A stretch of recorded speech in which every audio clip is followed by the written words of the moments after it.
Who Censored Roger Rabbit? By Gary Wolfe.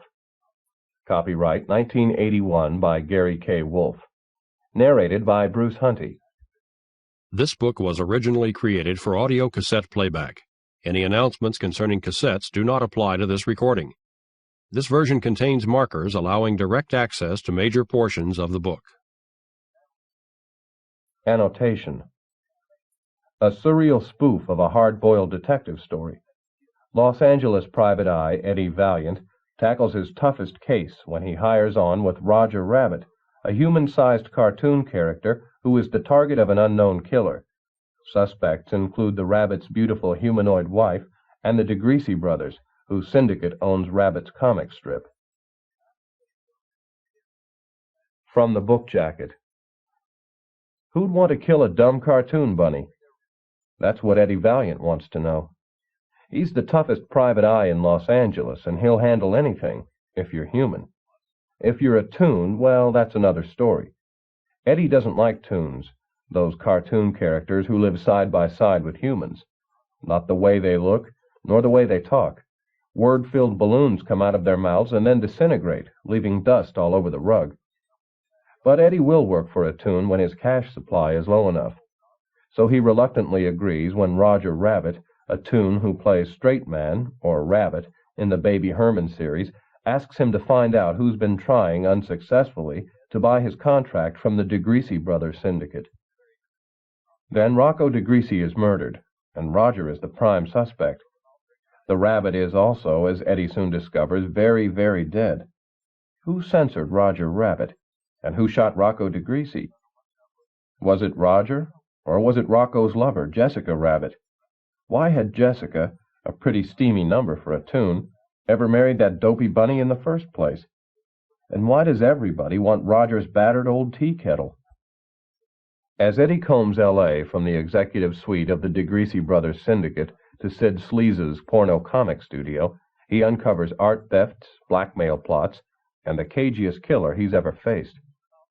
In Who Censored Roger Rabbit, author Gary Wolfe has created a wonderfully skewed and totally believable world, compounded of equal parts Raymond Chandler, Lewis Carroll, and Warner Brothers. This riotously surreal spoof of the hard-boiled detective novel is packed with action and laughs. From first page to last, Who Censored Roger Rabbit is sheer delight. About the author. Gary Wolfe is the author of Killer Bowl, A Generation Removed, and The Resurrectionist. He lives in Sherborne, Massachusetts. The detective on the book's jacket is portrayed by Mr. Wolfe. Dedication. To Bugs, Donald, Minnie, and the rest of the gang at the B Street Smoke Shop. Chapter 1. I found the bungalow and rang the bell. My client answered the door. He was almost my height, close to 6 feet, but only if you counted his 18-inch ears. He wore only a baggy pair of shorts held up by brightly colored suspenders.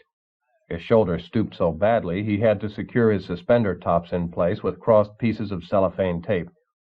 For eyes he had twin black dots, floating in the center of 2 oblong white saucers. His white stomach, nose, toes, and palms on a light brown body made him resemble someone who had just walked face first into a freshly painted wall.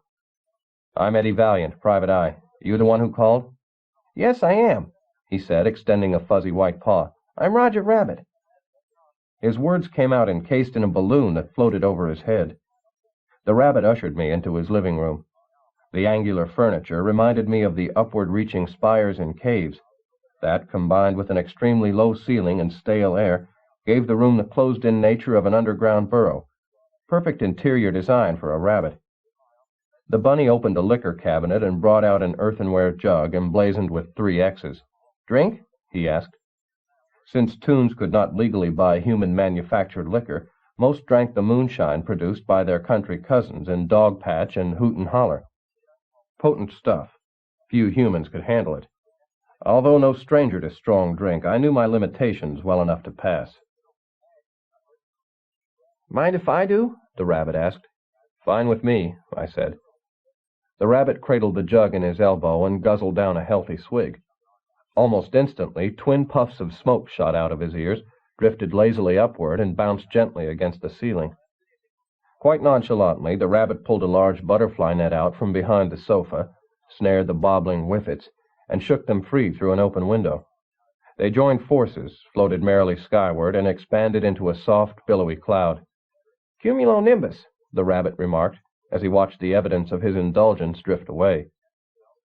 The rabbit closed the window and drew the drapes to protect his frail parchment skin from the drying effects of the early morning sun.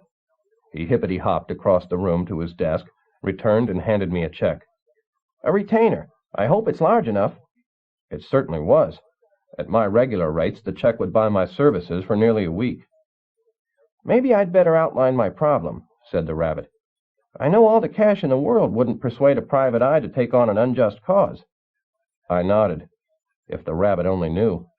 I had undertaken numerous unjust causes in the course of my career, and for a lot less than all the cash in the world. A lot less. The rabbit picked a walnut-inlaid cigar box off a mushroom-shaped coffee table. "Carrot?" he asked. I looked inside. Sure enough, carrots, carefully selected for uniformity of color, size, and shape, and alternated big end to little end so that the maximum number of them could be squeezed inside. Each bore a narrow gold and red paper band, proclaiming it a product of mid-state Illinois, generally acknowledged as the world's finest source of the orange nibblers. I declined.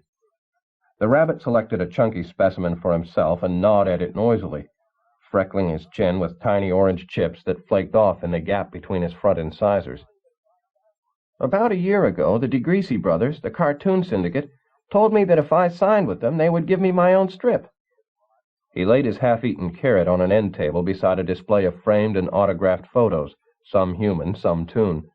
They included Snoopy, Joe Namath, Beetle Bailey, John F. Kennedy, and in a group shot, Dick Tracy, Secret Agent X9, and J. Edgar Hoover. "Instead, they made me a second banana to a dopey, obese, thumb-sucking sniveler named Baby Herman." "So find yourself another syndicate." "I can't." The rabbit's face collapsed. "My contract binds me to the DeGreasys for another 20 years.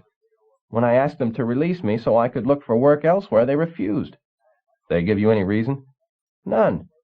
Being somewhat an amateur private eye myself, I did some legwork." He displayed a hind limb that would have looked exceptionally good dangling from the end of a keychain. "I nosed around the industry and uncovered a rumor that someone wants to buy out my contract and give me a starring role, but the DeGreasys refuse to sell. I want you to find out what's going on. If the DeGreasys won't star me, why won't they deal me away?" Sounded horribly boring, but one more look at his check convinced me to at least go through the motions. I hauled out my notebook and pen. Normally, I would have asked some questions about his background and personal life, but since I only intended to give this case a lick and a promise anyway, why bother? I asked for the DeGreasy's address, and he rattled it off. "I'll stay in touch," I promised on my way out. "See you in the funny papers," joked the rabbit. I didn't smile. Chapter 2. I stopped off at a newsstand and bought a candy bar for lunch and a paper to read while I ate it, making sure to get a receipt for my expense report. I turned to the comic section and found the Baby Herman strip. The rabbit appeared in one panel out of the 4, barely visible behind the smoke and flame of an exploding cigar given him by Baby Herman. I folded the paper shut. Hardly an earth-shaking caper, this one. A fast buck and not much more. But what did I expect? Hobnobbing with the rabbit only gets you to Wonderland in fairy tales. I met the DeGreasy brothers, Rocco and Dominic, in their offices high atop one of L.A.'s most prestigious skyscrapers. The two were human, although almost comical in their marked resemblance to one another. Their ridged foreheads formed a wobble of demarcation between bowl-shaped haircuts and frizzy eyebrows. Their noses would have looked perfect behind a chrome horn bolted to the handlebars of a bicycle. Smudgy mustaches curtained their circular porthole mouths. Their biceps looked to be barely half the size of their forearms, and they had feet large enough to cut 15 seconds off any duck's time in the 100-meter freestyle.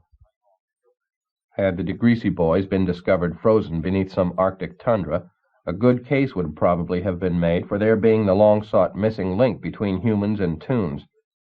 But as funny as they looked when I checked them out, they had come up professional and efficient, the most astute guys in the comic strip business. I gave my card to Rocco, the eldest, who passed it across his handsome antique desk to his brother Dominic. Not wanting to spend a minute longer than necessary on this case, I came straight to the point. I told them Roger Rabbit had hired me to find out why they refused to honor their contractual obligation to star him in a strip of his own. Rocco chuckled, then scowled, the way a father might when he sees his youngster do something irritating but cute. "Let me explain our position with regard to Roger Rabbit," he said without the slightest trace of rancor. His precise manner of speech and his 6-bit vocabulary gave me quite a surprise. From his looks I expected Goofy, but got Owen Cantrell, Wall Street lawyer, instead. "My brother Dominic and I signed Roger specifically because we felt he would play well as a foil for Baby Herman. We never made any mention of a solo strip then or since." Rocco leaned toward me, displaying in the process an impressive array of his star's merchandising tie-ins, a Superman tie bar, Bullwinkle moose cufflinks, and a Mickey Mouse wristwatch. "Roger frequently concocts absurd stories such as this one. We tolerate his delusions because of his great popularity with his audience. Roger makes a perfect fall guy, and his fans love him for it. However, he does not have the charisma to carry a strip of his own. We never even considered giving him one, right, Dominic?" Dominic's head bounced up and down with the vigor of a spring-necked plastic dog. Rocco got up, opened a file drawer, and pulled out a sheaf of papers, which he handed to me. "Roger's contract. Read it through. You'll find no mention of a solo strip, and it stipulates a very generous salary, I might add." He closed the drawer and returned to his chair. "We have treated Roger fairly and ethically. He has no reason whatsoever to complain." I flipped through the contract. It seemed to be in order. "What about the rumor going around that somebody wants to buy out Roger's contract and make him a star?" Rocco and Dominic exchanged quizzical glances and shrugged more or less in unison. "News to us," said Rocco. "If someone did approach us with an offer for Roger, if it made financial sense, and if Roger wanted to go, we would gladly sell him off. We're not ones to stand in the way of our employees' advancement, and there's certainly no shortage of rabbits to replace him." He stood and ushered me to the door. "Mr. Valiant, I suggest you consider this case closed, and next time get yourself a more mentally stable client." Sounded reasonable to me. Chapter 3. I took a few random jogs. The trench coat, broad-brimmed hat, and large sunglasses matched me move for move. A tail. I picked up my pace, turned a corner, and ducked into a doorway. Seconds later, my tail came around the corner after me. I let him get 3 paces past, then jumped him, grabbing his arm. I twisted it behind his back and slammed him against the nearest wall. "Who are you and what do you want?" I hissed, applying some persuasive pressure. "I was only curious about how a real detective operates," read my tail's balloon. "I just thought I'd tag along, kind of observe from a distance. I'm sorry if I fouled up your modus operandi."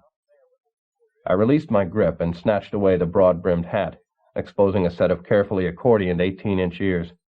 "Look," I told the rabbit, honing the hat against his concave chest. "When I have something worthwhile to report, I get in touch. Otherwise, you stay away from me. Clear?" The rabbit smoothed out his ears. However, the left one sprang back into a tight clump, giving his head the lopsided appearance of a half-straightened paperclip. "Yes, I understand." He fiddled with his ear, fiddled with his sunglasses, fiddled with the buttons on his trench coat, until finally he ran out of externals and began to fiddle with his soul. "My entire life I've wanted to be a detective." Sure, him and 10 million others. Toon mystery strips suckered them into believing that knights errant always won. Yeah, maybe Rip Kirby bats 1,000. But I consider it great if I go 1 for 10. "Forget it," I said. "Besides, I'm not so sure how much longer I'm going to stay on this case." I reported my conversation with the DeGreasys, adding that they'd suggested him as poster boy for the failing Mental Health Society. He took it in stride. "I never said they put in writing that bit about me getting my own strip," he countered. "They made the offer verbally, and Rocco repeated it several times since." "Anybody besides you ever hear him?" "Sure. He said it once at a photo session in front of Baby Herman and Carol Masters, my photographer. Just ask them. They'll remember. As for my being crazy, yes, I see a psychiatrist, but so do half the toons in the business. That hardly qualifies me as a full-blown loony." "I don't know," I said, figuring to cut it off here. "The whole mess sounds like a job for a lawyer." "Please," the rabbit begged. Stick with it. I'll double your fee. Such persuasive words. All right. You double my fee and I stay on your case. I turned and walked away.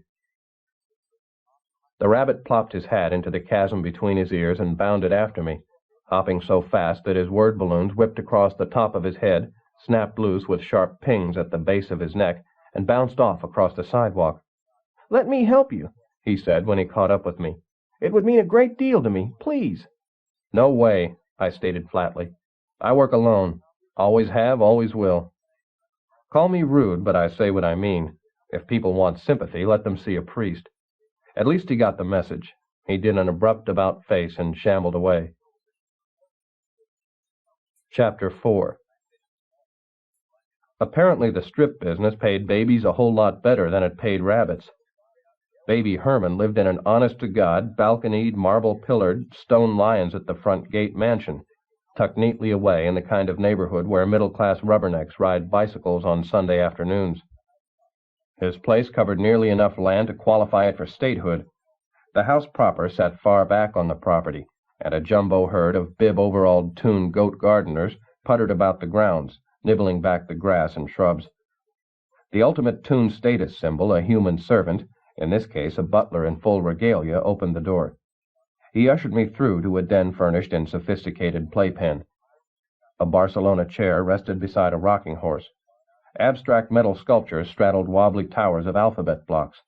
A fine post-impressionistic painting hung just above a wooden peg supporting a tatty security blanket, one end well chewed.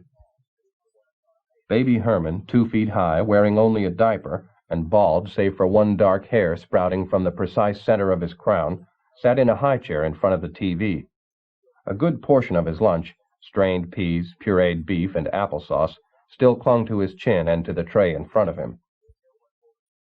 He was watching his own show, giggling happily every time one of his Toon foils took a clout to the chops. The butler announced me as Eddie Valiant, private investigator representing Roger Rabbit, then left me and Baby Herman alone. I had no idea how to proceed. I didn't have much of a way with kids. They generally react to me as they would to the man who shot Bambi's mother. On the TV screen, a tuxedoed raccoon struggled vainly to extricate himself from the inside of a trombone. Baby Herman laughed uproariously and pounded his tray with the silver spoon, splattering the front of my coat with a fine layer of goo. I steeled myself for a long, hard afternoon. Just then the butler returned, bearing a cigar box full of robust Havanas. I helped myself, and so, to my surprise, did Baby Herman. "Kind of young for that stuff, aren't you?" I asked. "Ha, ha!" appeared over Baby Herman's head in the lettering style found on a preschooler's handmade valentine. He lit up and exhaled a cloud that would have done credit to a locomotive. "That's rich. Just how old do you think I am?" When he turned his head so I could examine his profile, he also twisted his word balloon around 180 degrees, thus flopping his words into mirror images of themselves. I never play guessing games.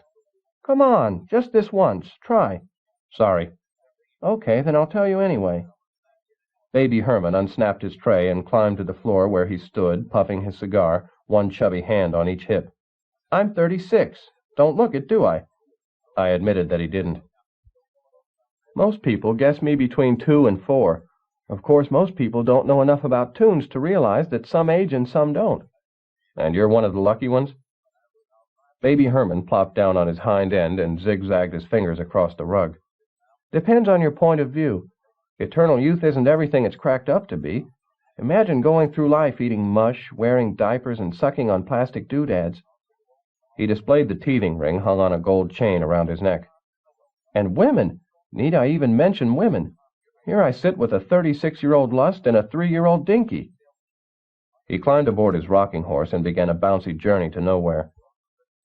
"Why does the funny bunny need a detective? He decided to file for divorce? That what you do? Bust into motel rooms and shoot quickie photos of cheating wives?" An obscene musing encased in a fluffy, cherubic balloon floated above the kid's head. It bobbled around playfully a while before impaling itself on his single wiry hair and bursting in a shower of dust that layered his shoulders with the fine powder unknowledgeable humans mistook for dandruff. He immediately conjured up a second image even worse. "Roger Rabbit has a wife?" "He did until she left him. Baby Herman dismounted his rocking horse and waddled out from under his pornographic fantasy. Jessica Rabbit. His second vision turned to sand and dirtied the carpet behind him. Gorgeous creature. Does a lot of commercials. Wouldn't mind taking her for a hop myself. How long they been split up? I guess 2, maybe 3 weeks. What caused the breakup? How should I know? What do I look like, Mary Worth? I mind my business, let other people mind theirs. He crawled to the wall and pulled his blanket off its peg. He bundled it around his legs, torso, and head, enveloping himself so completely that only the end of his cigar remained uncovered. Confidentially, he whispered from out of the snuggly depths of his blanket, I hear she left Roger for Rocco DeGreasy. Rocco DeGreasy and a female toon rabbit? Sounded ridiculous, but I'd heard of guys with stranger tastes in women. Actually, I'm not really interested in Roger's wife. I'm investigating Roger's treatment by the DeGreasy syndicate. I understand you heard Rocco promise Roger his own strip. The blanket bobbed up and down. Sure. Day before yesterday at a photo session, but only because the bunny was threatening to hit him over the head with his lunchbox. It was the first time they'd met since Roger's marital breakup. Roger accused Rocco of putting pressure on Jessica to leave him. Rocco denied it, and Roger went for him. Carol Masters, our photographer, jumped in between them and kept them apart. Rocco came up with that bit about giving Roger his own strip, mainly to cool him off, but it didn't work. I never saw Roger so riled. He kept threatening to kill Rocco. Can you imagine that coming from a pussycat like Roger Rabbit? After Carol finally got Roger calmed down, Rocco offered to drive him home. He suggested they could sit down there and discuss their differences rationally until they had them all worked out. A fair and classy guy, that Rocco. Anybody else would have canned Roger on the spot. Did Roger and Rocco leave together? No. Roger stormed out of the studio in a huff. Darned inconsiderate of him. We still had half a day's shooting left that we had to cancel. Threw my feeding and nap time schedule into a complete tizzy. So Rocco wasn't serious when he offered Roger his own strip? No. Rocco was scared, plain and simple. When Roger threatened to kill him, I believe he meant it, and Rocco believed it, too. The butler entered and gave the lumpy blanket a courtly bow. Don't forget your 2:00 photo session, sir. Right. Baby Herman unwrapped himself and stood. I'm doing some baby food spots. He ground his cigar out on the rug. I sold 8 million jars of that junk last year. My wholesome image. He extended his pudgy arms to Eddie. Carry me to my limousine? Outside, I set him into an infant seat strapped in the right front bucket of a white Mercedes. Hey, detective, said Baby Herman as I shut the door. I like you. You come back sometime and we'll have us a party. I'll supply the funny hats, the cake, and the noisemakers. You supply the broads. Just make sure they go for younger men. Baby Herman waved bye-bye and his Mercedes pulled away.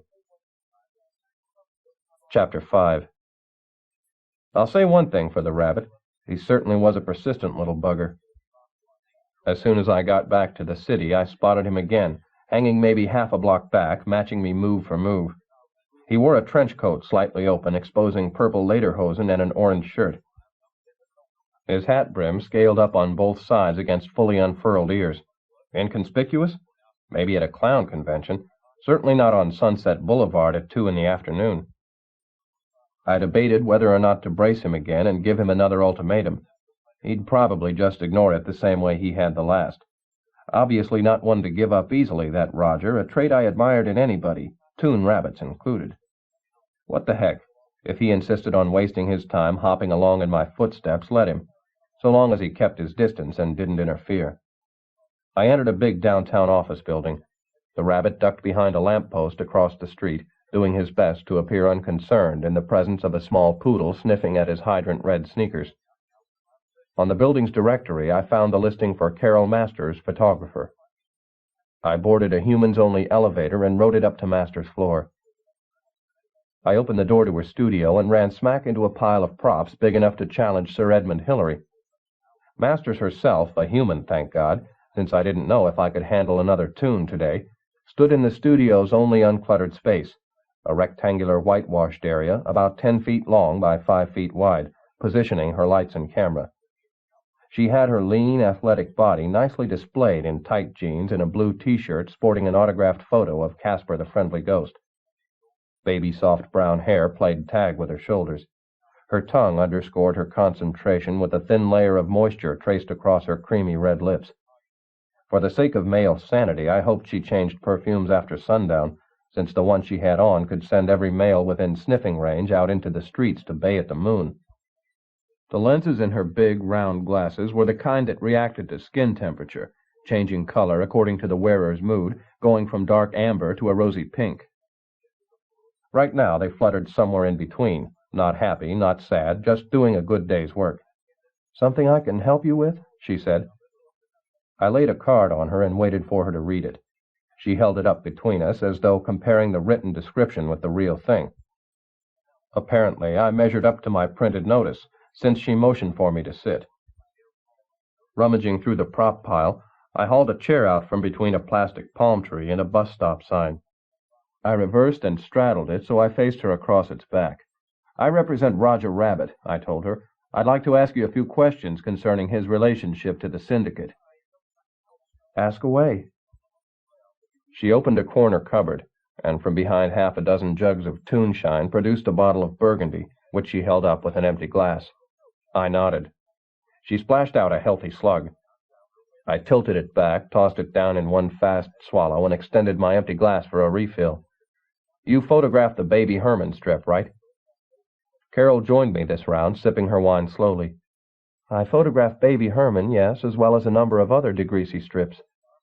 "And you were present a few days back when Roger went after Rocco DeGreasy with a lunchbox?" She nodded. "Roger accused Rocco of pressuring his wife to leave him. I've never seen a rabbit so angry. If I hadn't stepped between them, I think he might have done Rocco some serious harm." "Any truth to Roger's allegation?" She studied a hanging photo of Roger Rabbit. It bore the cutie pie inscription you'd expect from a professional buffoon. "A sweet bunny, that one," she said fondly. "My absolute favorite subject.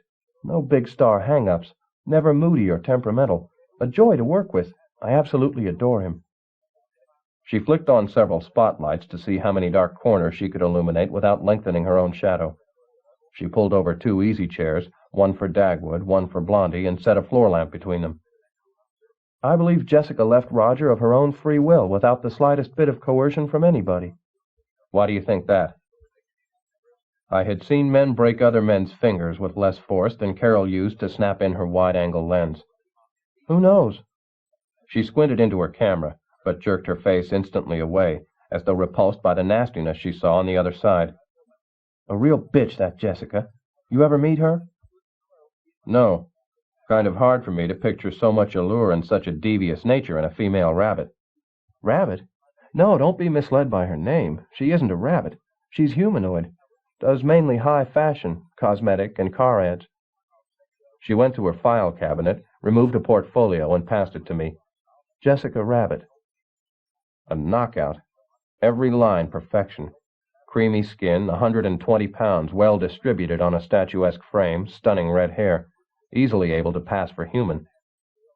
What did someone like this ever see in a toon rabbit? Carol retrieved the photos and studied them for a moment, as though trying to decide whether to return them to her files or pepper them with voodoo pins. "Nobody knows. Before Roger, she dated humans and other humanoid toons exclusively. Their marriage came as a total shock to everybody who knew them." She slipped Jessica's photos back into the darkness where she seemed to feel they belonged. "For about a year it appeared to work. Jessica totally changed. She quit her carousing, quit bad-mouthing her rivals, knocked off her on-the-set temper tantrums. She even went to several of Blondie Bumstead's Tupperware parties." She made a bowl out of her hands and extended it toward the right-hand chair. Then she decreased the cup of her hands to about the size of a rancid tart. Suddenly, almost overnight, the old Jessica came roaring back, shrieking at her photographers, backstabbing everybody who disagreed with her in the slightest. She and Roger broke up shortly thereafter, and she went back to living with Rocco DeGreasy. "She went back to living with him? You mean she had lived with him before?" "Sure. She left him to marry Roger. Considering that Roger had just stolen Rocco's girl, nobody in the industry could understand why, a few weeks after the marriage, the DeGreasys signed Roger to a long-term contract. Everybody figured that Jessica must have gone to them on Roger's behalf. Rocco would have done anything, even given Jessica's new husband a contract, if he thought it would get her back." Carol picked up my card and reread the inscription, apparently concerned about my competence to practice my stated profession. I'm surprised your client neglected to tell you any of this. He apparently didn't consider it relevant. I walked to the window where I could see the rabbit still trying to protect his sneakers from the poodle in the street below. Guess I'd better ask him why. Will you talk to Jessica, too? Probably. Then let me give you some advice. Be careful. She has a nasty way of sinking hooks into photogenic men. Carol smiled, pointed her camera at me, and clicked the shutter. My luck held. The lens didn't break. Thanks for the warning. When I see her, I'll be sure and wear my armored undies. One last question. Have you heard the rumor that someone wants to buy out Roger's contract and give him a starring role in a strip of his own? Yes, I've heard it. Rumors like that spring up with alarming regularity in this business. Most often they prove totally false. For Roger's sake, I hope this one's true, but I wouldn't bet on it. Before I left, I got her home address and phone number, just in case I decided later to ask her a few of the more personal questions that kept jumping to mind every time I saw her move. Chapter 6. I slipped out of the building through a side door, crossed the street, and came up on the rabbit from behind. Surprise! I growled. I grabbed the rabbit's arm and hustled him unceremoniously down the street. I whizzed my reluctant companion past several human-only and several tune-only bars before we came to a grubby hole-in-the-wall saloon, maybe 20 feet wide and 30 feet long, willing to serve both species. The bar, tended by a puffy-eared, flat-nosed human, ran the length of the right-hand wall. A bunch of derelict tunes held down one end, a bunch of derelict humans pegged down the other. The saloon's only interior decoration consisted of several framed newspapers welcoming Lindbergh back from Paris, a subtle play on the common belief that certain humans, Babe Ruth, Mae West, the Marx Brothers, and, of course, Lindbergh, were really humanoid tunes who had crossed the line. I marched Roger to a booth, sat him down, and slid in beside him, trapping him against the wall. A tune waitress came over. In her younger days, she probably got mistaken for Dixie Dugan. Nowadays, she carried 40 pounds too much flab, 3 pounds too much makeup, and the resemblance leaned more toward Petunia Pig. "What'll it be?" "Boilermaker for me," I said, "and a shine for the furball." She waddled to the bar to fill our order. The rabbit wiggled himself some breathing room. "I'm sorry," he said, misinterpreting the reason for my anger. "I know you told me to keep my distance, but I couldn't resist. My entire life I've been a clown, acting out jokes for a living. Here I saw the chance to get involved in something serious for a change, and I took it." His right-hand fingers started a frisky jig on the booth top, which his left-hand fingers couldn't resist joining in. "You can't imagine how exciting it's been for me just to follow you around and watch you work. Granted, I disobeyed your order. For that I apologize.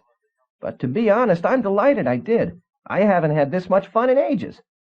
"I'm glad I brightened your humdrum life," I said sarcastically. "Maybe you'll do something for me in return." The rabbit doubled up his ears so they wouldn't collide with the booth top when he nodded his head. "Name it." "Tell me about your wife," I said, with enough frost in my voice to turn the rabbit's nose blue. "My wife?" The rabbit's word balloon miserably failed its maiden flight, collapsing half-deflated across my shoulder. I grabbed it, squashed it into an hourglass shape, and tossed it in front of him. "Jessica Rabbit." I pointed to the mangled balloon. "Your wife, remember her?" "Oh, of course, Jessica." Roger plucked the name from out of the air above him and extended it to me, pillowed in the cup of his palm. "Jessica, she's my wife." I rolled the name into a tiny ball and flicked it into orbit off the end of my thumb. "And also Rocco DeGreasy's current romantic interlude. How come you didn't tell me about her?" The rabbit twiddled the stubby ends of his ears. "I didn't think it was important." I tilted my head back and rolled my eyes. Melodramatic, I know, but dealing with tunes seemed to have that effect on me. "Your wife plays patty cake with one of the guys you work for, one of the guys who you say reneged on your contract, and you don't think it's important? My friend, you got a lot to learn about what makes the world go round." "Well, how come you didn't pry it out of me?" said the rabbit, turning untypically militant in his own defense. "I mean, you've got some responsibilities in this case, too." The waitress brought our drinks. While I fished out my wallet, she snapped a few stray ear puffs floating across the low ceiling. "So maybe we both made a mistake," I said, figuring there to be zip percentage and arguing with a bubble brain like Roger. What say we chalk it off to experience and start over? Fine with me. Great. Let's begin with how you and Jessica first met. The rabbit crossed his oblong pupils as though reading the high points of his life off a crib sheet taped to the rear of his nose. We met one day at a photo session. At Carol Masters' place? Yes. Jessica had just finished shooting a liquor ad, and I was there to do a supporting role in a jungle gym strip. This was, of course, when I was still doing bit parts, before I signed with the DeGreasys. We chatted for a while, nothing of any great import, mainly trade gossip, who got his contract dropped, who got a new strip, who got married, who had kids, who got divorced. Normal small talk. We seemed to get along pretty well, so I asked her to dinner. I didn't really expect her to accept, not with her being a humanoid and me a barnyard, but she did. We went to this cozy Italian place and had a delightful time. We talked and laughed and played kneesies under the table. She came back to my place for a drink. I made some popcorn, lit a fire, and played her a song on my piano. Then, more as a gag than anything else, I proposed to her. Got down on bended knee, the whole works. To my great surprise, Jessica accepted. We flew to Reno and tied the knot. He commemorated the happy event by looping his ears into a bow and bugging his eyes out into two perfectly matched hearts. You mean Jessica married you on your first date? Yes, I could hardly believe it. Same here. How long after your marriage before the DeGreasys gave you a contract? Almost immediately. How did it happen? One night, right after Jessica and I got married, we were sitting in our living room listening to our stereo. I told her how much I envied her, how it had always been my fondest wish to be a well-known star. The next day, out of the blue, Rocco DeGreasy called up, said he had seen me in some of my supporting roles, said he thought I had enough talent to carry my own strip, and offered me a contract. Did you know about Jessica's previous relationship with Rocco? That she had left him to marry you? The rabbit nodded slowly. But I don't think she ever really loved him. I think he had something on her, something dreadful he used to hold her to him. A girl as wonderful as Jessica would never voluntarily stay with anyone as awful as Rocco. Any chance Jessica might have been influential in getting you your contract? I don't know. Roger's ears turned as limp as stalks of old celery. I always secretly suspected she probably had gone to Rocco about it, but I never asked her outright. I was afraid to. I desperately wanted to believe I had gotten it based on my own merits, not because Rocco thought it might win Jessica back. Anyway, for a while I was the happiest bunny alive. I had Jessica, and I had a contract with the biggest syndicate in the business, and I had their promise to make me a star. So much for that part of Roger's life where everybody had sung in tune. Now for the later sessions, where the notes had turned sour, and the strolling violinist had left in disgust. What caused your marriage to break up? The rabbit's ears flopped over double and wobbled side to side, like a television aerial trying unsuccessfully to align itself with a very faint signal. It was a real mystery. We had been married about a year when, about 2 weeks ago, almost overnight, Jessica changed from a kind, wonderful, caring person into a shrewish, raving witch. Roger's body sagged. You don't have any idea what caused the change? None. She refused to discuss it or even to admit that she was any different. I suggested a marriage counselor, but she said no. She moved out on me and moved back in with Rocco DeGreasy. You've seen her since? No. I tried to talk to her a couple of times, but she avoids me. I understand she's contacted a lawyer and put a divorce in the works. His eyelids dipped to half-mast in memory of his dear departed, and he saluted her with a long drink of shine. His ear-puffs, when they appeared, came out in a curving column of spheres, resembling the smoke from an underpowered locomotive chugging up a long, impossibly difficult hill. Okay, now that we've covered your marital squabbles, let's do your assault on Rocco DeGreasy. The rabbit's pupils bounced back and forth across his eyes like the electronic blips in an arcade tennis game. I knew I should have told you about that. I knew I could never hide it from you, not from a pro. His thought balloon formed an image of a wooden hammer that whopped a few licks of sense into his head. It happened the first time we met after Jessica left me. I accused Rocco of somehow blackmailing her into it. Know what he did? He laughed at me. He didn't even answer. He just laughed at me. Tell me, Mr. Valiant, do you know how miserable it is to have a person laugh at you? It seemed an odd statement from someone whose main function in life was to make people laugh at him, but I didn't feel up to tackling the philosophic implications of it. Look, I said, I'm not so sure this is really my kind of job.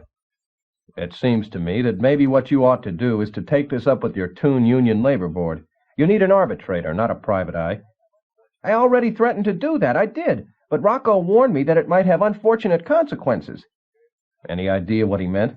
Sure. He meant his brother Dominic. Roger shuddered the way you do when an icy draft slips down the back of your neck.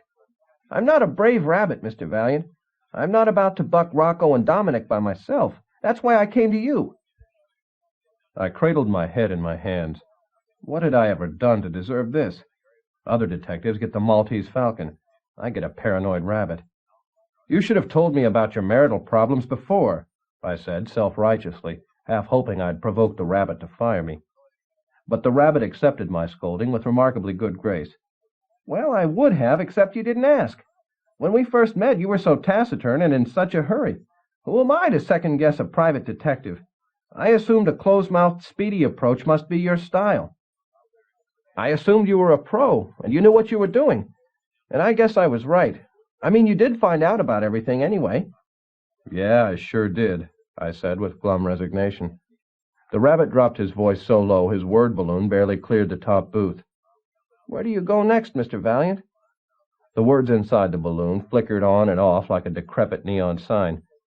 Are you going to see Jessica? Yes, I am. First thing tomorrow morning. The rabbit bowed his head and sent up a scrolly, illuminated balloon that could have been ripped straight out of a prayer book. Well, when you do, would you give her a message for me? Would you tell her I still love her? Tell her I miss her very much, and I'd like to give her another try. Tell her that I'm sorry for whatever it was I did to offend her, and I promise to change. I promise to do anything she wants, if only she'll take me back. Will you tell her that, please? I didn't stick around much longer. It depressed me to see a grown rabbit cry. Chapter 7. A TV commercial director hand-signaled the 10 cameramen evenly spaced along a roped-off length of Rodeo Drive. His production assistant, perched on a tower halfway down the street, flipped on a specially rigged wireless relay box and set a driverless, open Mercedes convertible rolling along the street at 40 miles an hour. A stubby helicopter overtook the Mercedes from behind and assumed a position just above the driver's seat. A trim, flight-suited female wearing a leather flying helmet and aviator goggles with the rope coiled around her left shoulder appeared in the helicopter's cargo door.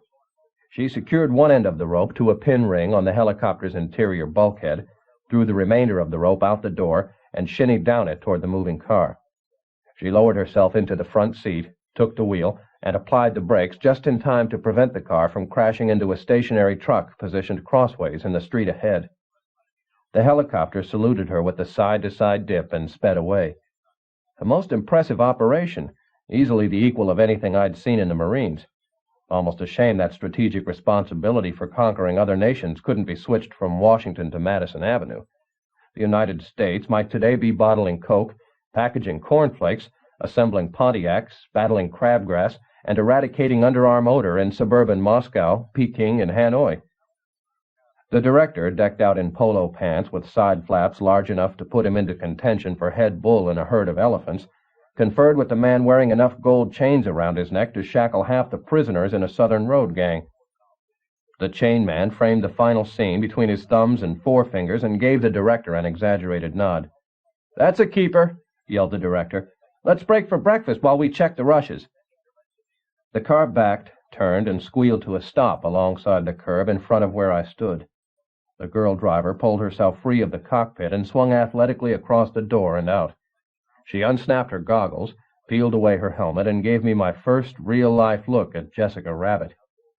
Her photos, as stunning as they were, hadn't begun to capture the full scope of her beauty. Curly hair the color of a lingering sunset, porcelain skin, incendiary gray-blue eyes, lips the softness of pink rose petals, and a body straight out of one of the magazines adolescent boys pore over in locked bathrooms. The kind of woman usually portrayed floating down the Nile on a barge, nibbling at stuffed pheasant and peeled grapes, enticing some beguiled Roman into conquering half the civilized world on her behalf. All of which only served to deepen the mystery.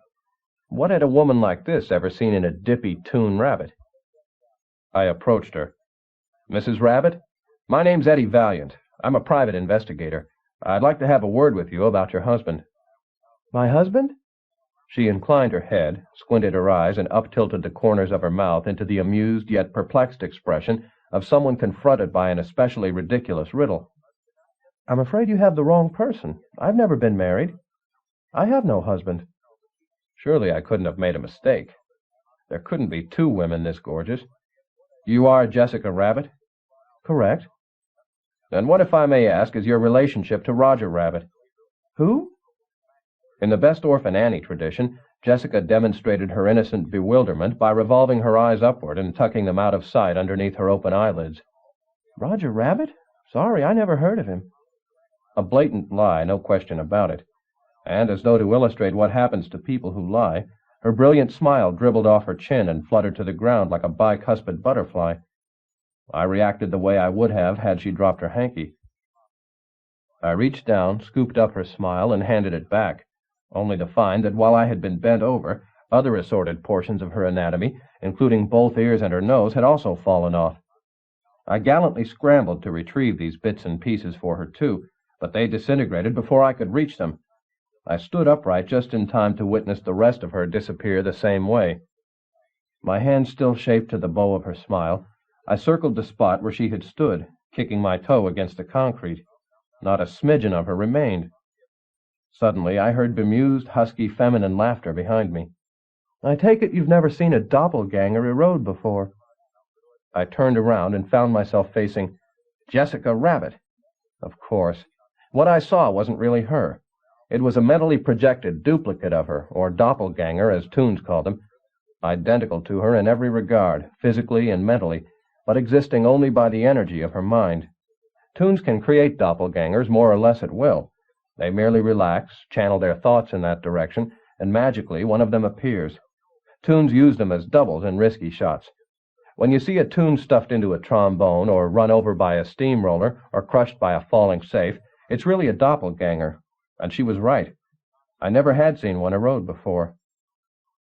Isn't it kind of traumatic to see a part of you just wither away like that? Not particularly. No more so than I imagine it might be for you to throw one of your fingernail clippings into a trash can. Oh, I'm sure there are primitive tribes in Africa or somewhere who treat their doppelgangers as mystic offshoots of their soul, but we modern civilized Toons regard our doppelgangers as animated mannequins, nothing more. She leaned gracefully against the Mercedes' rear fender, instinctively adjusting her posture to display herself to best advantage. She needn't have bothered.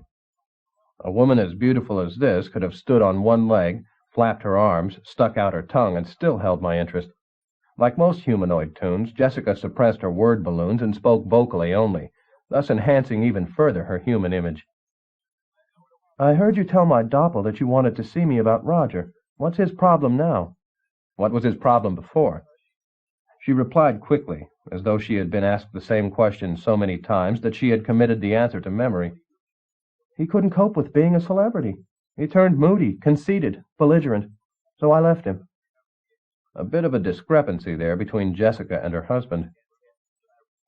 Had it been Jessica Rabbit or Roger who had undergone the Jekyll to Hyde transformation that had scuttled the marriage? By rights, I should believe my client. That was by rights. From experience, I knew that the one caught with the stolen macaroons often wound up being the same one who had hired me to stake out the cookie jar. You might be interested to know that Roger says he wants a reconciliation. He says he's willing to do whatever it takes to get you back. She crossed one perfect arm over the other. If that's why he hired you to come here and tell me that, I'm afraid he's wasted your time. I left Roger for someone else. I guess that translates to Rocco DeGreasy. She dipped her chin and held it there, the way a fighter would to protect himself from an uppercut. That's right, though I don't see where it's any concern of yours. Good looks could distract me only so long. Roger hired me to investigate irregularities in his contract. Rather an odd coincidence that his estranged wife would have such a close relationship with one of the people who gave it to him. You have anything to do with the DeGreasy signing, Roger? She shook her head, pushed herself away from the car, and assumed a square stance that, even in its belligerence, gave a certain graceful beauty to her tiny clenched fists and firmly set jaw. Absolutely not. I never understood why they did it. Roger has no talent whatsoever. I suspect Rocco thought it would please me and perhaps win me back. Or possibly Rocco feared Roger might move to another part of the country and take me with him. A contract tying Roger down might have seemed the easiest way to prevent that. Did the DeGreasys ever promise Roger his own strip? Too bad she suppressed her balloons. Her tinkling laugh could have re-outfitted a Swiss bell ringer. No, never. That's nothing more than a story Roger concocted. You should not take Roger too seriously. He does see a psychiatrist, you know. You ever hear of anyone wanting to buy out Roger's contract and give him his own strip? Yes, I heard a rumor to that effect, but I can't imagine anyone wanting to star Roger in anything. Believe me, the rabbit has absolutely no talent. None. The director interrupted us before I could follow up. Jessica, sweetheart, the director said, the agency man wants to shoot a slightly different angle. Could you give us another doppel? Of course. Would you excuse me? She said to me. She stepped into a nearby dressing trailer and several minutes later emerged as twins. Ready to shoot, she told the director. The two indistinguishable Jessicas climbed into the helicopter and flew off into the morning sky. While I waited for her to return, I located the nearest payphone and called my client, hoping to maybe clarify a few of the inconsistencies Jessica had lobbed into the ballgame. Roger answered in a state of near panic. My God, am I glad it's you! You have to get over here. This isn't just a matter of a broken promise anymore. It's escalated drastically. How so? Roger gulped audibly. Somebody just tried to kill me. Chapter 8. I sat in Roger's living room doing my best to swallow a chuckle. Somebody attacked you with what? A custard cream pie, Roger repeated, nervously fidgeting with the pie tin balanced on his lap. I was on my way home from an early photo session at Carol Masters when somebody jumped out from behind a tree and smacked me in the face with a custard cream pie. It must have been a practical joke. Nobody could kill you with a pie. Oh, you're wrong. Indeed they could. In the classic comic pie toss, somebody plots you in the kisser, coming straight in to get maximum splatter, then pulls up short so as not to mash in your nose. The pie tin slithers off and that's it. But not this fellow. Roger fanned out his fingers and scrunched them into his face to demonstrate the angle of attack. He came in from about shoulder level so the custard blocked off my mouth and nose. Then he gave it kind of a half twist so the whipped cream flew up and covered my eyes. And he didn't let go. He held that pie so tightly against my face that I couldn't breathe. I kicked him a hearty one in the shins, and I guess I connected, because he grunted, dropped his pie, and ran away. You get a look at him? No. He had turned a corner before I got my eyes scooped off. Human or toon? Could you tell that? No, I'm sorry. I checked around for witnesses, but drew a blank. He held up a standard 9-inch aluminum pie tin covered with half an inch of dried custard. The custard had solidified into a perfect outline of his mouth and nose. I did retrieve the weapon, though. He handed me the tin. I examined it front and back. No prints evident, but it did bear the stamped-in name and address of a nearby neighborhood pie shop. I wrapped the tin as best I could into my handkerchief. I'll check it out, I said, even though I suspect this was most likely nothing more than a juvenile prank. Prank? Angry whipcords of steam puffed out of the rabbit's nostrils and heated his nose to the color of an apple. How can you say prank? It was those DeGreasy brothers. They tried to smother me. If we don't stop them, they'll try again. And next time they might not miss. Believe what you want. Just be aware that in my opinion this pie guy has no connection with your other predicament, and chasing after him will most likely be a big waste of effort. Pie tin in hand, I got up and headed for the door, where I stopped, turned, and almost as an afterthought said, "By the way, I talked to your wife today." Roger couldn't have brightened up any quicker had he plugged his tail into an electrical outlet. Jessica? You saw Jessica? Did you give her my message? Yes. And what did she say? I hit him with it the only way I knew how. Hard, fast, and straight to the chops. Leave tact to the slick talkers wearing pressed three-piece suits. If you had a terminal illness, I'd tell you point blank not to start any all-day suckers. She's not coming back to you, and she says the reason she's not is because it was you, not her, that changed. She said you used to be a fun guy, but that after you got your contract, you turned into an ogre. She said she couldn't take it, so she left you. She said that? Jessica said that? The tiny dots that gave color to Roger's skin coalesced into splotches so large that, given an ear bob and a transplanted tail, he could have passed for a calico cat. Well, that's the silliest thing I ever heard. Me? An ogre? He launched a partial balloon, but the faint ha-ha inside fizzled out through the balloon stem, and with a resounding blat, splattered across the rug. She also said a few other things. Such as? I'm not so sure you want to hear them. I'm a big bunny. I can take it. Suit yourself. She said you were nuts. She also said you had no talent. She doesn't mean that, not any of it. Rocco was pressuring her to say those things. She also insisted that you made up the part about the DeGreasy's promising you your own strip. Whittle on that Rocco DeGreasy! Roger's word balloon had originally contained something far stronger, but always conscious of his family-rated image, he had hastily X'd it out and replaced it with a statement less profane. He has some evil hold over Jessica. For the year Jessica and I were together, we were as in love as two people can be. There was no faking how she felt about me. She couldn't possibly have reversed herself so quickly. Rocco forced her to leave me, and he's forcing her to say things about me that she doesn't mean. I want you to find out how he's doing it, and I want you to make him stop. Roger crossed his hands over his head, but couldn't cork the flood of tear-shaped balloons blubbering out of him. I nodded as though I really took seriously this whole monumental bit of goofiness. Exactly what I planned to do next. Chapter 9.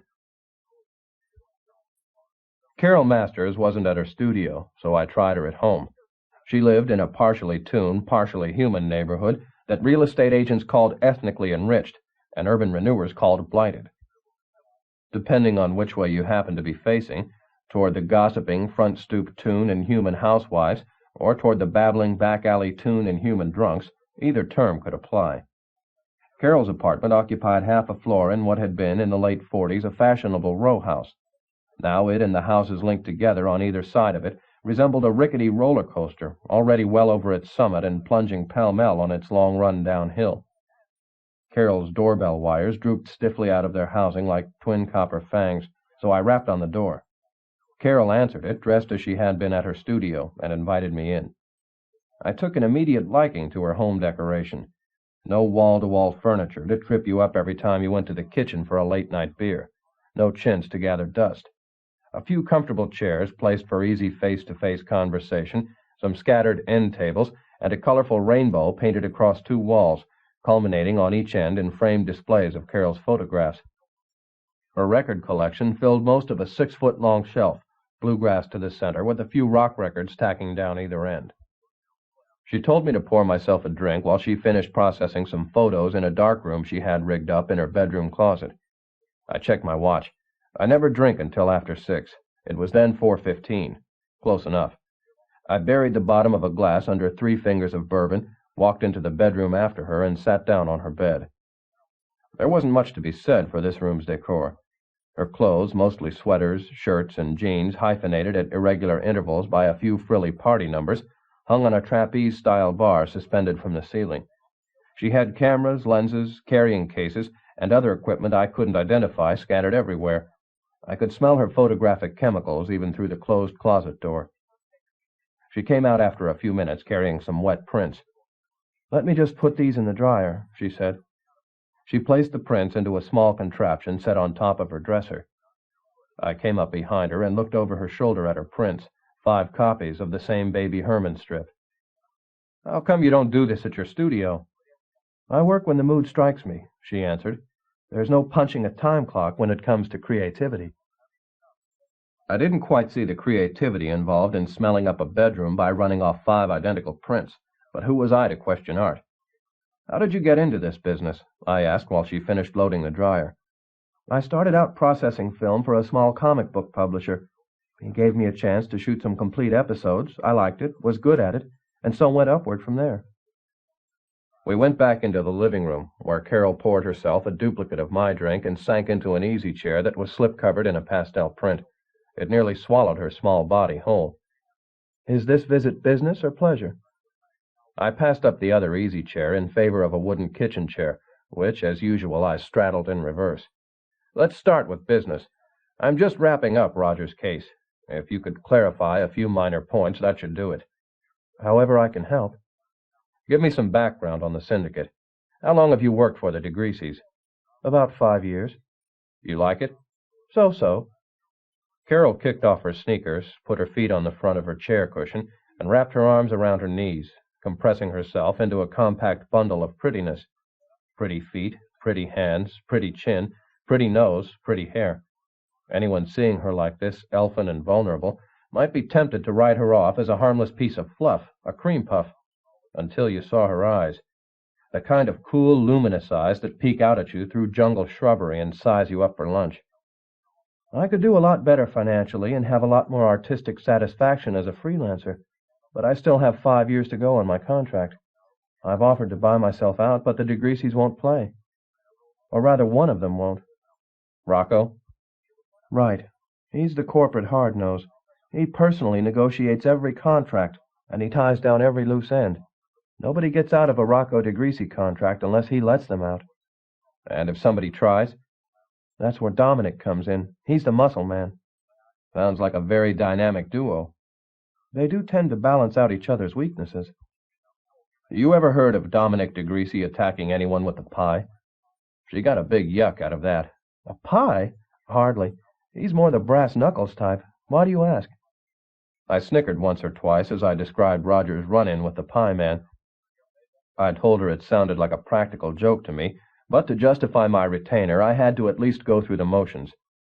Know of anyone who might want to smother Roger with a pie? I found it impossible to ask such a question and sound serious. Carol didn't laugh, though. She burrowed sideways into her chair and bounced her answer off the wall. No, no one. Roger hasn't any enemy in the world. I treated my next question pretty much as a joke, too. I asked her if she had seen anyone hanging around outside her studio this morning when Roger left, maybe someone packing a loaded pie. No, she told me, without so much as cracking a smile, she hadn't seen anyone. She got up, poured herself another drink, but didn't offer to do the same for me. Better lay off, I figured. The lady obviously had no sense of humor.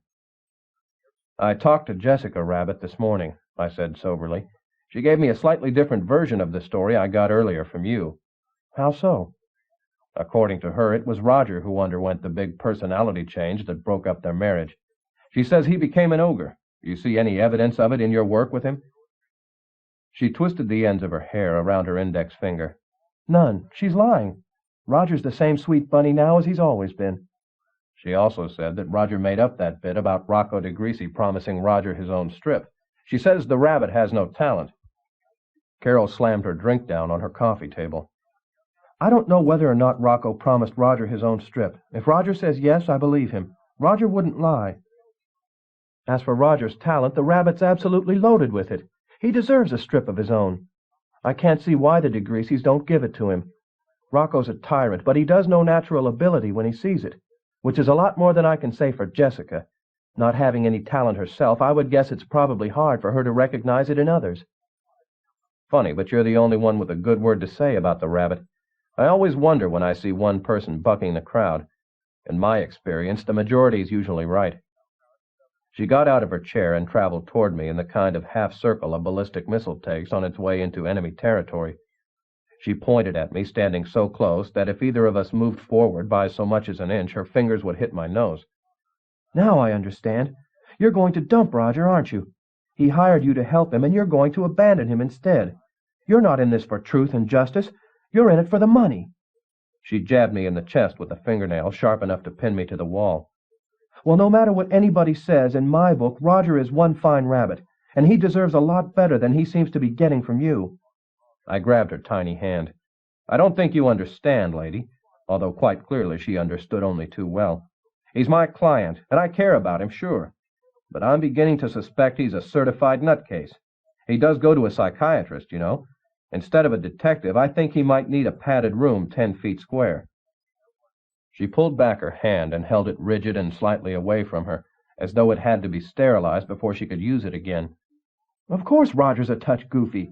He's a cartoon rabbit. What do you expect him to be, Albert Einstein? She yanked open her front door. I went through it sideways to prevent her from kicking me in the pants on my way out. In a crazy sense, I had to envy that fruitcake rabbit. I sure never had a friend that devoted to me. Chapter 10. Rocco crossed his legs so that two teeny-weeny trolls, gripping opposite ends of a third troll dipped in shoe polish, could seesaw across his immense upraised Oxford. When they had finished with him, the troll threesome scurried over to me, took one look at my hopelessly scarred steel-toed brogans, dismissed me as a lost cause, and went back to general cleanup. "Let me get this straight," said Rocco, aiming his index finger at the guts of my theory. "You're actually suggesting that I or my brother Dominic attempted to assassinate Roger Rabbit yesterday with the custard cream pie? Is that the gist of your accusation, Mr. Valiant? Do I have that 100% correct?" I had to admit it did sound a lot less likely coming from him than it had from the rabbit. Rocco leaned back in his chair. "Look at the contents of this office, Mr. Valiant. Look.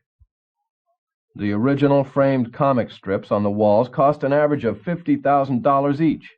My desk, a priceless antique. These trolls, $50 a day. My suit, $600 worth of custom-tailored linen. I have wealth, status, a successful business. Why, Mr. Valiant, why on earth would I jeopardize all that by assaulting a rabbit with a custard cream pie?" At least I had that one covered. "Roger threatened to kill you during a fight at Carol Masters. Maybe he scared you so badly you decided to get him before he got you." "Are you serious?" He poked his pork sausage thumbs against his chest. "Me frightened of a rabbit?" He was right, of course, and I knew it. This whole line of questioning gave me a near-terminal case of embarrassment. The only reason I decided to have one last go at Rocco before I bailed out was so there could be no Carol Masters walking around saying I hadn't given the rabbit his money's worth. Maybe it sounds far-fetched, but so does a lot of other stuff in this case. For instance, why did you give a contract to the rabbit who stole your girl? Why did Jessica suddenly leave Roger and return to you? Rocco went to his bar and poured 2 scotch and sodas. He collared the nearest troll, upended it, and swizzled it through both glasses. Rocco handed one of the glasses to me, wrung the troll out over the sink, and draped it across the faucet to dry. Another troll trotted up with a butterfly net ready to snare our ear-puffs. Lovable rascals, trolls, but a bit short in the smarts department. "You wonder why Jessica came back to me?" Rocco said, scooting the troll's net away from his head. "I suspect she simply grew tired of Roger's eternal lunacy. I provide her with cultured, refined companionship. You can't get that from a rabbit. As to why I gave Roger his contract, also simple. Naturally I was miffed when Jessica and Roger eloped. Who wouldn't be? But I never let my personal life interfere with business. Baby Herman needed a stooge. I pegged Roger Rabbit as the perfect choice, the eternal sidekick, a fluffy Gabby Hayes." He waved his arm in a circular gesture, which grew in circumference to encompass the office, the building, the street outside, the entire world. "Oh, I've heard the rumors, that I signed Roger only to win back Jessica." His laughter exposed 2 rows of teeth remarkable for their resemblance to weather-worn tombstones. "I'd like to hear anyone explain how I could expect to regain Jessica by turning her new husband into a big success. I don't think Roger would classify being fall guy to Baby Herman as a big success." Rocco clicked up a notch from joviality to mild annoyance. "I've discussed that with Roger at great length. He does not have the talent to support his own strip, period." He sat down at his priceless antique desk and fondled the lapels of his $600 custom-tailored suit. "Tell you what, even though I've gone over it with him 100 times before, I'll be glad to meet with Roger and explain it to him yet again. Lately he refuses to come here, so I'll even spare him that. I'll go to his house, any day he wants. Just tell him to let me know when, and I'll be there." Rocco fluttered his fingers through a bypassing troll daydream, a wispy, multicolored affair of abstract content, the kind trendy socialites embed in lucite and display on étagère. "As for the incident with the custard cream pie, I think we can probably categorize that as another of Roger's hallucinations." "It was no hallucination. I saw the pie tin myself." "Yes, I'm sure you did," said Rocco. He closed his eyes and folded his hands across his chest. Cast him in lead, stick a clock in his stomach, and he would easily have fetched 6 bits as a novelty Buddha in any El Cheapo second-hand store in town. After a few seconds, he came back to life, rummaged through his desk, removed an address book, and copied out a name, which he passed across to me. "Do me this one favor. Here's a noted toon psychiatrist, Dr. Booker T. Beaver. You may have heard of him. The syndicate uses him for public service comics, VD pamphlets and family planning brochures the medical associations distribute to the free clinics. Roger goes to him. I think a few words with Dr. Beaver might put this whole pie episode into proper perspective. Do that. Talk to Dr. Beaver. And if you still suspect me afterward of having any connection with this bizarre pie-flinging incident, I'll be more than happy to do whatever you want, even take a lie detector test, to convince you of my innocence. Is that a reasonable approach?" It certainly was, and I figured I'd better go along with it, since it was probably the only reasonable approach I was likely to encounter in this screwball case. Chapter 11. Roger's psychiatrist agreed to see me after office hours. In person, he presented as imposing a demeanor as a Toon Beaver could.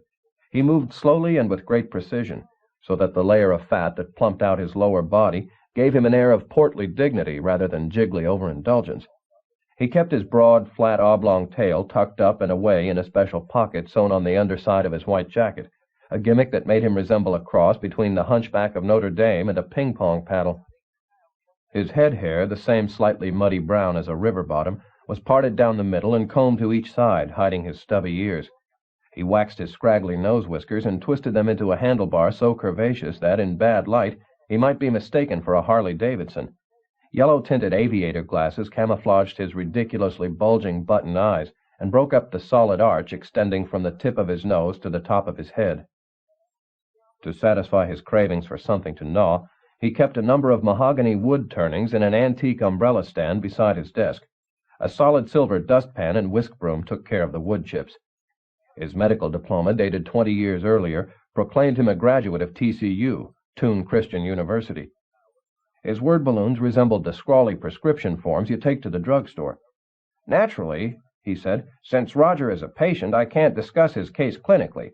But if he's in trouble of some sort, and I might be able to help, I would be only too happy to oblige. So long as I compromise no professional ethics in the process, of course." He ran his nose the length of a wooden pencil, then devoured it as casually as someone eating a piece of candy.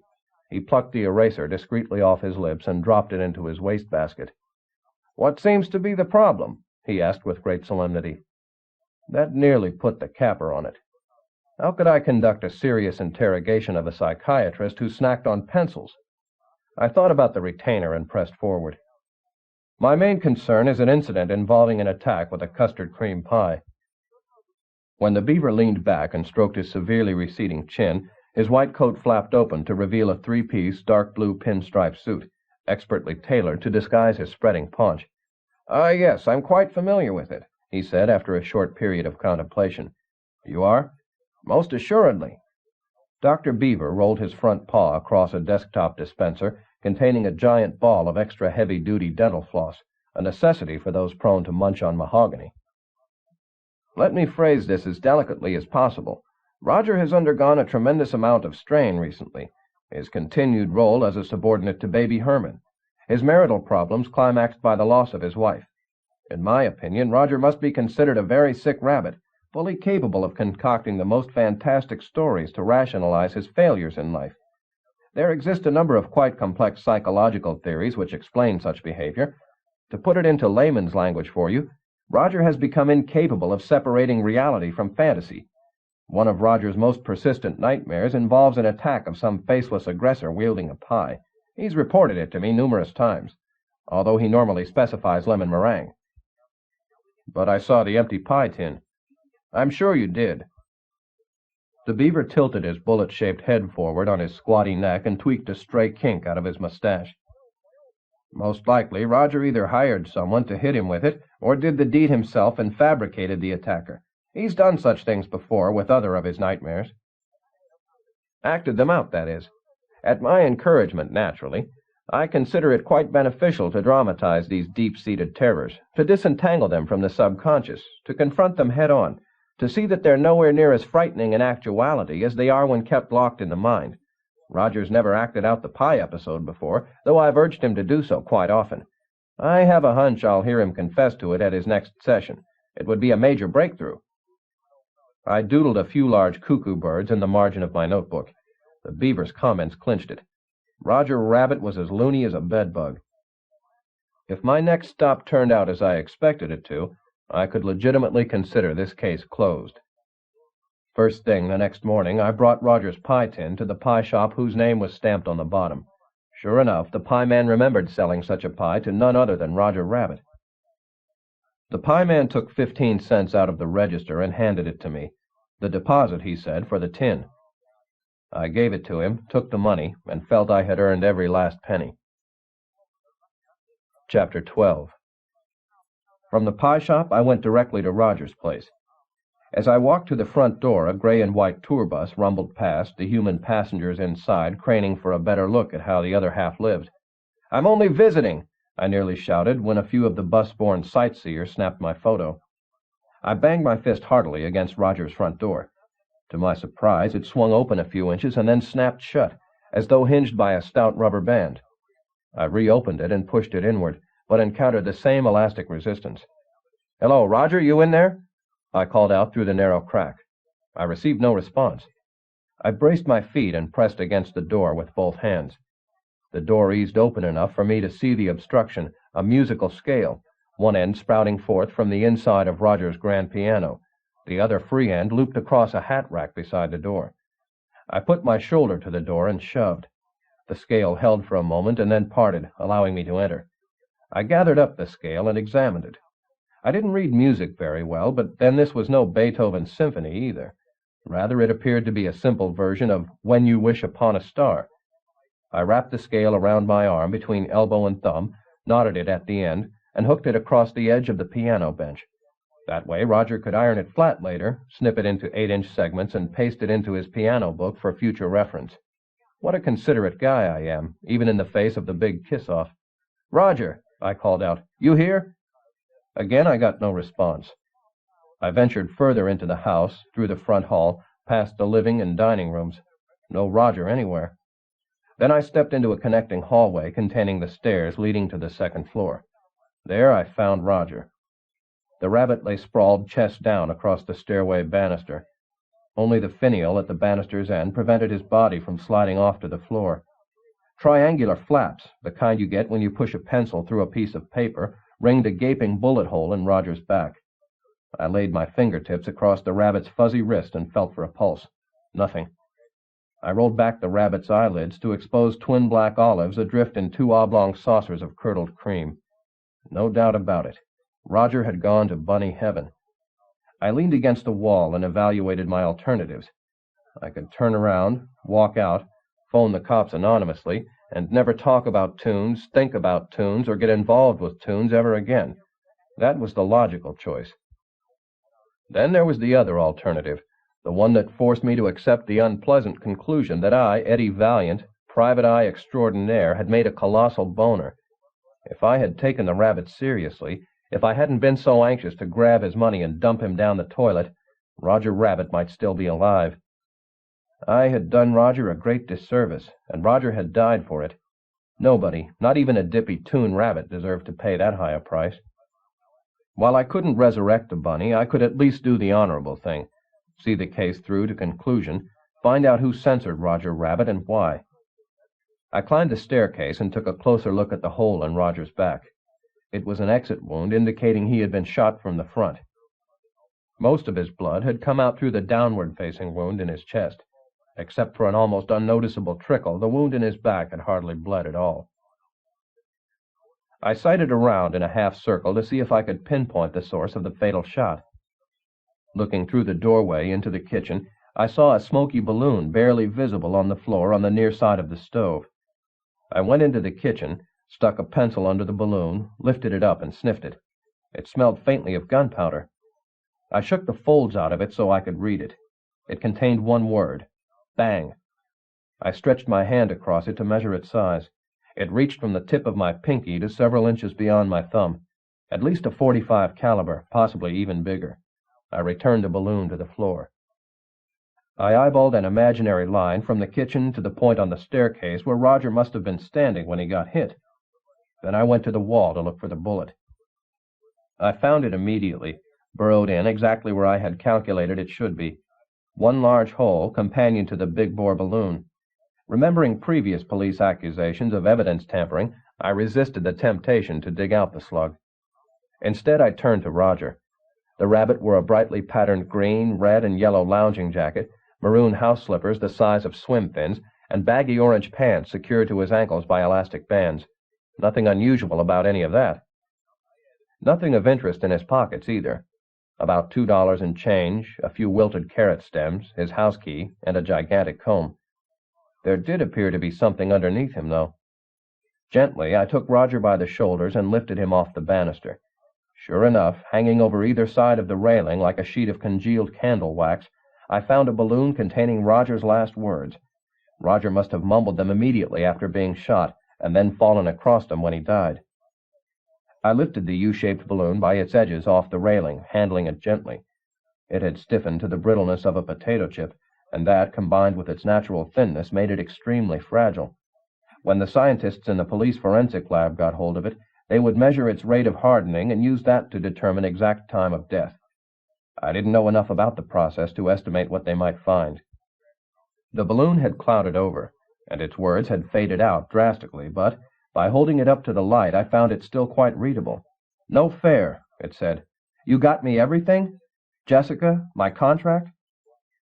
If Roger had been talking to his wife when he was shot, that meant either she shot him or knew who had. I copied the words into my notebook, draped the fragile balloon back across the banister, and set Roger over it. I checked around the staircase for further clues, but drew a blank.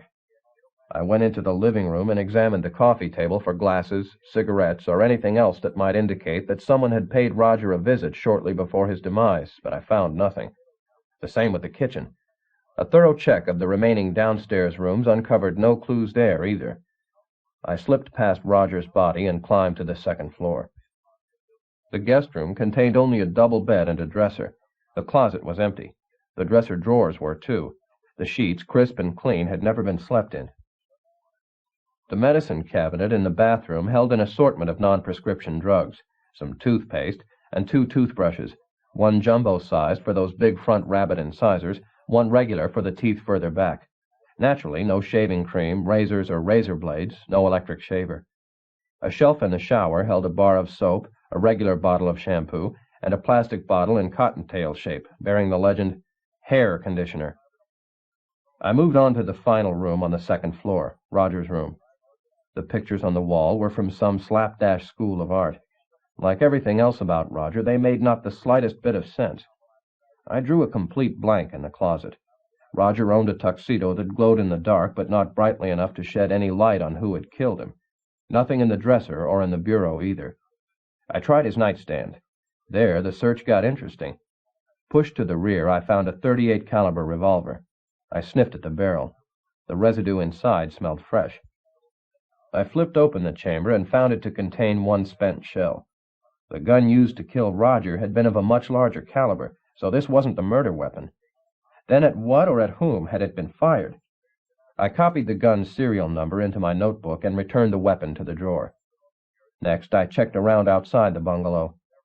On the ground, behind some bushes, just under a window overlooking the murder scene, I found a plastic squeeze toy in the shape of Kermit the Frog. The toy hadn't been on the ground long, since the grass underneath it was wet. It had rained early last night, which meant that the toy must have been dropped during or after this storm, or the area beneath it would have been dry.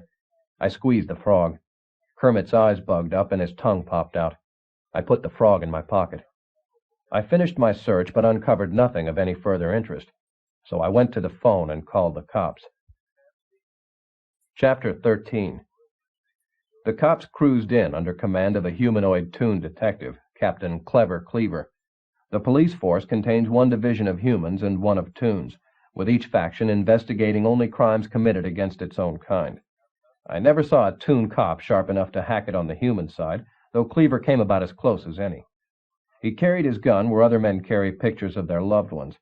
He wore a trench coat and a broad-brimmed slouch hat, and smoked cigars that smelled like they'd been snipped off the end of something used to tie rowboats to a pier.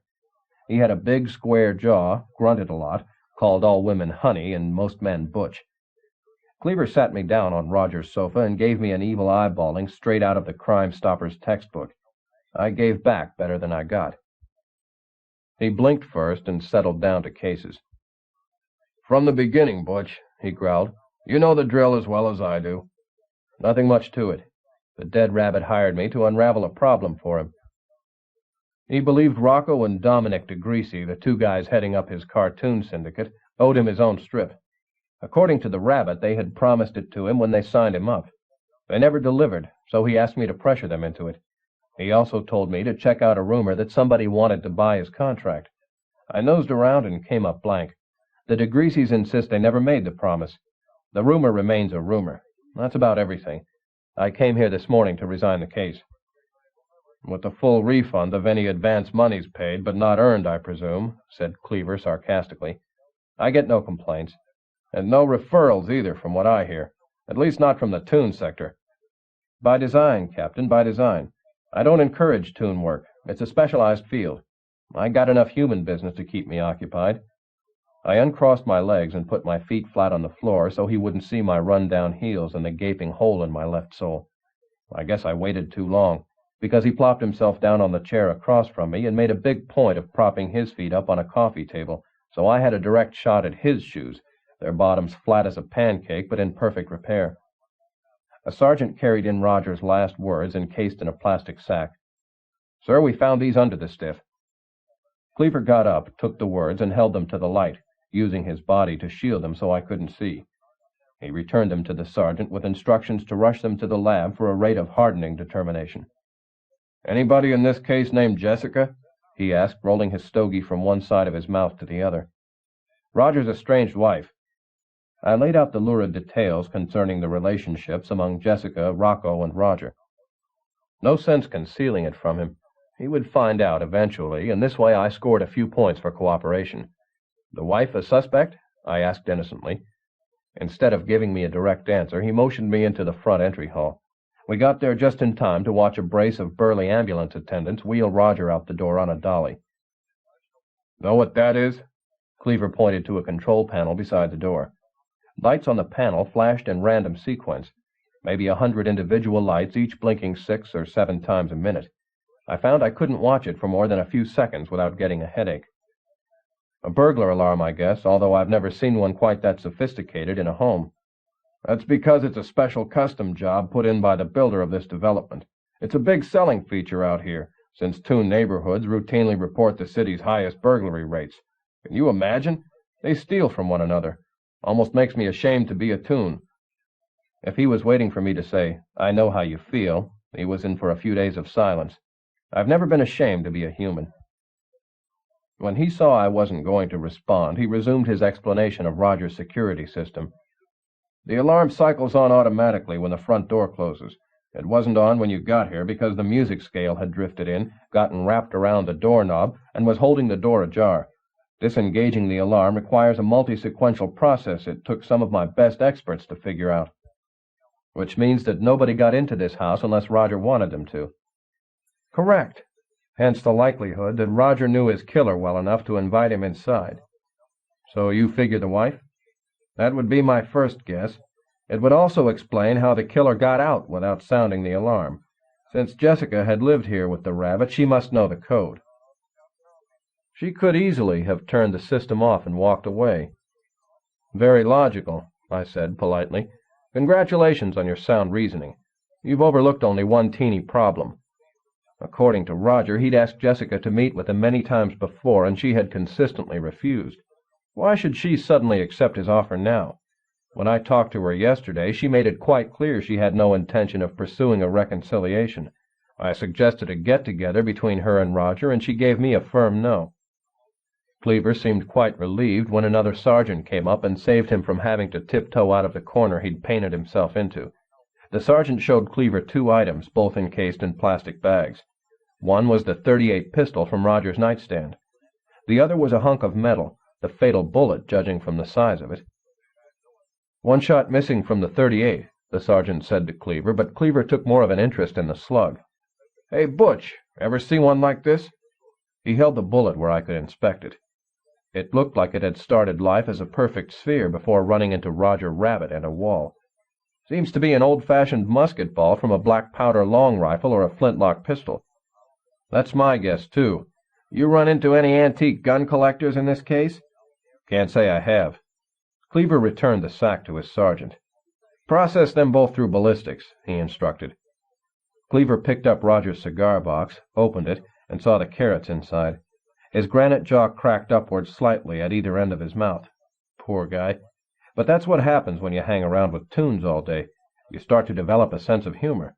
Next thing you know, nobody takes you seriously anymore, and you wind up laughing yourself straight into the morgue. "The deceased have any enemies you know of?" asked Cleaver. I shrugged. Who could hate a rabbit? Just then another police car squealed up outside. The rear door opened, and out came Captain Rusty Hudson. He worked the human side, and had a well-earned reputation as the most feared kind of law and order fanatic, one with a self-starter but no brake. He wrapped up his assignment so quickly and so neatly that he routinely had the lowest active caseload of any human detective. I wondered why the department had sent its superstar to investigate a case involving a dead rabbit. Hudson came inside, took a look around, and saw me. "Finally found your level down here with the rest of the crazies, huh, Valiant?" "Nice to see you again, too, Captain," I replied. "What can I do for you, sir?" asked Cleaver. Even though they held the same rank, the department's age-old unwritten law required a tune officer to defer to a human, and everybody who knew Hudson knew he would make life extremely miserable for any tune colleague deviating from tradition. "When I heard the report about this Roger Rabbit character being killed," said Hudson, "I figured I'd better shag it right over here before your bunch gets too far into their search. No offense, but I've had lots of problems with the tune side losing evidence on me before." "What kind of evidence you after?" "A .38 caliber revolver. Maybe has one shot gone. You find anything like that when you tossed this place?" Cleaver nodded. "Sure did. Upstairs in the nightstand. One bullet fired. I set it to ballistics. Why, you got something on it?" "I have reason to suspect it was the murder weapon in a human homicide last night." "A human homicide? Who?" I asked. Hudson looked at me the way people look at escargot when they find out that means snails. "You got a reason to be here, Gumshoe? You a witness, a suspect, or what?" "He was employed by the rabbit," explained Cleaver. "I was just taking his statement when you arrived." Hudson nodded to show he understood that police work often forced officers to associate against their wills with guys like me. He expanded his narrative, but for Cleaver's benefit, not mine. "About 1 this morning, we got a call from a hysterical woman who turned out to be this rabbit's wife. Seems she lives with a guy named Rocco DeGreasy, a big wheel in the comic industry. She was out late. When she came home, she saw a light on in DeGreasy's study. She went in to check and found DeGreasy slumped across his desk, dead." "You got an estimated time of death?" I asked, but Hudson ignored me. "I did some quick checking around," he continued, "and found out that this rabbit had previously threatened DeGreasy's life in front of witnesses during a photo session at his photographer's studio. I also discovered that this rabbit bears a grudge because DeGreasy failed to honor a promise to give him his own strip. As if I needed more, DeGreasy has also grabbed the rabbit's girl. Put that all together, it spells murder. I'll give odds that the bullet we found in DeGreasy turns out to have come from the rabbit's gun." "Were you able to pinpoint an exact time of death?" asked Cleaver, repeating my earlier question. Since this time it had come through channels, Hudson answered, "We figure about midnight." "Judging from the hardness of the rabbit's final balloon, he got it about an hour later. You checked Jessica Rabbit's alibi for then?" Cleaver asked. "No, why should I? What's she got to do with anything? The rabbit plugged DeGreasy. There's no doubt in my mind." "Great. That takes care of your murder. What about mine?" Cleaver's word balloon came out so frosty you almost needed a squeegee to read it. "These two deaths are too closely related to be a coincidence. Suppose Jessica Rabbit saw Roger kill Rocco, followed the rabbit back here, and executed him for his crime. A perfect motive. The rabbit shot her lover, so Jessica shot the rabbit." "I'll let you solve that part of it," said Hudson, buffing his fingernails on his lapel with such intense concentration that a casual onlooker might suspect it was the most important thing he had to do for the entire rest of the day. "When the report comes back from ballistics, I'll stamp my case closed. What do I care about who blew away some bunny?" With that, he left the house, got into his car, and roared off, siren on and lights flashing, a showboat to the end. Cleaver took a peek through a telescope set up in the front window, but it was way too early to see any stars. "Did that rabbit have what it takes to kill a man?" Cleaver asked me. "I don't know. On the one hand, he really hated Rocco DeGreasy, but on the other hand, who can picture a killer rabbit? "Yeah, I know what you mean," said Cleaver. He drifted off into the mental never-never land where toons seemed to spend 3/4 of their time. "You finished with me, Captain?" "What?" A series of tiny balloons, each containing an itsy-bitsy question mark, bubbled out of his head. The balloons popped, letting the question marks parachute to the floor. I was tempted to scoop them up and pocket them, since I knew a book publisher who bought them to cut typesetting costs in his line of whodunits. "Sure," Cleaver said. "You can go. Just don't leave town without checking with me first. And one other thing. I don't know how you felt about this rabbit, or if you took his case seriously, but from here on out this affair belongs to me. Official police investigation. You want to keep your license, you stay out. Understand?" 100%, I said. "I won't interfere." I jammed my hand into my pocket and crossed my fingers. "I promise." Chapter 14. The elevator in my office building worked so seldom that the toon doorman, a strapping gorilla, made a nice chunk of change carrying people to the upper floors on his back. Today I lucked out. The elevator appeared and whisked me to the 12th floor in less than a week, which probably set a building speed record. My $300 a month bought me a waiting room where a secretary would sit, if I could ever afford to hire one, my office proper, and a small john. The place normally rented for $250, but I got charged an extra half yard because of the view. Open the window, look up, and you see the sky. Look down, and you see the street. Look straight out, and you see the brickwork of the building next door. Great place. Shabby and overpriced, but it suited me better than one of those chrome and glass stakes that builders keep pounding into the heart of what used to be a picturesque city. I noticed something wacky as soon as I took out my keys to open the outer door. The lock was badly scratched, sure sign of an amateur thief. The pros go in and out without leaving a trace, but amateurs always botch it. I slammed open the door and entered the waiting room the way I learned in the Corps, low and fast. I kicked the door shut on my way past, but there was nobody hiding behind it. It didn't take me long to search the waiting room, since it contained only 2 folding chairs and a card table with some hardly thumbed magazines on it. Anybody small enough to hide behind any of that stuff didn't really worry me.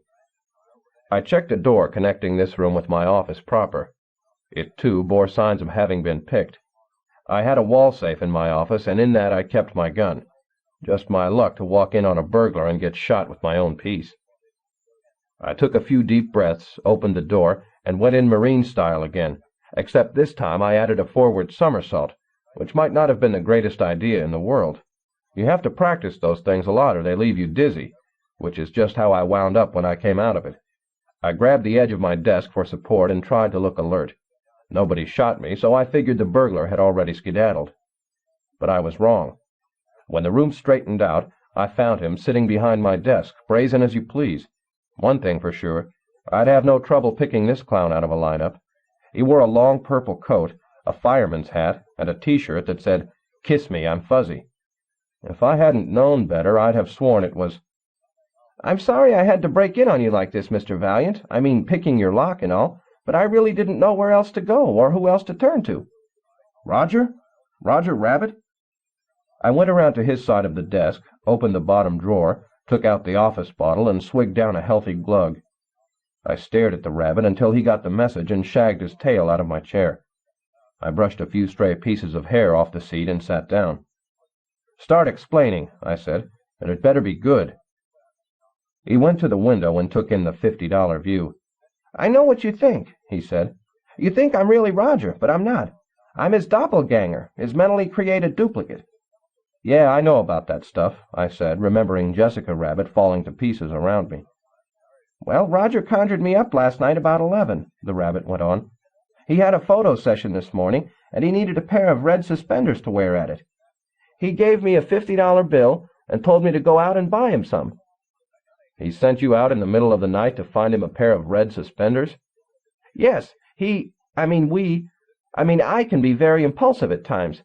Anyway, I left and started hitting those variety stores you see around, the ones that stay open late at night. I must have gone to 20 of them and couldn't find a pair of red suspenders anywhere. I found green, blue, yellow, polka dot, orange, striped." I did a few wheelies with my index finger. He caught my drift and kept his story rolling. When I finally found a store with the right color suspenders, they couldn't change my bill. I hung around downtown until my bank opened, broke the bill, went back, and bought the suspenders.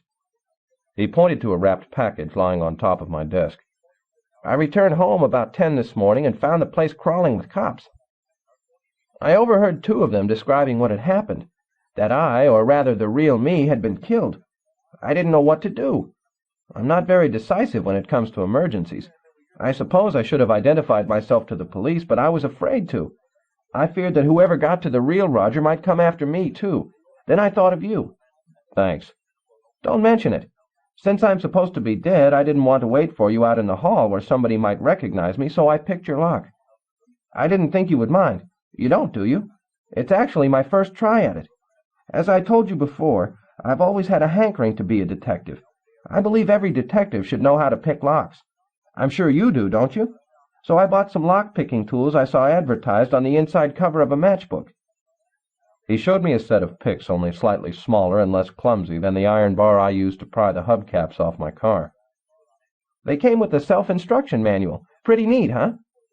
Tell me, I said after giving the office bottle another howdy-doody, how long before you start to, fall apart?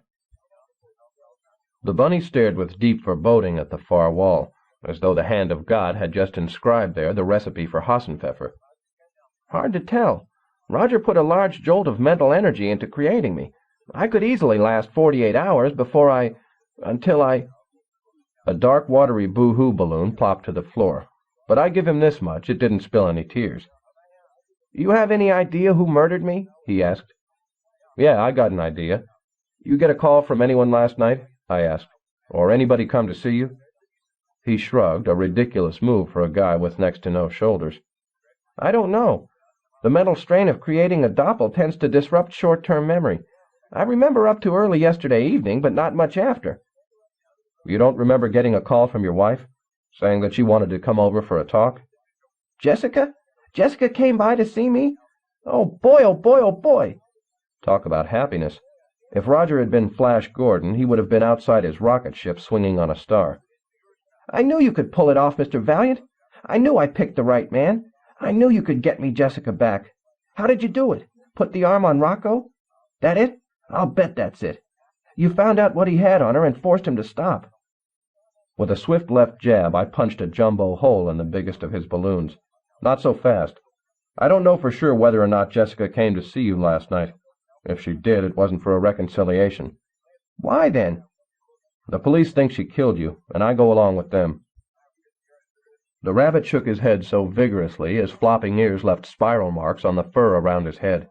Not a chance. She loves me. She would never do something like that. What makes you suspect her? For starters, your last words. I took out my notebook and read them to him.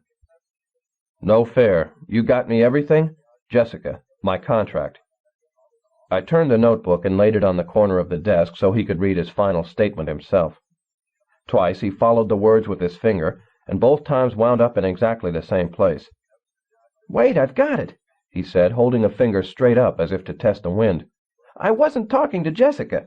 No, I was talking about her. To someone else. To Rocco DeGreasy.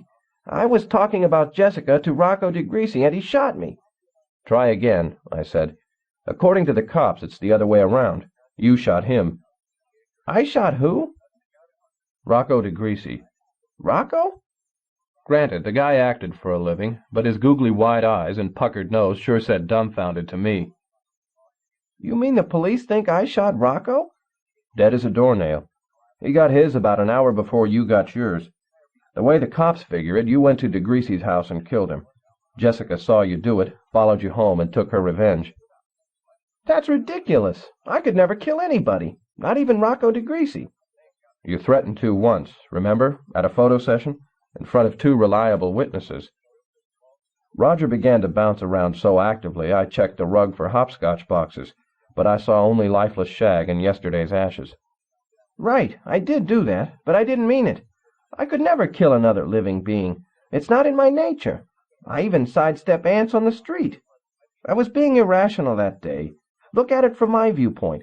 There I was peacefully going about my job when in walked Rocco DeGreasy. He started giving me guff about how he and I ought to get together and resolve this misunderstanding about my contract. That's a direct quote, misunderstanding. I'll never forget how his fat face jiggled when he said it. I told him there was no misunderstanding. He had promised me my own strip, and that was it. End of negotiation. That's when he laughed at me, and I went after him. I guess I became a tad irrational, what with his laughter and this being the first time I'd seen him since he'd coerced Jessica into leaving me. Assuming that he did coerce her. Of course he coerced her. I told you before, she would never have left me of her own free will. She loved me. Jessica loved me, and I'm positive she still does. Anyway, yes, I attacked Rocco that day, and yes, I threatened to kill him, but I never intended to follow through. What exactly do you remember about last night? Most of the rabbit's thought balloons came up either totally blank or slightly hazy. Not much, I'm afraid. I spent pretty much of an ordinary evening. I had dinner, watched some television, and read a while. No visitors, no phone calls, nothing out of the ordinary. He dribbled out a few more empty memories and finally gave up trying. Where was Rocco killed? At his home, in his study. You ever been there? No, never. We conducted our dealings exclusively at his office. How was he killed? He got shot with a .38 caliber revolver. The rabbit opened my cigar box and seemed rather disappointed to find it contained cigars. Well, there you are. That should clear me. I've never fired a gun in my life, or owned one either. What about the one in your nightstand? Roger's words came out with at least a yard of spacing between them, and so tiny I nearly got eye strain reading them. What one in my nightstand? A .38 caliber revolver with one bullet missing. The cops have it. They're running it through ballistics right now, but I'd be willing to bet it turns out to be the murder weapon. You're kidding. In my nightstand? How could that be? I've never owned a gun in my life. You have no idea how it got there? None. His eyelids rolled down. Don't you see? This is a frame-up.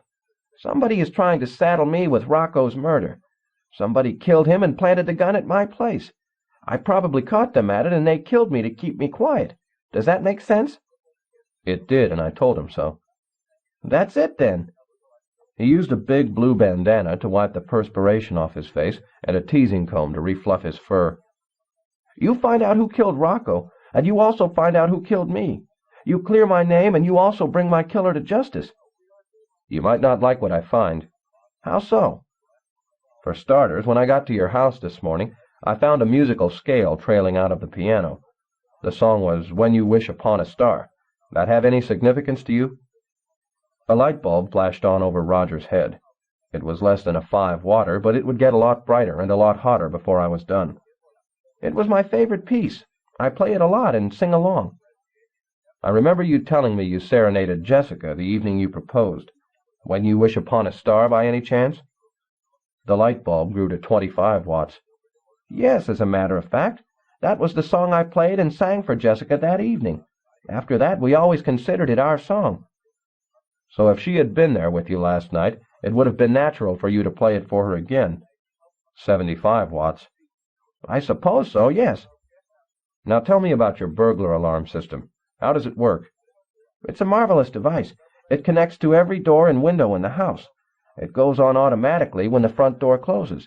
You have to disengage it after you go in and before you go out, or the thing sets off a wail you wouldn't believe. When I got to your place this morning, the door was ajar. The musical scale had gotten wrapped around the door handle. That's how I got in without setting off the alarm. The question is, how did the killer get out? Beats me. Jessica lived there in that house with you for nearly a year. Did she know the code to disengage that alarm? 100 watts. Yes, she did. So she could very easily have disengaged it after she shot you and walked out without setting it off? Yes, I suppose she could have. Did anyone else know the alarm code? Sure, lots of people. Name them. 200 watts and flashing caution. Okay, so she was the only one. Right. The only one besides you who could have gotten out without tripping the alarm. Now let's investigate the other end.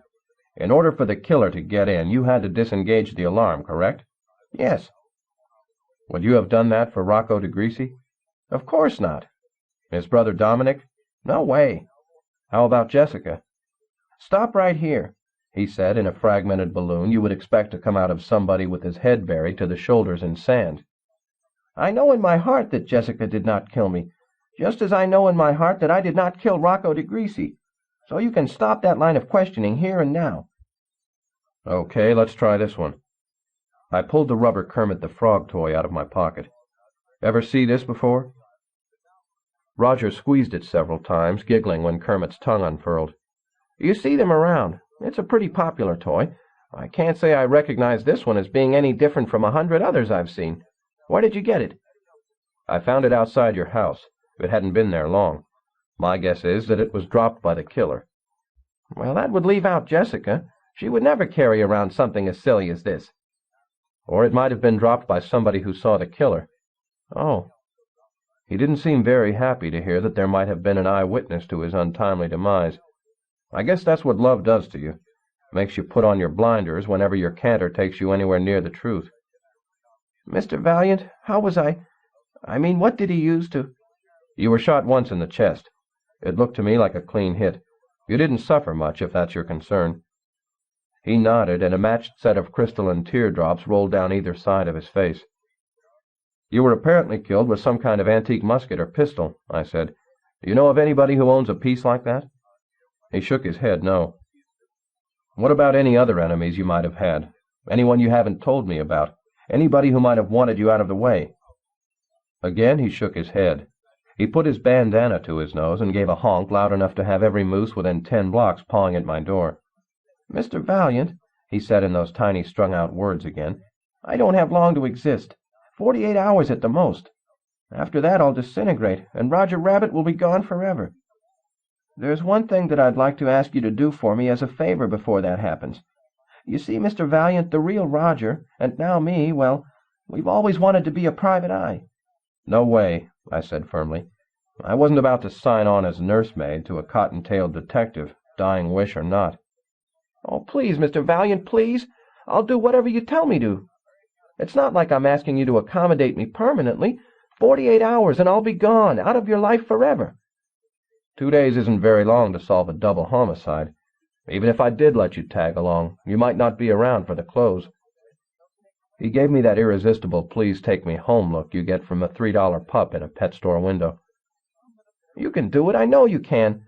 What say, Mr. Valiant, please?" I owed the rabbit, true. If it would make him happy to step and fetch for me, who was I to deny him? "All right, I take you on, but only under one condition. We level with each other, in everything. Agreed?" "Sure." He nodded his head so fast the end of his ear cracked like a whip. "Then let's start by you telling me why you pulled that pie assault on yourself." He switched back to the same forlorn puppy face that I guess he figured he got me with before. "On myself? No, Rocco did that." I pointed toward the door. "Take a hop." His puppy face grew up in a big hurry into a beaten cur. His word balloon came out so heavily weighted down with guilt it dented the top of my desk. "I should have known I could never fool you." "Why did you even try?" He stared at a spot about 1,000,000 miles over my head. "I guess as a ploy to get sympathy. According to my psychiatrist, it goes back to when I was growing up. You see, I came from a very small town, and I shook my head. "Spare me the historical details. I'm only interested in here and now. Like the bit about Rocco offering you your own strip. You make that up, too?" "No, not that. That was the truth, I swear it." "And your story about you and Jessica. What about that?" "True, every word of it." He hung his head. If I hadn't jerked back in my chair, one of his ears would have speared me in the eye. "I'm sorry I tried to deceive you," he said. "I won't ever do it again. You have my word on that." He straightened up. This time, though, I was sitting well back when his ear came whistling past. "Please don't hold my one indiscretion against me. I promise you total honesty from here on out." "And you tone down the goofiness, too. You want to work with me, you act like a human." "You want humanity," said Roger solemnly. "You will get humanity you won't believe." He held out his paw exactly the way a person would have. For the first and I hoped last time in my life, I shook hands with the rabbit. Chapter 15. I took the rabbit to my place. He didn't draw so much as a second glance from the people out front on the street. Shows you what the world's coming to. I can still remember the first tune who moved into this neighborhood. A good-looking guy, humanoid, a dead ringer for Smilin' Jack. Real personable, and as near normal as a tune could be. That was 20 years ago, and people marched through the streets in protest. They lost. He stayed. Now we've got more barnyards than old MacDonald's farm. Every morning my next-door neighbor sticks his head out the window and crows at the sun. You go into a diner for lunch, and the guy on the stool next to you orders a bale of hay. Travel 10 feet down any sidewalk, and you'll step in at least one deflated moo balloon. And this is what the politicians downtown call social progress. I unlocked the door, and we both went in. I don't believe in frou-frou. My living room comes furnished with a floor lamp, a reading chair, and a sofa. Add to that a wooden table where I play poker and work out chess problems, plus a few pictures, mostly of me in the Corps, and that's about it. I keep my chess books on the floor, my gun in a closet, my dinners in the freezer, and my booze under the sink. Simple and unpretentious. The kind of life guys go off to monasteries to enjoy, and I live it every day, right here in the City of the Angels. I sat Roger down on the sofa and went into my closet to dig him out of disguise. I knew that if Rusty Hudson or Clever Cleaver ever spotted him, they'd haul him in and grill him. That could easily eat up his 2 remaining days. Plus, I also had 2 killers to worry about, Rocco's and Roger's. If either of them spotted Roger, the rabbit wouldn't even last that long. So I had to keep anyone from recognizing Roger, a good trick when you're dealing with a 6-foot-tall, nationally famous rabbit. But never let it be said I didn't give it a try. In the back of my closet I found a pair of baggy cords, a wool plaid shirt, and a blue watch cap with enough stretch in it to absorb those ears. I handed him the lot of it. From the flicker of disappointment in his eyes, I could tell that he didn't care much for my choice, but I knew that, if left to his own devices, he would deck himself out in a zoot suit and consider himself inconspicuous because he didn't fluoresce when the lights went out. While I waited for him to change, I went over to my wooden table to work on the chess problem I had set out, but the rabbit had already solved it. I'd been struggling with it for nearly 2 days, and he solved it in less than 10 minutes. Made me wonder what other talents this bunny was hiding under his bushel. Roger came out of the bathroom wearing my clothes and did a 360-degree turn. "Well, what do you think?" "Your tail's sticking out the top of your pants." He tucked it in. "There, better?" I nodded. His ears refused to stay folded over inside the watch cap, so his head resembled an inverted woolen ice cream cone, but I could live with that. I gave him my old pea coat and told him to keep the collar pulled up around his face. "Didn't you forget something?" he asked me just before we left. "I don't think so," I said. "What?" "How about a piece?" He flipped his word balloon end over end the way a punk would do with a silver dollar. "A piece of what?" A piece, you know, a gat, a rod, a gun." He pointed his paw westward and squeezed off an imaginary round at the savages circling his wagon. "I thought you said you'd never owned or shot a gun before." "True." He fired again and grinned as another phantom engine bit the dust. "Then what do you want with one now?" "It seems only appropriate. I mean, if I'm going to be a detective, I ought to pack a gun." "I'm a detective, and I don't." I opened my coat to prove it. "Oh," he said. I don't know what he needed a gun for. His balloon came out so heavily laden with disappointment he could have sapped Godzilla with it. We went downstairs, got into my car, and I drove us to Roger's house. I picked the lock, without leaving a single scratch on it, I might add, and we went inside. Roger immediately rushed to turn off the alarm, but he needn't have bothered. Cleaver's experts had deactivated it so the cops could come and go freely. "Remember," I reminded Roger, "we're looking for anything out of the ordinary, anything which I or the cops might have overlooked, but which might be significant to you. Clear?" "You bet," said the rabbit. Where he got it, I'll never know, but he pulled a magnifying glass out of my pea-coat pocket and walked into the living room with me close behind. You didn't need any magnifying glass to see what had happened here, though. I hardly recognized the place. Every sofa and chair cushion had been sliced open. The paintings had been pulled off the walls. Every drawer and every table had been dumped in the middle of the carpet. We went through the rest of the house and found it in the same state of disarray. We ended up in Roger's bedroom. "The police aren't too neat when it comes to searching a place, are they?" Roger said. He picked some underwear off the floor and put it into a drawer, but the bottom had been kicked out and his skivvies fell straight through. "No cop did this," I said. "Who then?" Roger asked. "And why?" "We answer those questions and we crack this case." "Maybe, maybe not," countered Roger. "Maybe with the alarm off, some common crook broke in and robbed the place." "I have had a few break-in attempts lately, forced windows mostly, but the alarm went off each time and frightened the burglar away. Maybe this time one of them made it." "No." I poked through the scattered contents of Roger's jewelry box. He didn't have much, but what he did have would fence for $50 or $60 minimum. No thief would leave that behind. No, somebody was looking for something very specific.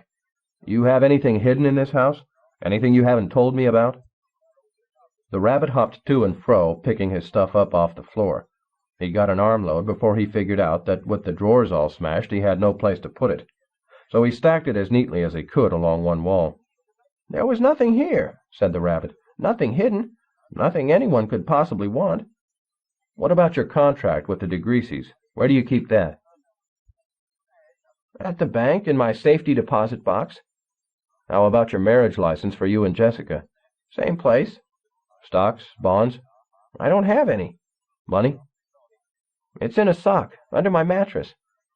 It would have simplified matters if it had been gone, but no such luck. The mattress and box springs were ripped to shreds, but the sock, money included, was still there. "What do you suppose they could possibly have wanted?" said Roger. "Tell you what," I said. "Let's go through the house room by room. Try and reconstruct in your memory what each room contained. See if anything's missing." We started there in his bedroom and finished up in the kitchen. "Anything?" I asked. "Nothing of any importance," reported Roger. "Only my tea kettle." "Your what?" "My tea kettle." I had been thinking more in terms of the sterling silver or maybe a painting. I might have known better where tunes were concerned. "Was it an antique? Did it have any value?" "None that I know of." "Where did you get it?"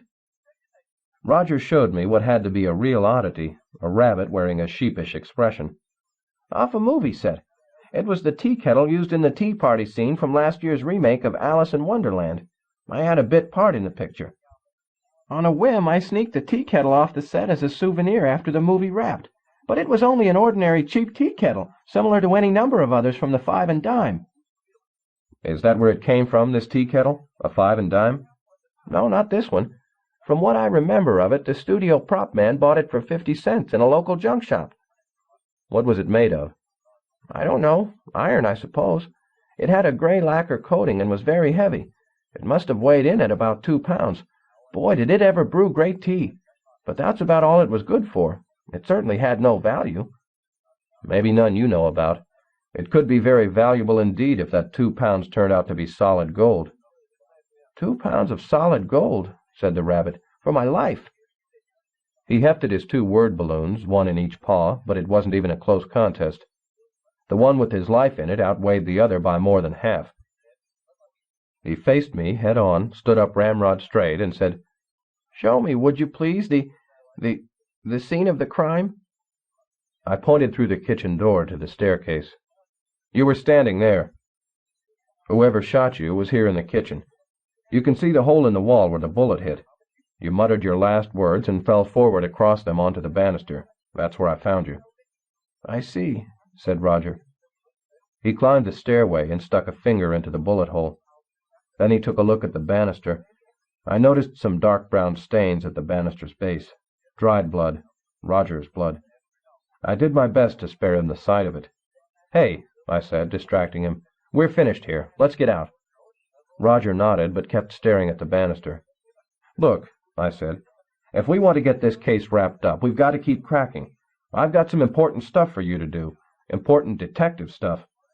Roger's head snapped in my direction. "You do? What?" "I want you to go to the public library and search through books on film history until you find a photo of the tea party scene from that Alice in Wonderland movie you were in. I want a photo that clearly shows the tea kettle, and something else, too." I opened my notebook and tore out a slip of paper. "Here's the serial number of the .38 they found in your nightstand. Go down to City Hall and check the gun registration records. Determine who owns that gun.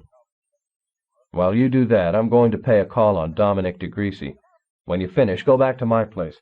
We'll meet there and compare notes." "Right, Chief," said Roger. He walked down the stairs and out the door. With what I thought showed real class, he never once looked back. Chapter 16. "Terrible, terrible thing what that rabbit did to my brother," said Dominic DeGreasy. I could see why he had let his brother do the talking. Instead of a voice, he had a throatful of gravel that rattled every word and gave him the tin drum sound you hear in people who lubricate their tonsils with loud talk and cheap gin. "You going to run the syndicate alone?" I asked. "You bet. Why not?" He pointed straight down at his desk-top the way emperors point at their thrones. "Me and my brother built this syndicate together. I know as much about it as he did. Sure, the last few years he handled the business end of it, and I took care of keeping the talent in line. I just need a week or so to pick up the fine points, and I'll have the place ticking along better than ever." I wished I could find a bookie willing to take a bet on that. DeGreasy sat down at his desk. He crossed his size 16 gunboats in a maneuver worthy of a naval captain. "I got a firm to run here, Valiant," he said. He interlocked his hands behind his head. His black morning coat pulled open and gave me a clear view of the howitzer he packed under his armpit. It appeared to be about the same big-bore caliber as the gun that got Roger, but it was hardly an antique pirate pistol. "I got no time to waste on cheap gumshoes. If you came by to line up a pigeon to expense your tab while you rehash this case, forget it. That rabbit killed my brother, no doubt about it. Why should I pay you to nose around, come back, and tell me what I already know?" "That's not why I'm here, to get a client. I already have a client." DeGreasy snorted. "Who?" "That's privileged information. Let's just say that my client believes Roger Rabbit might be getting framed for your brother's murder, and wants me to check into it to see what I can find." "Sounds like a waste of money to me." "Possibly. The rabbit might be guilty as hell. But then again, there's the outside chance he might be getting set up for somebody else. And if that's so, Rocco's murderer is right now running around scot-free. You wouldn't want that, would you? You wouldn't want your brother's killer to go loose?" Dominic squirmed around in his chair, unable to find a position that fit. "No, you bet I wouldn't want that to happen. But why should it? The cops put their top man on the case, this Rusty Hudson. I got connections downtown, and I requested their best man special. The mayor himself gave me Hudson. He'll find out who really killed Rocco. Why should I think you'll do anything he won't?" "Because he already considers the case closed. He's not going to follow up any loose ends. Why should he? The rabbit's a tailor-made fall guy. Hudson hangs it on the rabbit and wraps up the case in record time. But he might just be wrong, and that's what I intend to find out. It would be a lot easier if I had your help, but I'm going to keep plugging whether I get it or not." He shoved some junk from one side of his desk to the other and probably considered that a good day's work. "If I go along with you, what do I have to do?" "Hardly a thing. Answer a few questions about your brother." He looked across the desk at his brother's chair. For the first time in his life, there was nobody in it to tell him what to do. "I guess I can go that far," he said finally. "Swell. Oh, and also I need to look through your brother's personal effects. See if there's anything in there that might throw some light on who besides the rabbit might have had a motive to kill him." He balked slightly at that. "The cops already went through Rocco's stuff." "Sure they did, but with the preconceived notion that the rabbit committed the crime. I come to the task with an open mind." He eyeballed the empty chair again, but it still wasn't talking. "Go ahead and search," he said at last. "Would you mind?" I made shooing motions toward the door. "I'd like to do it alone. It helps me concentrate." "Sure." Dominic got to his feet, happy to have an excuse for motion. "Rocco kept his stuff in his drawers. Just stick your head out when you're done." Before he left, Dominic made a big production out of locking the file cabinet and his desk. As soon as he shut the door, I picked the lock on his desk drawer. He must have had 50 pornographic magazines of the whips and chains variety stuffed in there. I searched around, but found nothing else, and I mean nothing. His drawers contained no files, no calendar, no paper, not even a pencil. I put his magazines back and locked up. With a perverted dodo like Dominic at its helm, this company would be lucky to last 12 months. I used my picks again on the company files. Based on what I found in there, I revised my prognosis to 6 months. The company's financial statements showed that the DeGreasys had been steadily losing money for nearly a year. They had less operating capital than I did, and I had enough checks kited to lift me halfway up the hill to the poorhouse. I checked under R and found one of those green cardboard dividers the cops put into place whenever they take something out.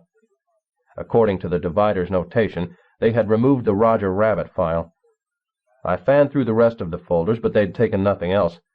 Obviously, as far as the cops were concerned, Roger was it. I closed up the files and was just about to start in on Rocco's desk when something clicked, something odd. The file drawers appeared to be a few inches shorter than the file cabinet proper. I pulled the cabinet away from the wall and examined its backside. It took me a while, but I finally found it, a secret compartment. When you pressed a certain screw, the whole rear of the cabinet swung away to reveal a narrow space maybe 2 inches deep. I had expected to find a few file folders inside, but instead the space held snapshots of original segments of comic strip artwork. Each piece of artwork contained a framed print of a comic strip and the negative used to produce it, the same kind of stuff Rocco had hanging in here on the walls. If I remembered rightly, he had said such segments were worth big bucks. This artwork portrayed baby Herman strips. Roger Rabbit appeared in all of them, so they must be fairly recent. Each segment had been signed by its photographer, Carol Masters in every case. I flipped one of the snapshots over and found a price penciled on the back. $5 grand. Certainly not small potatoes on my side of town, but hardly the mighty moolah Rocco had led me to believe the stuff fetched. Of course, what I knew about art you could put into one blank of a paint-by-number set. Maybe these were inferior quality segments and didn't command very high a price. But if that were the case, why go to so much trouble to hide them? I studied the segments up close, but couldn't see any difference between them and the ones on the wall. One of the segments did have a familiar look to it, but I couldn't place it, and it was hardly likely that I'd have seen it in the paper since I never read the funnies. I put the snapshots in my pocket, closed up the compartment, and pushed the filing cabinet back into place. Next, I went to work on Rocco's desk.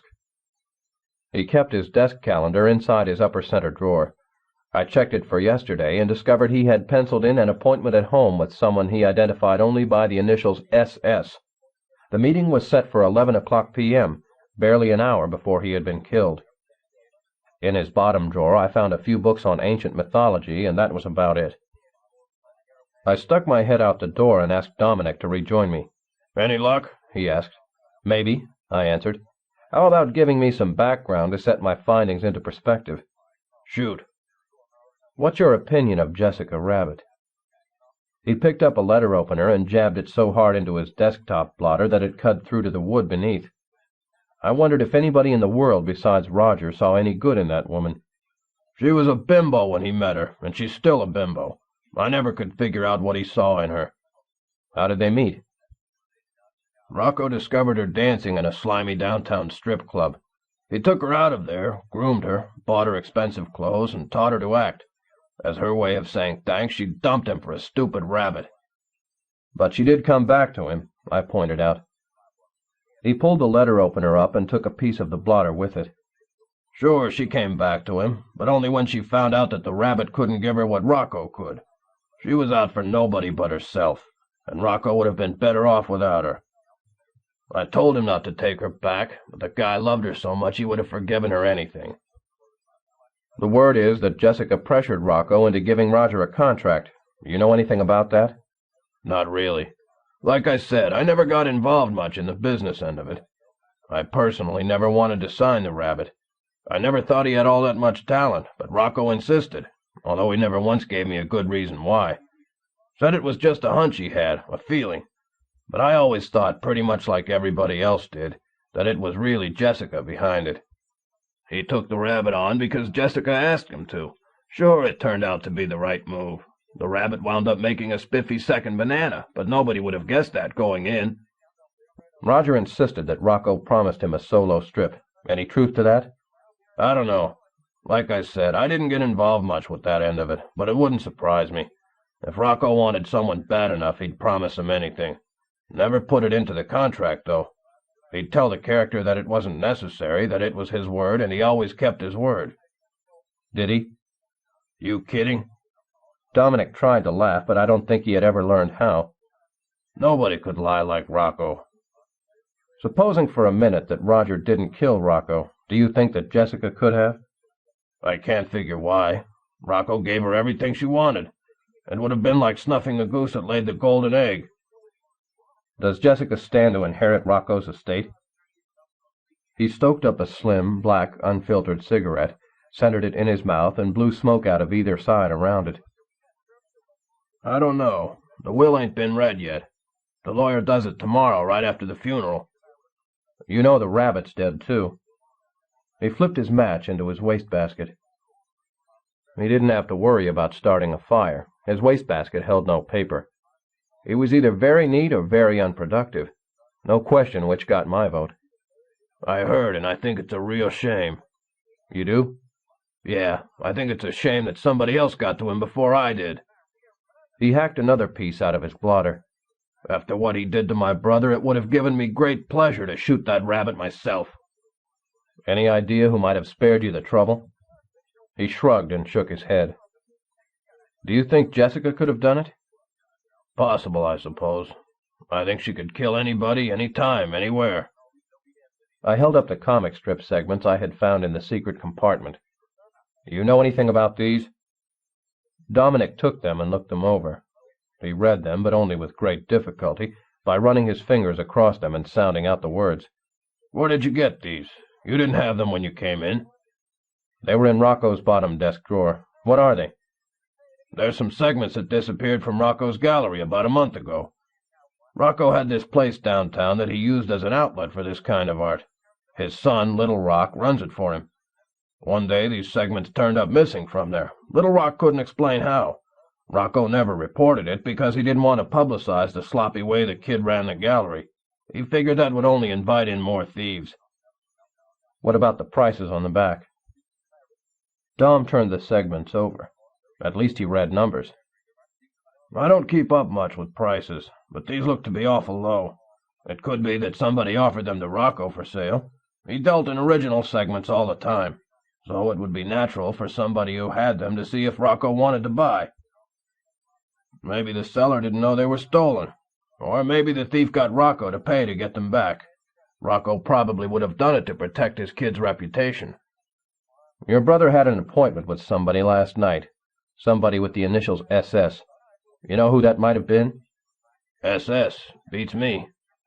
What about mythology? Huh? The study of ancient legends.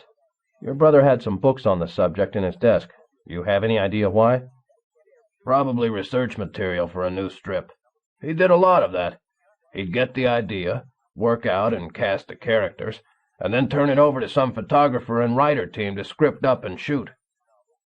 I took the comic segments back from Dominic. Do you mind if I hang on to these for a while? Be my guest. Just make sure I get them back. I was almost out the door when, almost as an afterthought, Dominic said, By the way, as long as you're poking into that rabbit's affairs, maybe you could do me a favor. If I can. What? Dominic lowered his voice and became as coy as a debutante sidling up to a bowl of spiked punch. Well, when Rocco and the rabbit were having their run-in, the rabbit one day swiped something out of the office here. It was a family memento, and it was very precious to Rocco and me. The rabbit took it, I think, because he figured he might be able to hold it for ransom or something. I'd appreciate it if you could keep your eye out for it. If you come across it, I'd be willing to pay you to get it back. What exactly was it? Nothing valuable. It's a tea kettle. A tea kettle, you say? Yeah. It belonged to my grandmother. She gave it to me and Rocco just before she died. We, used it to brew tea here in the office. Describe it for me, I said, although I had a sneaky hunch exactly how the description would go. It weighs about 3 pounds and has gray paint on the outside. There's not much else I can tell you about it. It looks like any other cheap tea kettle. Will you keep your eye out for it? You bet. Glad to do it. You wouldn't believe how interested I am in finding that tea kettle. The guy could have done wonders with oranges at breakfast, judging from the way he wrapped his gigantic hands around mine and squeezed. You know, Valiant, he said, I'm starting to like you. Now that really made my day. I can honestly say I had met tunes brighter than this bozo. Chapter 17. Fresh from a session with one dumbbell, I wanted nothing less than to spend my lunch hour with another, but no such luck. My apartment door lock bore the same amateurish pick marks I had found on the locks at my office. Roger Rabbit, apprentice locksmith, strikes again. I opened the door and went in. I found the rabbit bustling around in the kitchen, making a monumental production out of throwing stuff into a pot. "Welcome home," he said, dipping a big wooden spoon into his bubbling cauldron and bailing out a taste. "Lunch will be ready in a jiff." He had a bath towel wrapped around his waist, apron fashion. "I hope you don't mind my using your kitchen. Since you've been so kind to me, I thought a nice meal was the least I could do to repay you. So I picked up a few odds and ends at the store and threw something together." I squeezed past him, opened the cupboard under the sink, and poured myself a dose of liquid composure. The rabbit handed me a cocktail napkin. A cocktail napkin! I wondered if he also had a cigarette girl stashed in the hall, ready to flounce in and sell me coffin nails at $2 a pack. I tossed down another slug, wiped my lips on the rabbit's cocktail napkin. It had "Down the Hatch" printed across it in 10 different languages, wadded it up and stuffed it into the trash deeply enough, I hoped, so the janitor wouldn't find it and give me a rough time about going high class on him. "Quit picking my locks," I said, as sternly as you can to a rabbit wearing an apron. "Here." I reached into the drawer where I kept my spare keys, took out 2, and gave them to Roger. "This one opens my apartment, this one opens my office. Do me a favor and use them from now on." The way he looked at them, you'd have thought I'd just given him the crown jewels of England. "Thank you, Mr. Valiant," he said. "I'll guard them with my life." "And knock off this Mr. Valiant stuff. Call me Eddie, like everybody else." "Oh, yes, thank you, Eddie." He flashed me a grin sunny enough to grow pansies in a window box. I went to the stove, lifted his pot lid, and found a lot of vegetables boiling in water. "What's this?" "It's ratatouille," he said. "That mean you make it with rats?" You never knew. Toons eat some of the weirdest stuff. He guffawed. "No, hardly. It's a vegetable stew. You prepare it with eggplant, zucchini, tomatoes, Swiss cheese, and spices. It's very tasty." "Yeah, I'm sure it is, and it sounds great, but I'm on this special diet. Doctor's orders." I opened my freezer, took out a turkey pot pie and some frozen French fries, and slid them into the oven. "You're back early," I said. "Give up on being a detective?" "Hardly." The rabbit proudly puffed out his skinny chest. A mountaineering mouse would have had a field day scaling his protruding ribs. "I finished both my assignments, so I came back here to report in." "You got everything I told you to?" "Sure did." The rabbit wiped his paws on his towel apron, went into my closet, and took a book from out of my pea-coat pocket. The book, published by some scholarly society with about 10 words in its name, all of them 3 syllables or more, traced cartoon history from the late 1800s on. Roger opened the book to a page near the end. "There it is," he said. I took the book. The page showed the tea party scene out of the Alice in Wonderland remake. Alice herself sat at one end of a long rustic table. The White Rabbit sat at the other. In between them sat a titmouse, a grinning Cheshire cat, and a beagle who looked kind of familiar. I tapped my finger on the dog. "Who's the mutt?" I asked. Roger's cheeks flushed a bright red. "That's me. I told you I had a minor role in the film." "You played a beagle?" Roger stirred his pot a few stout licks, banging the spoon vigorously on the edge to clean it off. "The rabbit part went to Bugs Bunny. He was really hot that year, and totally monopolized rabbit roles. He had just won an Academy Award, and everybody wanted him. While he made this movie, he also appeared on Broadway in that redo of Harvey where the human's the invisible one, and he shot 1,000,000 commercials. With nothing in the rabbit line available, I read for the part of the dog and got it. It wasn't much, but it was something." I studied the photo. "I'm impressed. You look great. If I didn't know, I'd swear you were really a beagle." "Thanks. I worked hard at it. I wore brown face makeup and folded my ears to either side of my head, and I spent hours learning to woof. In my big scene, I fetched a stick for the Queen of Hearts. I got a brief mention from Rex Reed in his review. It's at the house in my scrapbook. If we ever go back, I'll show it to you. It's the first real review I ever got. I can still quote it. A young unknown named Roger Rabbit played the beagle so convincingly it sent fleas up and down my spine." "This the tea kettle?" I pointed to the object set in the middle of the photograph table. "That's it. See what I told you? Nothing but a cheap, ordinary tea kettle." "Certainly seems to be." I grabbed the page and ripped it out of the book. "Do you know what you just did?" wailed the rabbit. "You just tore a page out of that book." "Good observation. We'll make a detective out of you yet." "But that's a library book. You're not supposed to tear pages out of a library book. It's on my card. I'll have to pay a fine." I looped my arm around his shoulder. Sometimes in this detective game you have to step outside the law. My oven timer informed me that my lunch had thawed.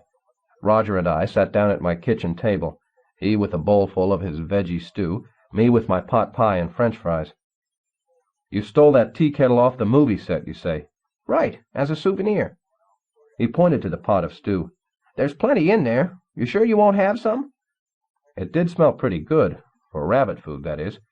Curiosity got the better of me. "Maybe just a taste," I said. He ladled me out a generous helping. "I saw Dominic DeGreasy this morning," I said. "He says that tea kettle belonged to him and Rocco. He says it was their grandmother's and she left it to them when she died. He says that you stole it from out of their office. He says it's very precious to him and he's willing to pay to get it back." The rabbit sent up a pair of speechless balloons, as flat, empty, and stark white as two pieces of bread popping out of a broken toaster. On his next try he did better. His words came out a mystified, translucent gray, but readable. "Dominic said that? About my tea kettle? Absurd! I acquired the tea kettle exactly the way I told you I did. And what would he want with it anyway?" "I don't know, but that tea kettle is shaping up as a very important element in this case." I finished off my bowl of stew and figured that since the rabbit had gone through so much bother, I ought to be polite. "You got any more of this stuff?" "Plenty. Let me get it for you." He took my bowl and filled it to the brim with seconds. "If you didn't steal that tea kettle from the DeGreasys, how did Dominic know you even had it?" "I have no idea." "He ever come over to your place, maybe see it there?" "No, never." "You ever mention it to anybody?" "Hardly. The subject of tea kettles rarely comes up in conversation." "What about Jessica? She must have known you had it." "Of course she did. I used it every day." "So she could have told Rocco about it, or Dominic." "She could have, but why she would I can't imagine. Let me stress again, that was a perfectly common tea kettle. There was absolutely nothing special about it." "Not to you, at least." Still being polite, I got up and helped myself to a third bowl of stew. "You know anybody in the cartoon business with the initials SS?" "Lots of people. Sad Sack, Stumpy Squirrel, Super Savage, Sarah Smile. The list goes on and on. Why?" "Rocco had an appointment at his house last night with somebody with those initials. The appointment was for 11 o'clock, only an hour before he died. Any of the people you mentioned have a grudge against Rocco?" "Well, he was hardly the sort of man likely to be selected mayor of Toontown, but I don't think any of the people I listed hated him enough to kill him." "How many of them did Rocco have under contract?" "I don't know exactly. Stumpy Squirrel and Super Savage for sure. Probably more." I went back for one final dollop of stew, but the pot was empty. "What you got for dessert?" I said, mostly in jest, but Roger immediately hopped up, went to the refrigerator, and brought out a Boston cream pie. He carved out a man-sized chunk and served it to me, together with an excellent cup of freshly brewed coffee. "What about the 38? I asked 5 minutes later, the first time I had an empty mouth. "You have much luck tracing that?" "Some." Roger pulled out a notebook identical to mine and flipped it open. "The gun was reported stolen several months ago. That's about it. I had no idea where to go next, so I didn't pursue it any further." I took his notebook and wrote a few names and addresses into it. "Here's a list of shady gun dealers. Start with them. See if they've heard anything. If the police have been nosing around, chances are one of these guys will know it." I dumped my dirty dishes into the sink. The ones that had been there when I left this morning had all been washed and stacked neatly on the drain board. A regular ball of fire as a cook and housekeeper, this rabbit. I might be tempted to keep him around permanently if he did floors and windows, too. Also follow up on the tea kettle angle. Ask the studio's prop man. See where he got it. Maybe, if we can trace it to its origins, we can figure out why DeGreasy wants it so badly. And check out every double S initialed Toon character in the DeGreasy stable. Find out if any of them had a recent beef with Rocco, and see where they were last night when Rocco died." "That's a pretty heavy workload," Roger griped. "Hey, nobody said detective work was easy." "What are you going to do?" he asked. "I've got a few leads of my own to follow up." "Aren't you going to tell me what they are? I thought we were partners in this case." "We are, but sometimes even partners have to keep their little secrets from one another. See you tonight," I told him as I went out the door. Chapter 18. Put a figurehead over the front door and a brace of smokestacks on the roof, and you could have sailed Rocco DeGreasy's place across the North Atlantic. I made a quick count of the windows as I strolled up to the front door. I hit 18 and still had 2 floors to go. I suppose there must have been a doorbell, but I didn't feel like spending half an hour searching for it among the gewgaws carved around the entryway. I hammered the door with my fist instead, setting off a resounding echo inside. The butler who opened the door must have come as an accessory to the house, since his face had the same smooth, pasty-white texture as the granite walls outside. When he saw me standing there on his front stoop, he crinkled up his nose the way a dowager would passing a garbage can. He offered to take my hat. I told him I didn't trust him with it. He ushered me into a living room only slightly smaller than the tenement apartment where my mother had raised her 4 kids, told me Madam would join me shortly, and retired. Jessica came in carrying one of those tune cats that look like Felix and come in any color from chartreuse to candy apple. This one matched her violet eyes. Jessica wore a clingy pastel green number. I would have expected someone with her sense of the dramatic to play the mourning role to the hilt and go with black. Of course, the outfit she had on did cover her from ankle to shoulder, and maybe she considered that to be penance enough. "Mr. Valiant," she said with that seductive voice. She held out her hand a little too high to shake, a little too low to kiss, but just about the right height to pat my head if I bowed down before her. "A pleasure to see you again. Whatever can you be investigating now? I'm sure, being a detective, you know that your client is dead." I left her hand hanging there in midair and let her figure out what to do with it. "Dead or not, he paid me for 3 days' work, and I mean to give him his money's worth." "And how do you propose to do that?" she asked. She set her cat down on the floor. It proceeded to amuse itself by conjuring up some mental mice, which it stalked around the room. I sat down on the sofa. Rocco had a humidor of expensive cigars set on the coffee table. I opened it and helped myself to a fistful, figuring Rocco didn't need them anymore. I put one of them into my mouth, fired it up, and sucked it to life. For starters, I aimed to prove that Roger never killed Rocco. Instead of taking a chair, Jessica kicked off her shoes, sat on the floor at the end of the coffee table, and rested her head against the arm of the sofa not 6 inches from my knee. "You've got a long uphill struggle there, Mr. Valiant. From what the police tell me, it's a straightforward case. Roger had a motive, and they found the murder weapon in his house. What have you got? New evidence? If so, it had better be pretty good." No new evidence. Nothing except the basic belief that Roger didn't have what it takes to kill somebody." "Whatever gave you that idea?" "My vast experience with human nature." She laughed softly. "All well and good, except remember, we're talking about a rabbit here." "It works pretty much the same way." "You're the detective."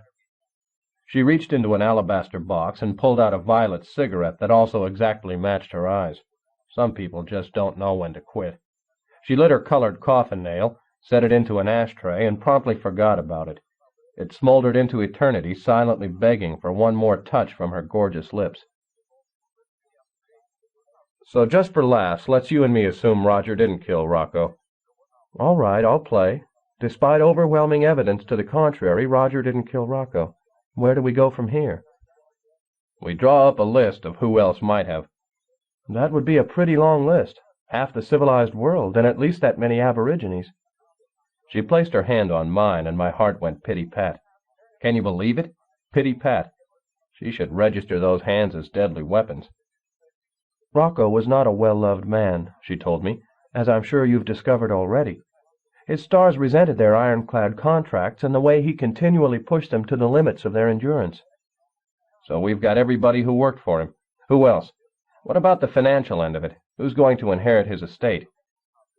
When she shook her head, her hair brushed across my fingertips and gave me the same tingle you get when somebody runs a feather across your stomach. I don't know for sure. Rocco and I never discussed the matter. I suppose the bulk of his estate will go to his son, Little Rock. Tell me about him. She laughed again, but there wasn't much mirth to it. I think you could safely count him out as a suspect. Little Rock couldn't kill a fly. He lacks the drive and sense of purpose necessary to plan it and bring it off. That's why we have second-degree murder, the unpremeditated variety, for people who are too lazy to plan ahead. She shrugged, and one side of her dress slipped down to reveal her shoulder. You know if Rocco had any recent business dealings with anyone with the initials SS? SS? No, not that I can recall. I found snapshots of some stolen artwork in Rocco's office downtown. He ever mention anything about such stuff to you? Not a word. I blew my next question at her across the red-hot tip of her dead lover's fine cigar. And where were you when Rocco died? Her eyes sparkled. Toons can do that with their eyes. Usually it comes across affected and ridiculous, but when she did it, it made me want to cuddle her and coo inanities into her ear. I hope you don't suspect me of killing him. I haven't knocked anybody off the suspect list yet. She shrugged again. To my dismay, the other side of her dress held the line. I went to a movie and then for a walk. I went alone and no one saw me. I came home around 12:30 and found Rocco dead in his study. I immediately called the police. In practical terms, I have no alibi, but I also have no motive. You mind if I take a look at the scene of the crime? The police already went over it. The police have been known to miss things before. Jessica's standing up reminded me of a skyrocket heading for outer space, one long straight line of fire and smoke. Sure, go ahead. It's just across the hall there. I went inside Rocco's study. The place was filled, top to bottom, with shelves containing probably every comic book Rocco had ever produced. From what the cops had told me, after being shot, Rocco had fallen forward across his desk, though I didn't see how he found room. He had enough doodads on top of the desk to stock 100 novelty toy shops. Most of them were little plastic or rubber wind-up contraptions depicting the Toons in his stable. I found Roger Rabbit.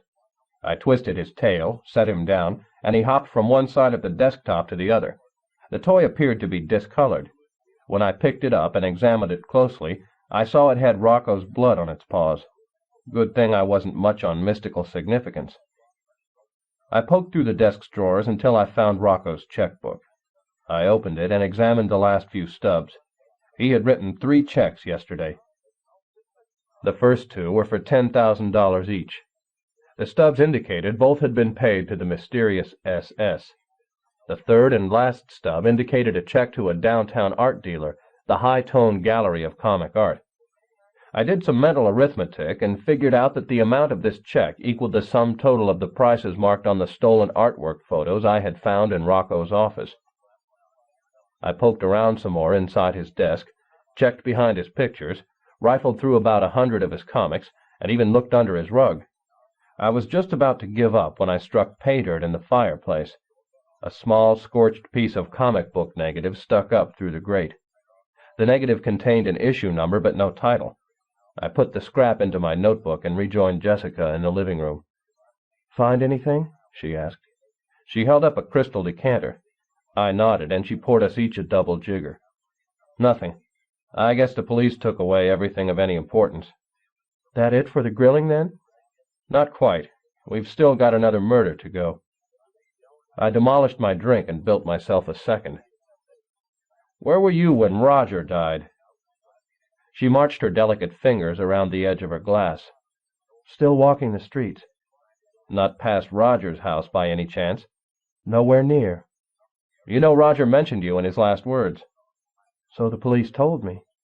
"Any idea what he meant by it?" "None." She put her untouched drink down beside her untouched cigarette. If she kept up at this rate, pretty soon she wouldn't have a vice left in the world, and no idea how she got so pure. "I know you and the police both consider me a prime suspect in Roger's murder," she said, "but I'm not worried. Why should I be? I'm totally innocent." So said half the guys on death row, but I didn't tell her that. I fished around a while longer, but came up with nothing new, so I got up to go. On the way to the door, she moved in very close to me, so close I could feel her breath warming my throat when she turned her head to speak. "I'm rather sorry the interrogation's over," she said. "You fascinate me, Mr. Valiant. I've never met a man quite like you. I hope you'll come back and see me again, when you can stay a bit longer." She flashed me a smile torchy enough to illuminate a midnight fertility dance. I wanted to kid myself, but no dice. Granted, she had married a rabbit, and I had to be better than that, but no way could I ever picture myself a winner in this girl's romantic sweepstakes. She wanted something else from me. I didn't have to wait long to find out what. "Since you're going to keep pursuing this case anyway," she purred, "there's a favor you might be able to do for me." "Name it," I said, surprised at how hard I found it to talk without gasping. "During my marriage to Roger, the two of us once bought an antique at auction. I always had a special fondness for it. Roger told me to take it with me when I left, but I forgot it. I would like very much to retrieve it before the courts dispose of Roger's personal belongings. I asked the police about it, but they told me there was no such object in the house. I wonder if you should come across it during your investigation, could you see that I get it? It has a great deal of sentimental value to me." "What is this object?" I asked, although I already had a pretty fair idea what her answer would be. "Nothing particularly valuable. An antique tea kettle. Roger kept it on the stove in his kitchen." "Sounds simple enough. I'll see what I can do." "I would appreciate it a great deal." To show me just how much a great deal could be, she kissed me full on the lips. She tasted of rose petals and honey. Her tongue caressed mine like a cool breeze on a steamy night. She let me go and stepped back from me with the self-satisfied smile on her face that told me she thought she had my number. And I have a hunch the lustful smirk on my face told her she was absolutely right. Whatever that tea kettle turned out to be, I knew who had first dibs on it in my book. Chapter 19. I went back to my office and let my bottom desk drawer buy me a drink. On the other side of the wall I could hear my next-door neighbor, an accountant with thick glasses, clickety-clacking his adding machine. I envied the guy. Must be nice to have a job where everything added up. Rarely see it in my line of work. For instance, Jessica Rabbit could easily have had her pick of any human guy she wanted. Yet she ran off and married a nobody-tune rabbit. Why? To get his tea kettle? Hardly seemed likely. She could have spent one night with him, or even just stroked his nose, and he'd have given her his tea kettle plus his house and all his money to boot. And what about that tea kettle? What made it so important? Who had it, and how did they get it? I sank a well into my bottom drawer and struck more bourbon. I opened my closet door and flipped on the old black-and-white TV set I keep in there out of sight of clients. There was a football game on I wanted to catch, the Rams against the Bears, with the Rams trying something new, a tuned gorilla as linebacker. Nothing particularly unusual about that. Last statistics I saw, nearly 75% of all pro players were tunes. According to some people, it's ruined the game, made it not so much football as barnyard brawling. Anyway, what makes this new Rams player different is that she's not only a tune, she's also a female, the first woman to break into the pros. A lot of sports writers dismiss it as nothing but a desperate gimmick on the part of a bottom division team, but I don't know. I don't see how you can call anybody a gimmick who's 8 feet tall, 300 pounds, and can lift the back end of a car with her toes. The game had barely gotten underway, and the new girl on the block had just thrown the Bears' quarterback for a 10-yard loss, when Roger came in, floating 2 feet off the ground as usual. "What a hectic day I had," he said. His words collapsed inside their balloon like so many beanbags. He took off his coat, walked to the open closet, hung it up, and shut the door on a football sailing toward a wide receiver all alone in the end zone. "Hey, I was watching that," I said. He looked at me and at where I was pointing. "You were watching the closet door?" he asked. I didn't have the strength to explain. "Tell me what you found," I said. "I hit every one of those gun dealers you sent me to and came up absolutely blank. No luck on the .38. He sat down across the desk from me, leaned back in his chair the same way I was, and crossed his feet on the desktop just like mine. It was almost like talking to my reflection in the mirror, except even on my worst morning I never looked as fuzzy as that. Too bad. That means it probably came from some minor dealer. It would take us a week to hit those. Tell you what, drop the gun angle for the time being and concentrate on the tea kettle instead." The rabbit overlapped his upper lip with his lower, achieving exactly the same facial posture he would have if I had bopped him in the jaw. "The tea kettle? You can't be serious. What can possibly be so important about that crummy old tea kettle?" His next words came out in the close-set, legalistic lettering you see in the contract for a set of encyclopedias. "You promised me we would go partners in this. I assumed that meant we would share the work evenly, good and bad alike. So far you've taken the glamour jobs and I've done the doggy stuff. How about giving me some real detective work for a change? Something that really matters." I opened the closet door just in time to miss an 86-yard punt return, catching instead Plastic Man's spiel for his brand of garbage sacks. Lucky me. "You got it wrong, Bunny boy," I told the rabbit. "This tea kettle looks like it might be the most important angle of the case." "Pish-posh! I don't believe it." "It's true." The TV showed a close-up of a Rams cheerleader wiggling her fanny, although I couldn't get too excited by the sight of a possum in tight pink shorts. "How can you be so sure? Just because Dominic DeGreasy's after the tea kettle, that doesn't make it the Holy Grail." "It's not just Dominic anymore. Your ex-wife has a yearning for that tea kettle, too." "Jessica? You saw Jessica?" "Less than an hour ago. She says that you and she bought that tea kettle at an antique auction.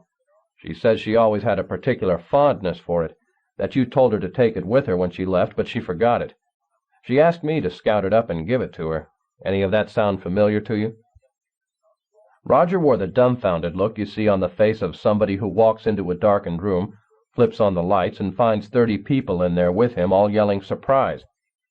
"She told you the two of us bought it at auction?" "So she said." "That's a flat-out lie." His large black eyeballs took a big hop with every word. Almost made me want to sing along. "I got that tea kettle where I said I got it." So you see, the tea kettle shapes up as being very significant. Roger bent his ears forward 90 degrees, like he was caught in a brisk wind pushing him forward into some place he had no desire to go. "Fine. No more static. Tell me what you want me to do, and I'll do it." "Good. Check with the studio prop man who bought the tea kettle.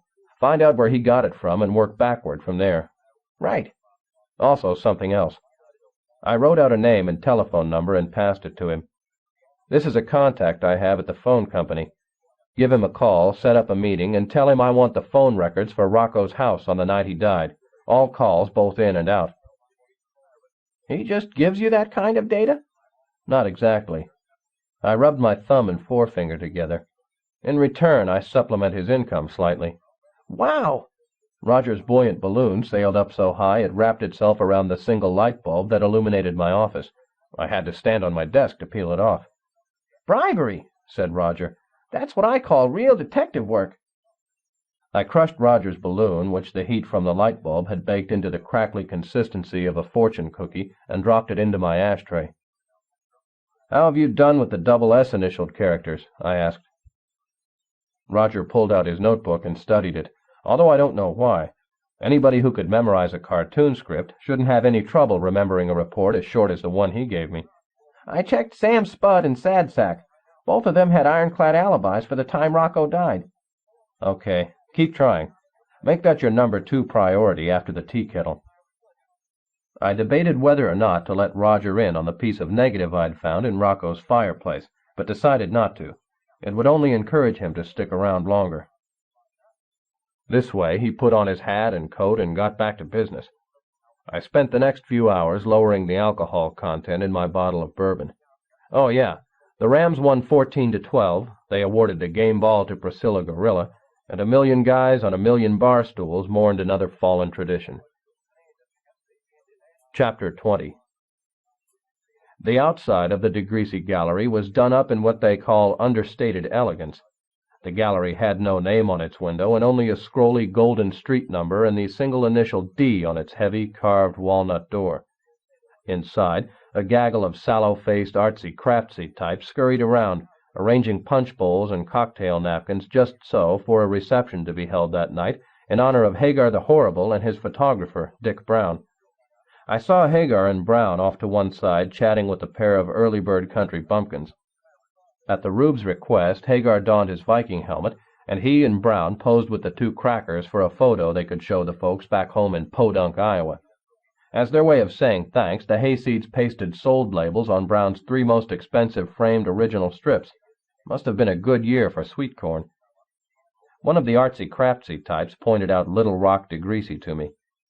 The guy bore no resemblance whatsoever to his father. Where Rocco had been baked out of bread dough, his son had been carved in spun sugar. His delicate face gave him a boyish vulnerability.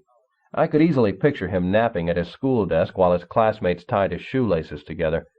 He sported this season's high-fashion outfit, what I call the flophouse bedsheet look, drab, loose, and wrinkled. I could almost see Rocco DeGreasy rolling over in his grave. "You, Little Rock?" "One and the same," he said without looking at me. He told a pair of pretty young girls to raise up a particular strip and tilt it left, then right, then left again. I swear he put as much sweat into hanging the thing as Dick Brown had put into photographing it. I stuck my license under his nose. "I'm Eddie Valiant, private detective. I'm investigating your father's death." He made a circle with his thumb and forefinger, and his 2 protégés locked their strip to the wall, a bit crookedly, I thought, but I never did have much of an eye for art. "What's to investigate?" Little Rock asked. "Roger Rabbit did it." "So say the police. I say otherwise." He made a sound halfway between a sigh and a gulp, the sound you'd hear from somebody who'd just discovered that the light at the end of their tunnel comes from an onrushing train. "As you can see, I'm awfully busy right now." To illustrate, he took a bunch of strips stacked against a wall and stacked them against another wall. "I've still got scads of work to do before tonight's reception, but I suppose I can spare you a moment. Let me just attend to some details, and I'll be right with you." While he got in some last-minute whizzing around, I strolled through the gallery. A sign at the front door listed the photographers the gallery represented. The list included Carol Masters, although as I walked along I didn't see a single one of her photos. Little Rock rejoined me. "Shall we step into my office?" He indicated a door in the rear. Some office. Storage shed would be more like it. He had framed and unframed strips, cardboard boxes, photos, and assorted papers piled everywhere. It made even my office look neat by comparison. Little Rock unburied a chair for me, and I sat down. "Sorry for the mess," he said, "but we're terribly cramped for space. I pestered my father for months to enlarge the gallery, but he never saw fit to do so." "You couldn't go ahead without his okay?" "Hardly. My father made all major decisions concerning gallery operation. I did exactly as he told me, no more, no less." He squeezed between 2 filing cabinets and popped back out seconds later, holding a tray of bottles. "Care for a drink?" he asked. He had liquor in about any color you could ask for, except the one I liked best, standard whiskey brown. I told him no thanks. He poured himself 3 fingers of emerald green and added equal portions of lemon yellow, sky blue, and sunset orange. I half expected him to stir it with a Crayola. "Tongues are wagging because I'm here at the gallery today instead of home mourning," he said. "But I considered my father a dreadful tyrant. I'm not the least bit sorry he's dead." He paused to give me a chance to fall off my chair, but even if I'd been so inclined, in that crowded office there just wasn't room. "My father continually berated me for being lazy. Actually, I'm not the slightest bit adverse to good hard work, so long as it takes me where I want to go." "And where might that be?" He gave me a smile chock full of grand plans for better days to come. "I long to start my own cartoon syndicate. Nothing as unwieldy as father's. A quality line of high-class strips, built perhaps around a single talented star. But in the meantime I run this gallery, and I run it well. I turn a profit every month. Yet father refused to let me operate as I saw fit. He meddled in gallery affairs to the very end." Little Rock finished his drink and made himself another, this round switching to blood red, straight up. "I still can't believe it. After suffering through so many years of his domination, I'm finally free." True, he no longer wore the shackles, yet I had a hunch his body would continue to sag for years from the accustomed weight of the chains. "Why do you suspect father was killed by someone other than Roger Rabbit?" "Because of some things that don't figure." I consulted my notebook. "For starters, the day he died, your father wrote a check to a gallery downtown, the High Tone Gallery of Comic Art. Ever hear of it?" Little Rock laughed dryly. "I should say so. It's run by a fellow named Hiram Toner. He has a reputation as a somewhat less than ethical dealer." "Exactly what do you mean by that?" I mean the provenance of his art warrants extremely close scrutiny. Could you translate that into plain English for me? I finally saw a resemblance to his father in the haughty way he peered at me down his nose. He's a fence for stolen art. I hauled out the photos I had found in Rocco's office. Recognize these? He fanned them out card fashion in front of himself and kept glancing at me over their tops like a riverboat gambler figuring out how to stick me with the old maid. Where did you get them? They were in your father's office. You know what they are? He laid them face up on the desk, arranging them into a pleasing pattern, the same way he would have had they been hanging outside on his gallery wall. They were stolen from here about a month ago. Any clue as to who did it? None. I opened up one day, came in, turned off the burglar alarm, took a look around, and saw they were gone. They had been taken right off the wall during the night. The police investigated, but could find no evidence of forced entry. We never did discover how the thieves got in. Who had keys? Only me, and of course my father. I turned the photos over. What about the prices on the back? He perched a pair of tiny half-glasses on the end of his nose. These prices are considerably lower than the works are worth. As if the guy selling them might know they're hot? Yes, that's likely the case, said Little Rock, especially at the High-Tone Gallery. I returned the photos to my pocket. What about Jessica Rabbit? Your Uncle Dominic thinks she was taking your old man for a ride. I couldn't remember right off where I had seen his expression before. Then I placed it. I once had a puppy in love. Shows you how little Uncle Dom knows about women. Jessica is one of the most charming and beautiful ladies I've ever met. She was far better than my father deserved. Chalk up another conquest for Jessica the Juggernaut. You have any idea who will inherit your father's estate? No, although I suppose it will probably be me. I guess I'll find out for sure tomorrow when they read the will. He didn't seem particularly interested. Maybe he knew about the DeGreasy syndicate's rotten financial shape, that he'd be lucky to inherit car fare home from the lawyer's office. I asked him point blank the syndicate's net worth, but he insisted he had no idea. He contended that his father had always excluded him from the fiscal end of the business. You know if your father had any recent dealings with someone with the initials SS? SS? No, not that I know of. I played a long shot. I noticed from your sign out front that you represent Carol Masters, yet I don't see any of her works out on display. How come? Little Rock slumped down into his chair as if somebody had yanked a cork out of his toe and deflated his body by 10 pounds. Father told me to pull them. Why? Little Rock turned his beautifully manicured hands palms up. I'm not exactly sure. About 6 months ago, Father took a vehement dislike to the woman. I can only guess it's because lately Carol has become a forceful crusader for Toon's rights, and Father resented her for it. She led a contingent of Toons right into Father's office on a quest for higher pay scales and improved working conditions.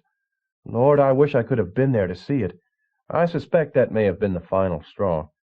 Shortly thereafter, Father began a concerted effort to strangle Carol's career. He spread the word that she had become unreliable, that a high percentage of her work required extensive retouching.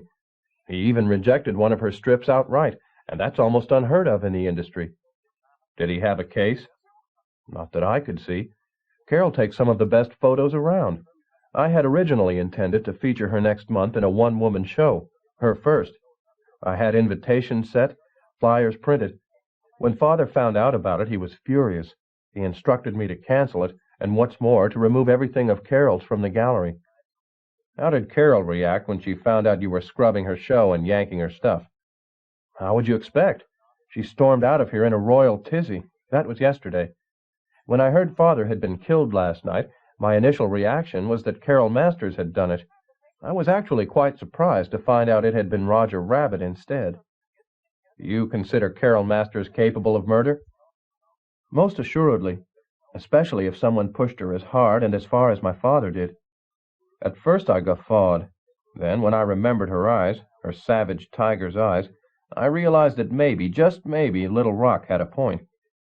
I played Clue with him for another half hour or so, but when I tallied up my score sheet, I found I was no closer to discovering who had killed Rocco DeGreasy with the gun in the study than I had been when I first walked in. Chapter 21. In a contest for most signs in least space, I would have been hard-pressed to pick between Smoky Stover's firehouse and the front window of the high-tone gallery of comic art. Half off on this, close-out sale on that, invest in art for the future, with every S converted to a $sign. Toss in the loudspeaker blaring over the entry door, a half-mile of flashing neon out front, and a used car lot seemed practically stayed by comparison. I barely got inside when two super-slick salesmen pounced on me, one from either side. For laughs, I almost passed myself off as a big spender just to watch them arm-wrestle each other over who saw me first, but instead I flashed my license. That brought them to a screeching halt. I never heard so many hems and haws. Talk about guilty looks. Sylvester the cat with his mouth full of Tweety Bird could do a better innocent act than these two clowns. I asked for Hiram Toner, and they pointed me toward the back. As I headed in that direction, I caught one of the salesmen tapping a wall-mounted button, probably connected to an alarm in Toner's office. Woe to the poor bunco cop snooping around here. Maybe Toner was compulsively neat. Maybe more likely he was Jack Flash with a shovel and pail. Whichever, by the time I got to his office, there wasn't a scrap of paper to be seen anywhere. His decor could have been designed by Goldilocks and the Baby Bear. Furniture not too hard, not too soft. Lighting not too bright, not too dim. Temperature not too hot, not too cold, but everything just right. Toner greeted me warmly with an outstretched hand. "Hiram Toner," he said. "Pleased to meet you." Give Toner a swig of Little Rock's red liquor, and you could have used him for a thermometer. I'd seen cadavers with more padding on them. His suit looked to be expensive, but still fit him like a grocery sack fits a buck's worth of canned soup and bananas. "How may I be of assistance?" he said, with a voice oily enough to fry a chicken. "Wait, let me guess. You're here to see about buying an original strip. But which one?" "Ah, I know. Prince Valiant. Definitely Prince Valiant. It so suits you. Stately, with an aura of chivalry." "Sorry. If you're going into the Swami business, you need a new crystal ball." "Tarzan, then. I can see it in your rippling muscles." "Wrong again." "Jungle Jim? Black Hawk? Superman? The Incredible Hulk?" "Knock off the snappy patter, Toner. I'm no sidewalk sucker. You know it as well as I do. My name's Eddie Valiant." I showed him my license, and he copied off its number. The man had gone round the block with gumshoes before. "I'm a private detective investigating Rocco DeGreasy's murder." "So what does that have to do with me?" I handed him the photos of the stolen strips. "You ever see these before?" He gave them barely a glance before tossing them back to me like a fistful of spuds in a game of hot potato. "Yes, I'm familiar with them. I had them on consignment here in the gallery. Up until today, that is, when I sent them out to their new owner." "And who might that be?" He plucked a piece of thread off his lapel and deposited it into a tubular wooden wastebasket that had the right proportions to be the box the stork had delivered him in. "All right, Valiant. You already know, or you wouldn't be poking around here. I sold them to Rocco DeGreasy. I got a check in the mail from him this morning for the full purchase price. I sent him the strips by messenger." "How did Rocco first find out you had them?" He crossed his arms and legs in the same direction, in the same motion, the way a seated barnyard tune would, except he didn't turn himself into a pretzel in the process. "Through the efforts of a gentleman who earns his living matching up wealthy collectors with interesting objects. When he makes a connection, he takes a cut off each end, from buyer and seller both. He put Rocco and me together." "This matchmaker got a name?" Toner crooked a bony finger and scratched his head. "Strange, but his name escapes me. I'm really very terrible with names. I keep meaning to take one of those memory courses, but I can never remember when they're being held." A fat lot of cooperation I could expect here. "So this mysterious matchmaker showed Rocco DeGreasy the photos. What then?" "Rocco bought them. I sent him the works within an hour after getting his check." "How come so fast?" "Service, Mr. Valiant, service. The hallmark of my business." "I suppose it didn't have anything to do with getting them off the premises as soon as possible? I suppose you had no idea those strips were stolen?" Toner puckered his lips. Press a bugle to them, and I just knew God Bless America would come out the other end. "Stolen? My word, imagine that. Had I known, I would have turned the nasty things over to the proper authorities immediately." "How did you originally come to have them?" Toner swayed ever so gently from side to side. The strips came to the gallery one day via messenger. The letter with them asked if I would be interested in handling their sale. The letter stated that the strips belonged to a wealthy old family that had fallen upon hard times. This family was being forced to part with some very dear and very precious possessions, including the aforementioned strips. The letter stressed the need for utmost discretion to protect this family from the ill publicity that would certainly befall it should its plight become known. I sent the messenger back with a note informing the family that I would certainly do my best to secure top dollar for these works on its behalf. This family have a name? Most families do. This one never said. How about an address? Sorry, no. In the interest of discretion, they instructed me to send their cut to a downtown post office box. Got the box number? Sad to say, I do not. I'm such a nit when it comes to keeping records of such matters. Talking to Hiram Toner was pretty much like running on a treadmill, lots of effort but no forward motion. A short dose of him and I began to understand why guys go off and live on mountaintops. I'm not diddling with you anymore, Toner. I'm turning this whole sleazy mess over to the cops. Explain your nameless family to them. He dismissed my threat with a smile almost longer than he was wide. Do as you see fit. I have no fear of the police. In fact, the police and I are old friends. They pop by and inspect my merchandise quite regularly. As you can see from the fact that I'm still open for business, they have yet to find anything remiss. There's a first time for everything. He turned his smile into a smarmy grin that hinted he and he alone had a foolproof method for beating the system. I wished him well in fulfilling his fantasy. When I was a kid, I patronized a soda shop where for 25 cents I got a comic book, a double-dip cone, and more candy than I could stuff in a gunny sack. A guy we called Pops ran the joint and still does. I walked in and said hello. Pops peered at me through eyeglasses not quite as big as my car's headlights. Well, fiddle-dee-dee. Pops always talked like a man with a tune caught in his throat. A lot of hidey-hos, buy-gums, and land-o-gotions. Eddie? Eddie Valiant? That you? You got it, Pops. What's good today? He pointed an arthritic finger at a box of candy that probably had been there the first time I came in 20 years ago and hadn't been that fresh then. Got some tasty jujubes and some sweet bottles. He held up a hollow paraffin bottle filled with green syrup.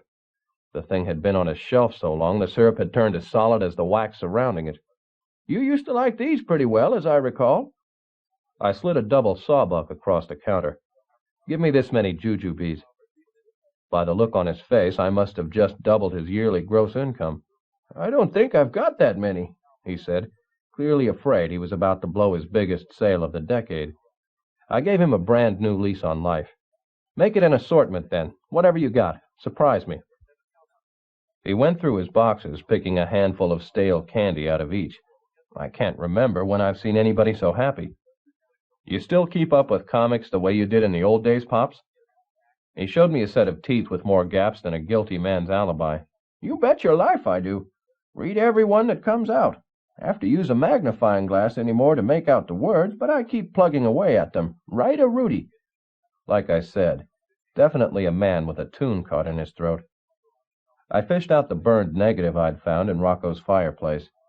Know what comic this might be? He studied it through a magnifying glass large enough to have started life as a porthole in the Queen Mary. Can't say that I do. It looks sort of familiar, but I can't place it right off. Shouldn't be too hard to find, though. Every comic company uses its own numbering system. I ought to be able to track this one down easy enough. I pulled another 20 out of my wallet. Here's something to get you going. He made my money vanish with a skill that would have impressed Mandrake the magician, and gave me a duplicate of the long, hard going-over I get from patrol cops when they catch me hanging around a decent neighborhood at an indecent hour. You still in the detective racket, Eddie? Some months more than others. This month up to my eyeballs. He picked a jawbreaker out of a cardboard box, popped it into his mouth, and poked random holes in it with what he had left of his teeth. This comic you're after, it have anything to do with the case? I told him it did, and I told him which one. No kidding. His gumball flipped back and forth between his cheeks like he had two competing Mr. Tooth Decays in there, engaged in a cannon battle over his few remaining molars. The Rocco DeGreasy murder, do tell. He pointed toward a section of his comic rack with more webs on it than you'd find on Spider-Man's laundry line. "I got a big bunch of his syndicate stuff over there. Hasn't been moving too good lately, and DeGreasy's got this policy of no returns. You want my opinion, I say he got knocked off by an overstocked newsboy." I patted him on the shoulder. "Thanks for the tip, Pops. I'll check it out. In the meantime, I'd appreciate whatever you can dig up on that comic I gave you." "Be my pleasure," he said. "Always happy to assist a force of the law. I'll get right on it." I gave him my card and asked him to contact me when he got results. I called Big Art at the pool hall I use for an answering service. He checked behind the cigar counter and found one message for me from the Rabbit. Roger had connected with my phone company contact and discovered that the evening he died, Rocco had placed 2 calls, one to the DeGreasy Art Gallery, one to Carol Masters' studio. He had talked to the gallery for 10 minutes and to Carol Masters for 5. I wondered what about. The Rabbit had also done some productive spade work on backtracking the tea kettle. The Alice in Wonderland prop man had bought it from a Toontown junkman, and the Rabbit was on his way to interview him. The Rabbit said he would call in later for further instructions. I asked Big Art to tell the Rabbit to check around with local messenger services and find out which one had delivered the stolen artwork to Hiram Toner at the High Tone Gallery of Comic Art. Next, I swung by the office, mainly because it boasted the cheapest drinks in town. When I pulled up outside, I found Clever Cleaver's car parked at the curb. Since I've never been known for my good sense, I went in anyway. He was waiting for me in the hall. He'd been there for quite a spell, judging from the number of scorch marks his smoky yellow cigarette puffs had branded into the carpet. "To what do I owe this unexpected pleasure?" I asked, letting us both inside. He went straight to my bottom desk drawer, hauled out my bottle, and held it to the light. It contained enough for 1 whopper or 2 petites. "You don't mind, do you, Butch?" he said, pouring the bottle's contents into a single glass. "After all, I am company." I shrugged and shut my mouth to keep my tongue from licking my lips. He tossed down the last of my hooch and ejected a few projectile-shaped ear puffs, which came at me as low and hard as his next statement. "Get off the Roger Rabbit case," he said, biting down hard on every word and spitting them one by one in my direction. "I got the wife pegged as the killer, and I'm about this near to proving it."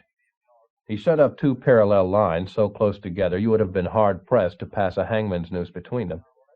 "You keep poking around, you're liable to screw up my play, and that would make me very unhappy. So lay off Roger Rabbit." He took a pencil out of his coat pocket, underlined his words, and stuck them to my wall, where I'd have to cover them with a picture, paint them over, or spend the rest of my life looking at them every time I sat down at my desk. "Sorry to ruin your tough guy rendition, Captain, but you got your facts wrong. I'm not investigating Roger's murder. I agree with you 100%. Jessica Rabbit did it, and I wish you all the luck in the world in nailing her for it. I'm after whoever got Rocco DeGreasy." That brought him up short. "You kidding me? Roger Rabbit killed DeGreasy. There's no doubt about it. Rusty Hudson put it to bed once and for all when the lab found the rabbit's paw prints all over the fatal .38. That bit of information, which came as news to me, sure gave the case an interesting twist. I know it sounds like a lost cause, but I'm not exactly swamped with work right now, so I think I'll putter around with it a while longer anyway. Suit yourself. Keep chasing hobgoblins until you're blue in the face. Just don't mess me up." Perish the thought. I would like to know one thing about your investigation, though. Did your boys search Roger's house? "You bet.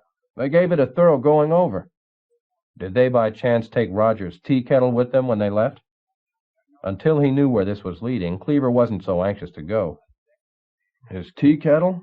What could they have wanted with his tea kettle? And why do you care anyway?" His left eyebrow assumed the shape of a hunchbacked caterpillar. "I collect them, and I need the rabbits to complete my set." Cleaver scrambled the air alongside his temple. "Valiant, sometimes you slay me." He left me with an empty bottle and another big hole in my puzzle. Chapter 22. Carol Masters' secretary sent me to Carol's shooting location, a deserted warehouse in Hogan's Alley, a low-life section of town where I saw enough denizens floating around to cast an urban remake of 20,000 Leagues Under the Sea. I parked my car, kissed my hubcaps goodbye, and went inside the warehouse. One of the city's finest intercepted me and demanded to know my business. I flashed him my license, and he let me by. Before I had gone another 20 feet, I passed at least 8 or 9 more cops. Even for Hogan's Alley, that much security seemed excessive. I wondered how Carol rated it. Then I saw her photographic subject, none other than Dick Tracy, every cop's idol. That explained it.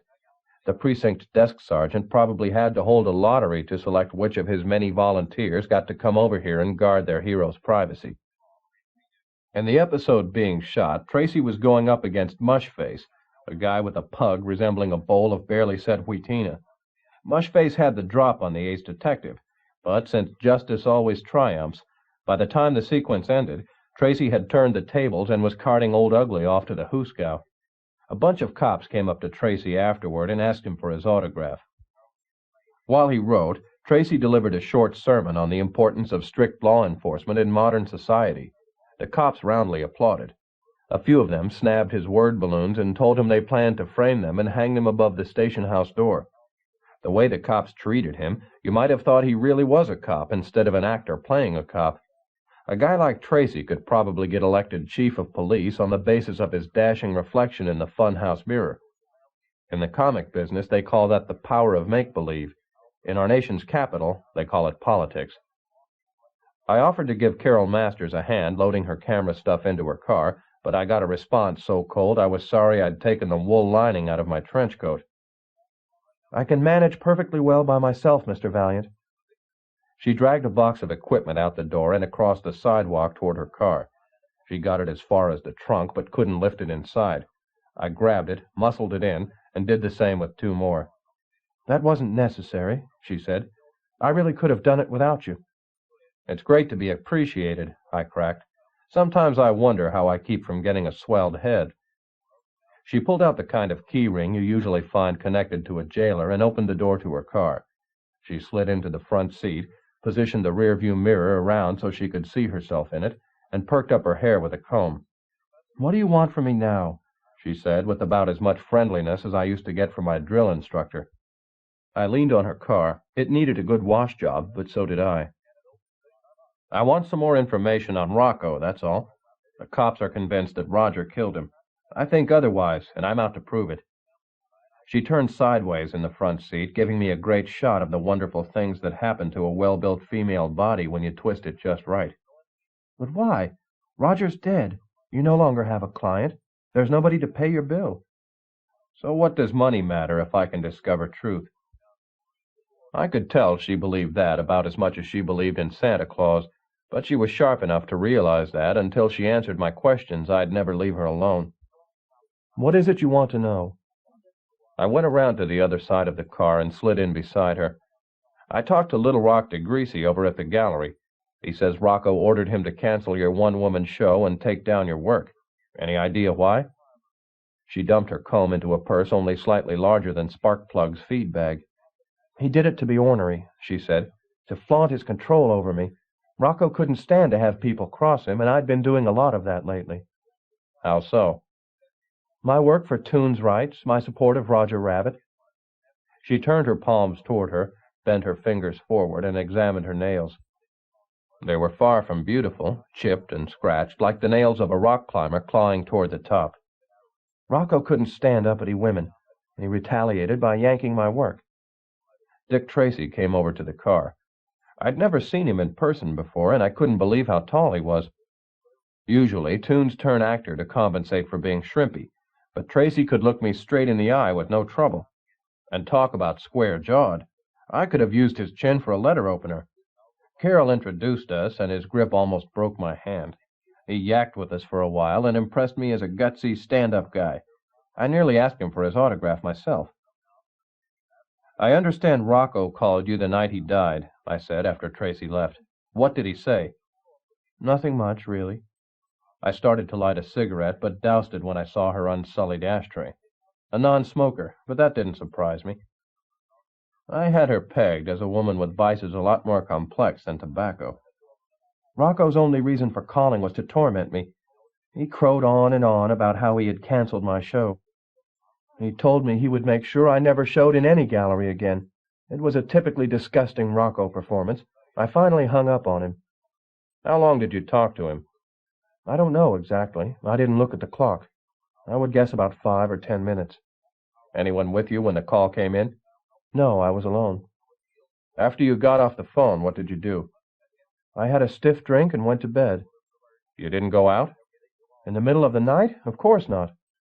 If she was lying, she had the technique down pat. She didn't so much as tremble an eyelid. What's the deal between Little Rock and Jessica Rabbit? She shook her head ruefully. The poor guy loves her, but Jessica feels toward him the way she would toward a lottery ticket. If Little Rock inherits Rocco's estate, Jessica's number comes up and she wins big. She'll marry him and live happily ever after on his money. If he doesn't inherit, she'll rip him into teeny pieces and toss him into her wastebasket. I pulled out my notebook and read Carol the issue number I had copied off the comic in Rocco's fireplace. Any idea what comic that could be? She was shaking her head even before I'd finished my question. No. There are hundreds of tiny syndicates putting out comics. Each uses its own numbering system. It could be anything. Do you know of anyone with the initials SS who may have had a grudge against Rocco? Can't say I do. Rocco had a few tunes with those initials under contract, but they're all decent, hard workers. If you're trying to pin his murder on one of them, I think you're way off base. I hauled out the photos of the stolen artworks. Know anything about these? She flipped through them quickly, without interest. There's some strips I shot a while back. Rocco put them up for sale in his gallery. I heard somebody stole them. Odd, wouldn't you say, that whoever did it stole only strips shot by you? She shrugged. A discriminating thief. What more can I say? She handed the photos back. Have you heard of anyone offering these works for sale or for ransom? Afraid not, but then there's really no reason why I should. These works were never my property. Everything I shoot belongs to Rocco. It was part of our contractual arrangement, and also one of the biggest points of contention between us. I said I should have a cut of each sale. He said no. And there was nothing you could do about it? Not a thing. He owned them lock, stock, and barrel. Pretty much the way he owned everything in his syndicate. Pretty much the way he owned Roger Rabbit. Pretty much the way he owned me. Sounded like a passable motive for murder if I ever heard one. I asked her enough questions to get back around to the front side of the mulberry bush and said goodbye. Chapter 23. I got back to my apartment just in time to spruce it up for my weekly poker game. Anything lying around loose I kicked under the sofa. I swabbed last week's dried beer off my card table, cracked open a fresh deck of pasteboards, tossed some chips into a bowl, and threw 3 cases of suds on ice. Billy Donovan arrived first. Billy was a construction worker who had drifted in from the deep south. He wore bulb-toed clodhopper shoes, bib overalls, a gingham-checked shirt, and a ratty straw hat.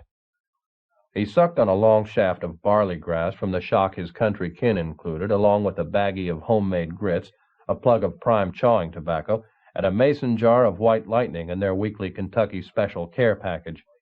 Whenever he won a hand, Billy slapped his knee and said, "Aw, shucks." On any given night, he said it a lot. For a down-home hillbilly, he played a big city brand of poker. Next came Jess Westerminster, the moneyed one of our group. Jess was descended from a long line of distinguished forebears. His great-great-great had crossed over from the old country on board the Mayflower, and had been the guy who arranged to have the nation's first Thanksgiving dinner catered by the tunes the colonists found living here. For this, Jess's ancestor got his name in the history books. Another of Jess's relatives had imported thousands of tunes from China to build the nation's first transcontinental railroad. They became known as the Yellow Kids, and won that relative a spot in the history books, too. The last person to arrive was Harry Wayne. Harry worked in a body shop and owned the snazziest set of wheels. It had started out life as a stock Chevy 8-stroker before Harry took over. He chopped and channeled the body, bored out the engine, recovered the seats, threw on a set of super-wide white walls, and traded a pound of hamburger to a tuned dragon for 2 flaming belches, which he glued to either side of the car just behind the front wheel wells. When Harry finished with it, that car went 100 miles an hour standing still. We cut for deal. I won and called spit in the ocean. Everybody anteed up. I had just dealt myself my 3rd king, and it was starting to look like one of those nights that God smiled down on me when I heard an ominous sound, a key turning in my front door. Right away I could see it coming, and come it did. The door popped open, and Roger Rabbit walked in. Conversation around the table ceased. My buddies stared dumbfounded at the Toon Rabbit standing in the middle of my living room carpet. Totally oblivious, Roger hopped jovially over to the card table, extended a fuzzy paw, and said, "Hello, I'm Roger, Eddie's new roommate." I could have crawled under the table and died. Naturally, nobody hustled to the front of the reception line. Billy leaned over and whispered in my ear, "What's with the tune, Eddie? I thought we agreed when we started this game. No women and no tunes." "Yes, Eddie," Jess chimed in. "Would you mind explaining? What's this tune doing here?" "Did he call himself your new roommate?" asked Harry. "You mean to tell us you live with this thing?" Were I a religious man, my conception of the devil wouldn't wear a red union suit and carry a pitchfork. He'd have long, furry ears, gnaw on carrots, and answer to the name of Roger. "It's business, fellows," I explained lamely. "The rabbit's a client of mine. He's staying here temporarily until I can find him a place of his own." "You're working for a Toon?" said Jess incredulously. "Cash me in," said Harry. "I got business elsewhere." "Ditto," said Billy. The three of them collected their money and walked out the door. I compared their cast-off hands. They were good, the betting would have been furious, and I had all three of them beat easy. "I'm sorry if I spoiled your game," said Roger in letters so hangdog I expected them to bark and chase their tails. "I didn't know you had company. If you had told me, I would have taken in a movie or something." I made a royal mess out of putting the potato chips back inside their sack, because I kept squeezing my hand into a fist and squashing whatever chips I held. Roger hopped along after me, trying to make himself useful. I felt like suggesting that the best way to do that would be to hang himself from my chandelier. "Your friends don't like tunes very much, do they?" asked Roger pensively. "Not many humans do." I counted my take. What with the forfeited ante and betting on the first three cards, I had made $6 on the night, and I relied on this game to earn my monthly rent. I shut my eyes and imagined a pack of dogs chasing Roger Rabbit across a huge open field, with me close enough behind on horseback to get a front-row seat at the tearing of limb from limb. "Tally-ho," I said. "Beg pardon?" said Roger. "Just thinking out loud." "Oh." Roger helped himself to a beer, but couldn't get his fat, furry finger through the pull tab. I pretended not to notice. Let him work out his own problem for a change. "I could never figure that," said Roger. "I mean, why humans don't like tunes. We're no different from humans, not really. We have different mannerisms and different physical makeups and a different way of talking, but we have the same emotions. We love and hate and laugh and cry exactly the same way humans do." He tried his ears, his toes, and even his nose, but struck out all the way around. No part of him was small enough to fit into the ring. I yanked the can away from him, popped it open, and handed it back. No big deal. I would have done the same for any bum on the street. Yet from the way the rabbit reacted, you might have thought I'd just crowned him Little King. "Too bad more humans couldn't have your attitude toward us, Eddie," he gushed. "Yeah, too bad. Because there wouldn't be a Toon left alive." I chugged my beer and headed toward my room for 8 hours of much-needed hibernation. "Don't you want to hear what I found out about the tea kettle?" His words circled my head and looped around my shoulders the way a cowboy's lariat ropes a calf. So much for resting my weary bones. "Okay, give," I said, shrugging free of his last statement. I cracked myself another beer and returned to the living room. "Tell me about the tea kettle." Every part of Roger started to twitch. His lips, the whiskers under his nose, his eyebrows, even his two front teeth swung back and forth like a pair of mahjong tiles hung out on a wash line to dry. "I talked to the Toontown junk dealer who sold the prop man the tea kettle, and you won't believe his story." "Try me and skim it, would you? Just give me the cream." The rabbit pumped out his words in a balloon the size of a billboard. It gave him something to hide behind when I went for his throat after reading what it contained. "The junk man told me such an interesting story that I thought you ought to hear it directly from him. So I told him I'd come over here and get you and bring you back." "Right now?" I checked my wristwatch, but my eyes were so tired I couldn't tell Big Hand from Little. "It's the middle of the night." "He stays open late." "Nothing doing. I'm bushed. I'll go over there with you first thing in the morning." "Sure," said the rabbit gloomily. "First thing in the morning." Even before my 7-day intensive training course at the Acme School of Fine Detecting, I could have figured the rabbit had something else on his pea-sized mind. "Come on," I said. "Spill the rest of it." "I don't want to bother you with my petty problems." Boy, this rabbit really knew how to dish it out. Too bad he had never produced any offspring. He would have made a brood of bunnies one fine, guilt-inducing mother. "I told you to give me the rest of it. Now give me the rest of it." He rocked his head forward to back, making his words about as easy to draw a bead on as ducks in a shooting gallery. "I've started to have this feeling," he said, "that I'm coming apart at the seams. I don't know for sure, but I believe maybe I'm preparing to disintegrate. I don't want to pressure you, but I would appreciate whatever you could do to expedite this case." I sighed, tossed down my beer, and got my coat out of the closet. "Let's go see your junk dealer, Rabbit." The junk dealer was a toon beetle, Benny by name, shiny and black with a pastel pink head. His place had no heat, so he wore a greatcoat with 6 extra arms sewn onto it to accommodate his multiple extremities. The extra arms had been scissored out of totally mismatched garments. Benny could easily have wholesaled his coat of many colors to one of those chic boutiques that charged astronomical prices for quilts stitched together by Appalachian toon rag pickers. To fit human gloves to his 4-fingered toon hands, Benny had tied off the gloves' index digits with odd bits of colored yarn. That's how toons got their reputation for having excessively poor memories, because so many of them traipsed around with string-knotted memory aid fashion around their gloved fingers.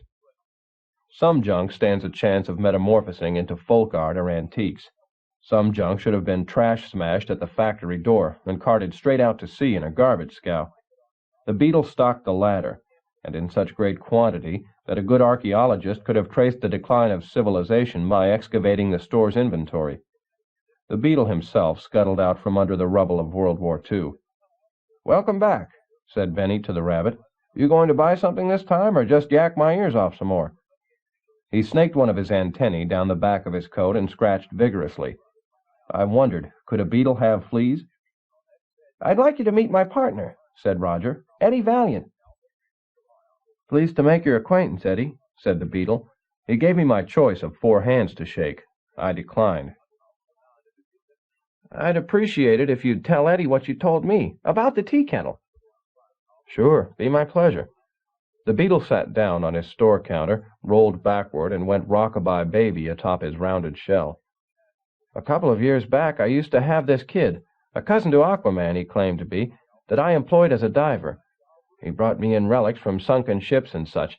Anyway, the kid was diving alone one day off the coast hunting for a yacht supposedly down out there. When he failed to come in at night, the Coast Guard launched a search. They found him lying dead on the deck of his boat. Beside him was an oil drum, the last object he ever brought up. The kid had died of asphyxiation. The Coast Guard figured he came up too fast and got one of those breathing attacks divers get when they do that.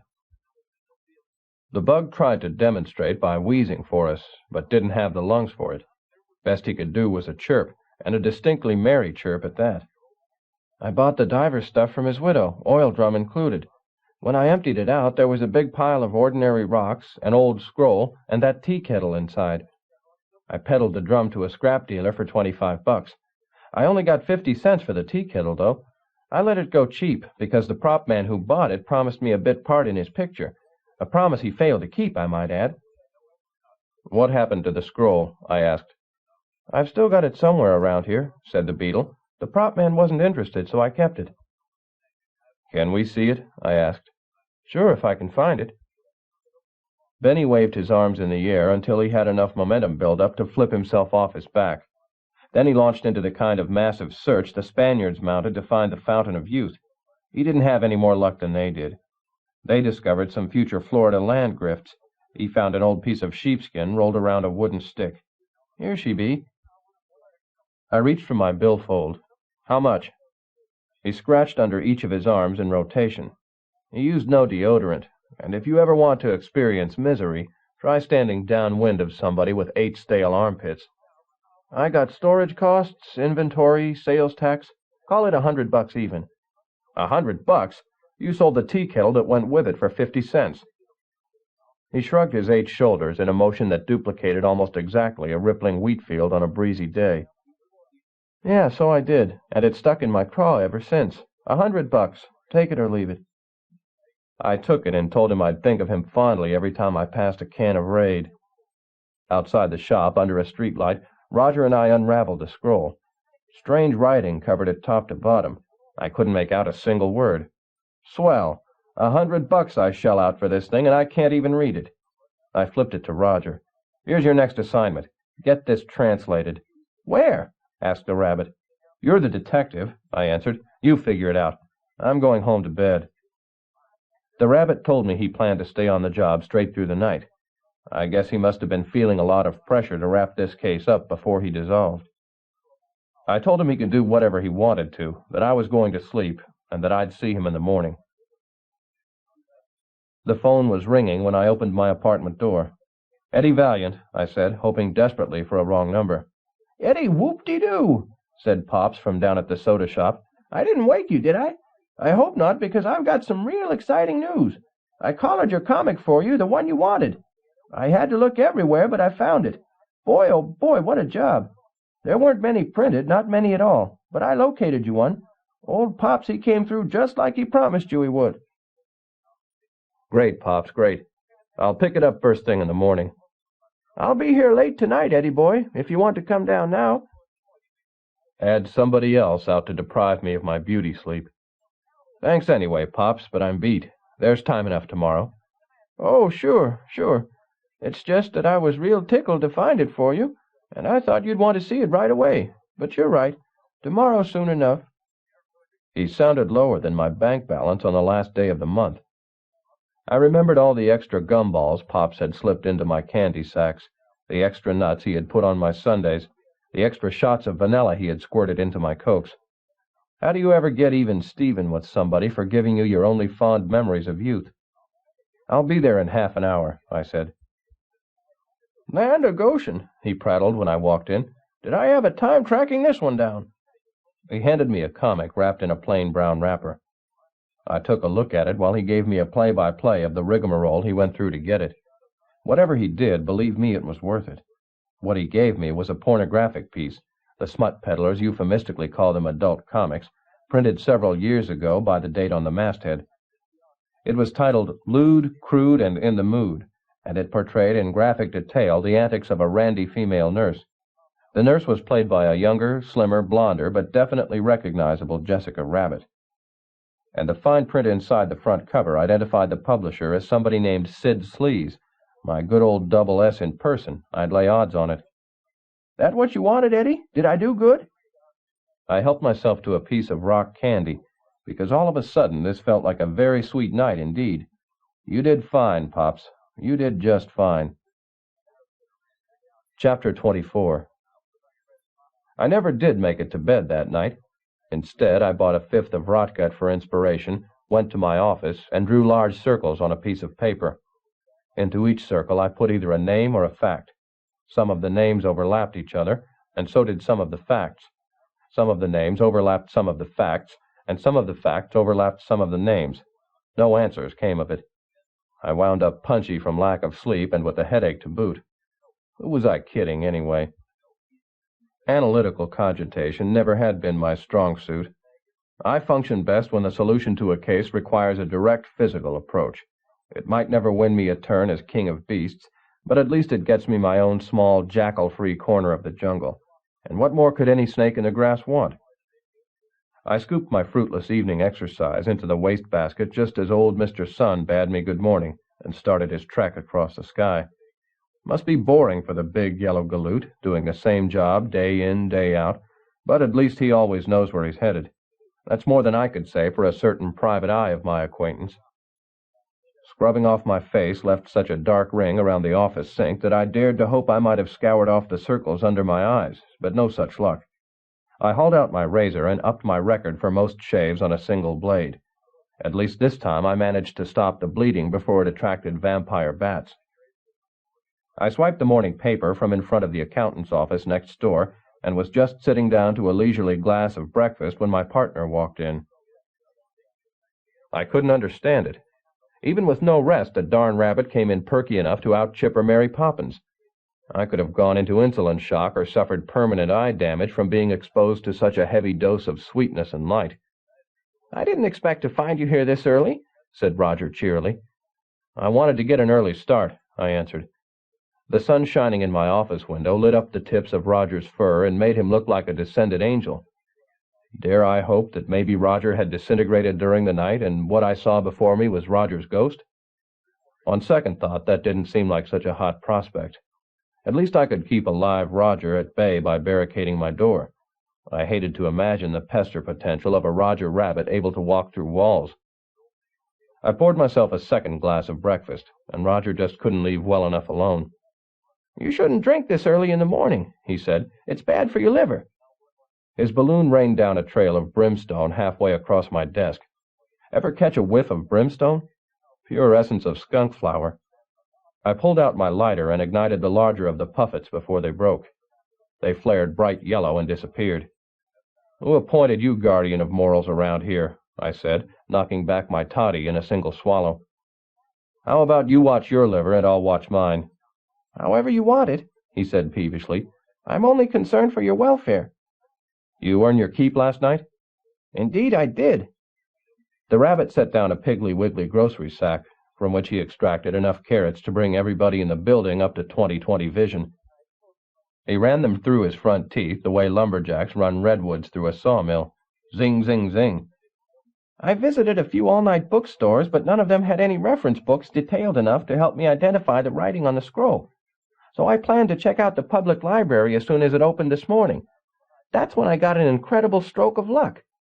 On my way to the library, I passed a Persian falafel shop. They had a big sign out front listing all their sandwiches in English, and a smaller sign with the same list in Persian. That smaller sign stopped me cold. Why? Because, are you ready for this? I noticed a distinct similarity between the Persian menu and the writing on the scroll." The rabbit grinned so broadly that the next carrot he sent to oblivion fit into his craw sideways. "I waited until the shop opened, went inside, and showed the owner our scroll. I asked him if it was written in Persian. He said yes, although it was a rather quaint old dialect and he couldn't read it. He said he had an elderly uncle who lived with him who might be able to translate it for us." I don't think I ever met anybody who dragged out a story as much as this rabbit. I doubt I could have shoved his narrative along any faster with the bulldozer, but I gave it a shot. "So what did it say?" "I don't know." "You mean the uncle couldn't translate it?" "No, I mean the uncle wasn't awake yet. I left it there with the owner, and he promised to show it to his uncle as soon as the old man woke up." I couldn't believe my ears. "Roger, you idiot! I paid 100 smackaroos for a scroll that you left at a Persian deli. Suppose that scroll turns out to be valuable, and the deli owner decides to keep it for himself. Suppose when you go back for it, the guy tells you he accidentally stuffed it full of sprouts and sold it as a sandwich. What do you do then, Mr. Sam Spade Reborn?" That knocked the smart-alecky rabbit down a peg or two. He sucked in his mouth so far his nose almost disappeared. "Gee, Eddie, you want me to go back right now and get it?" I shook my head. "No, don't bother. The damage is done. If the deli owner's going to diddle us out of it, there's not much we can do to stop him." "I really am awfully sorry, Eddie." Everything the rabbit had that could slump slumped. His shoulders, his ears, his nose, even his eyebrows. I came around to his side of my desk and punched him a hearty tap on the arm. "Hey, brighten up. What kind of a detective would you be if you didn't screw up every now and then?" "You mean it?" A few parts of him unslumped. "Sure. Even me, your supposedly infallible mentor, has been known to blow it a time or two." "I don't believe it." "It's true." "Tell me one time." "Maybe later." In truth, I couldn't remember a time, but I had the rabbit pretty well pumped up by then, and I didn't want to go through the process again. Right now I've got something more important to discuss with you. You ever hear of a guy named Sid Sleaze? The rabbit snapped back into the proper spirit. The way he talked, his mannerisms, his stance, I swear if I squinted I couldn't have told him from a fuzzy, long-eared Humphrey Bogart. "Yes, I know him. A no-good through and through. A human publisher of toon pornography." "A human? With a name like that?" A hard knot of stringy words squeezed through the eye-hole of Roger's needle-thin mouth. "Sleaze is his professional name. His real name is Sid Baumgartner. He once published a line of comics illustrating the classics and was a pretty good Joe to work for. He gave a lot of people their first big break. In fact, I believe Carol Masters got her start working for Baumgartner. Then, a few years back, when people lost interest in the classics, Baumgartner went bankrupt. He resurfaced as Sid Sleaze and made a fortune. Why the interest in him? Isn't there something about his name that strikes you as being rather important? His initials, maybe? A marquee's worth of light bulbs went on over Roger's head. Double S. Sure, double S. You mean Rocco wrote those checks of his to Sid Sleaze? Looks that way. What on earth for? The perfect copycat, Roger took a chair, spun it around, and straddled it the way I do. He might not have the substance of detecting, but he was sure getting a good handle on the form.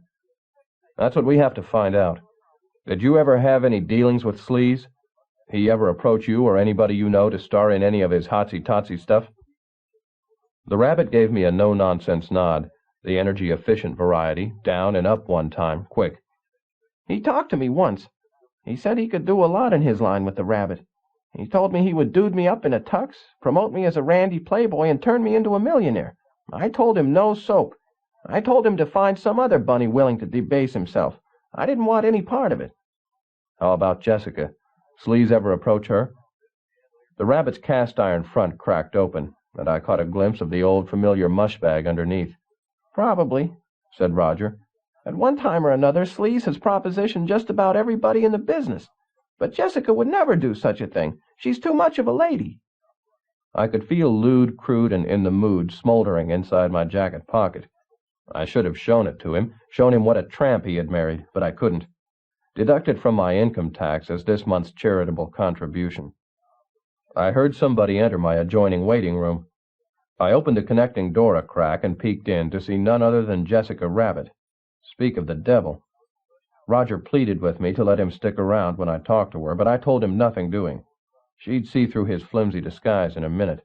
I told him to go out the window and down the fire escape, go to my apartment, and wait for me there. He wasn't tickled at the prospect, but he did it anyway. I opened the outer door and invited Jessica in. Chapter 25.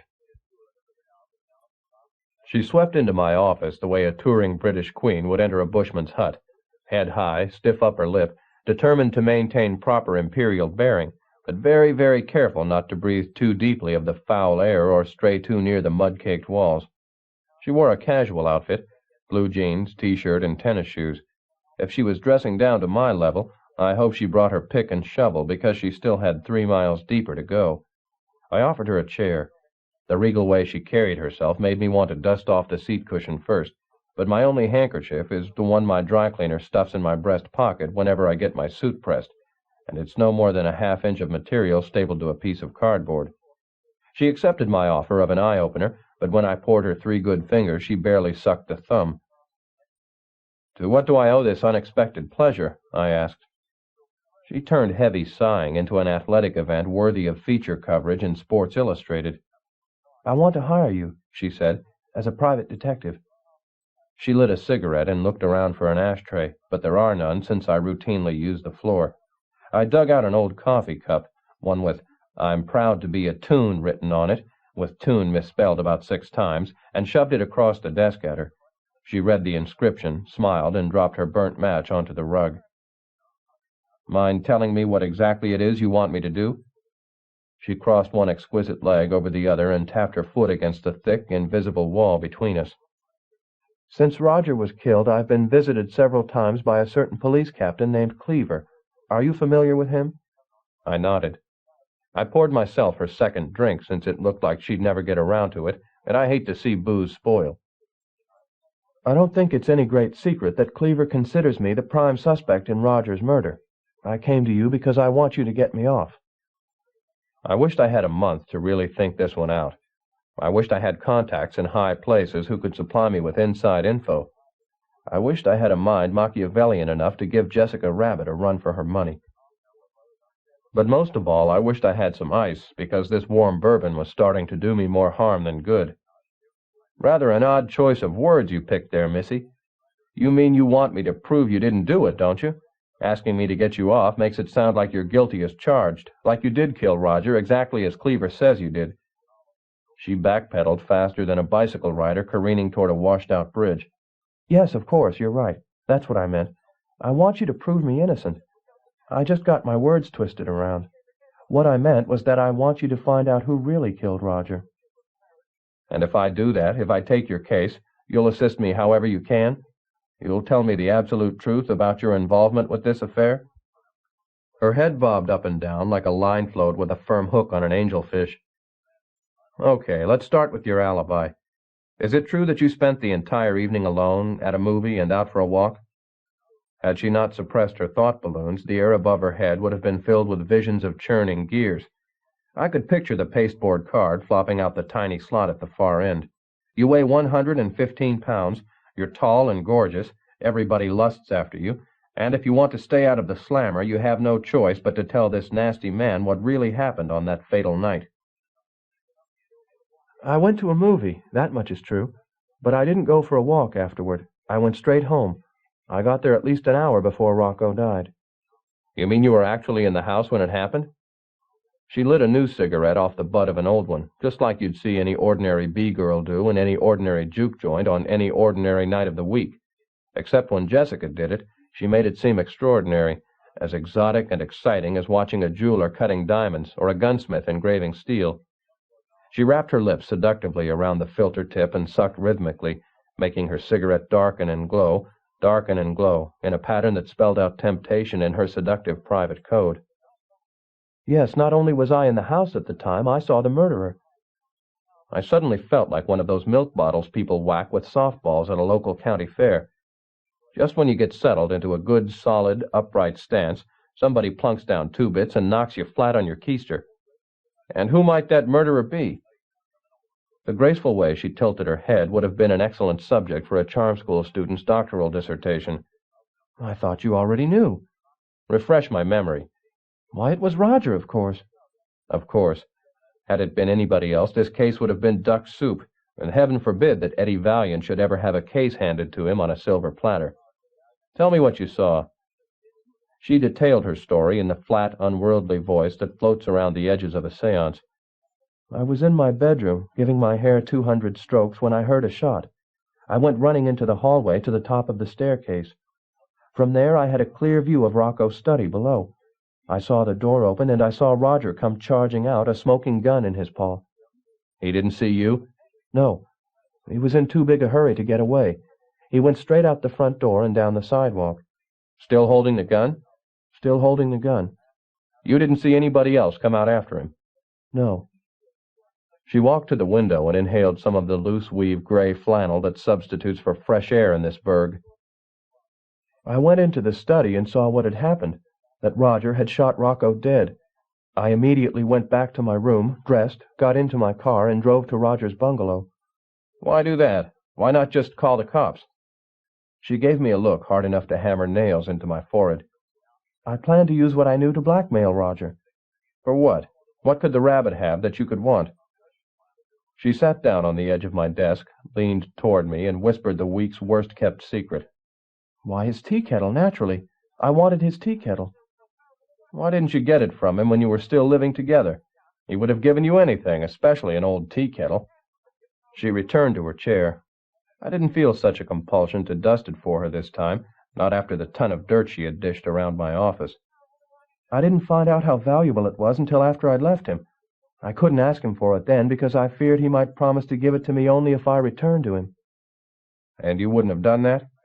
Not even for the tea kettle. I already told you. That rabbit's a turkey.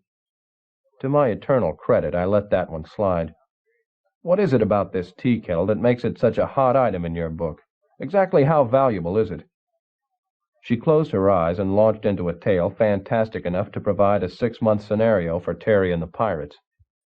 In the early 10th century, a dying gourmet potentate wanted to provide for his royal chef.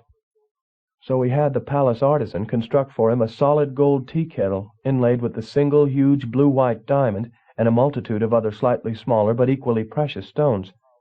Several hundred years later, this priceless tea kettle fell into the hands of the Templar Knights. You've heard of the Templar Knights? Sure. They came right after the Templar days. She dismissed my sarcasm with a crinkle of her nose. The Templar Knights fought for Richard the Lion-Hearted. They claimed the tea kettle for themselves during one of their grand crusades to the Holy Land. To protect it from thieves on the journey home, The Templar Knights disguised it by having it lacquered gray. As fate would have it, thieves stole it anyhow, although as nearly as historians can tell, they had no inkling as to its true worth. To them it was nothing but a common tea kettle. That's the last record we have of it until it turned up on Roger's stove. And how did you find out about it? Was it Rocco who told you? I understand he'd been studying up on mythology lately. Was this why? Because he was hot on the trail of the Caliph's tea kettle? She lit a third cigarette and shooed the smoke away from her face with a hand as delicate as any Japanese fan. Yes, precisely. He first saw it in a still photo taken from the Alice in Wonderland movie. He remembered it from a sketch he had seen years ago while researching a strip on the Arabian Nights.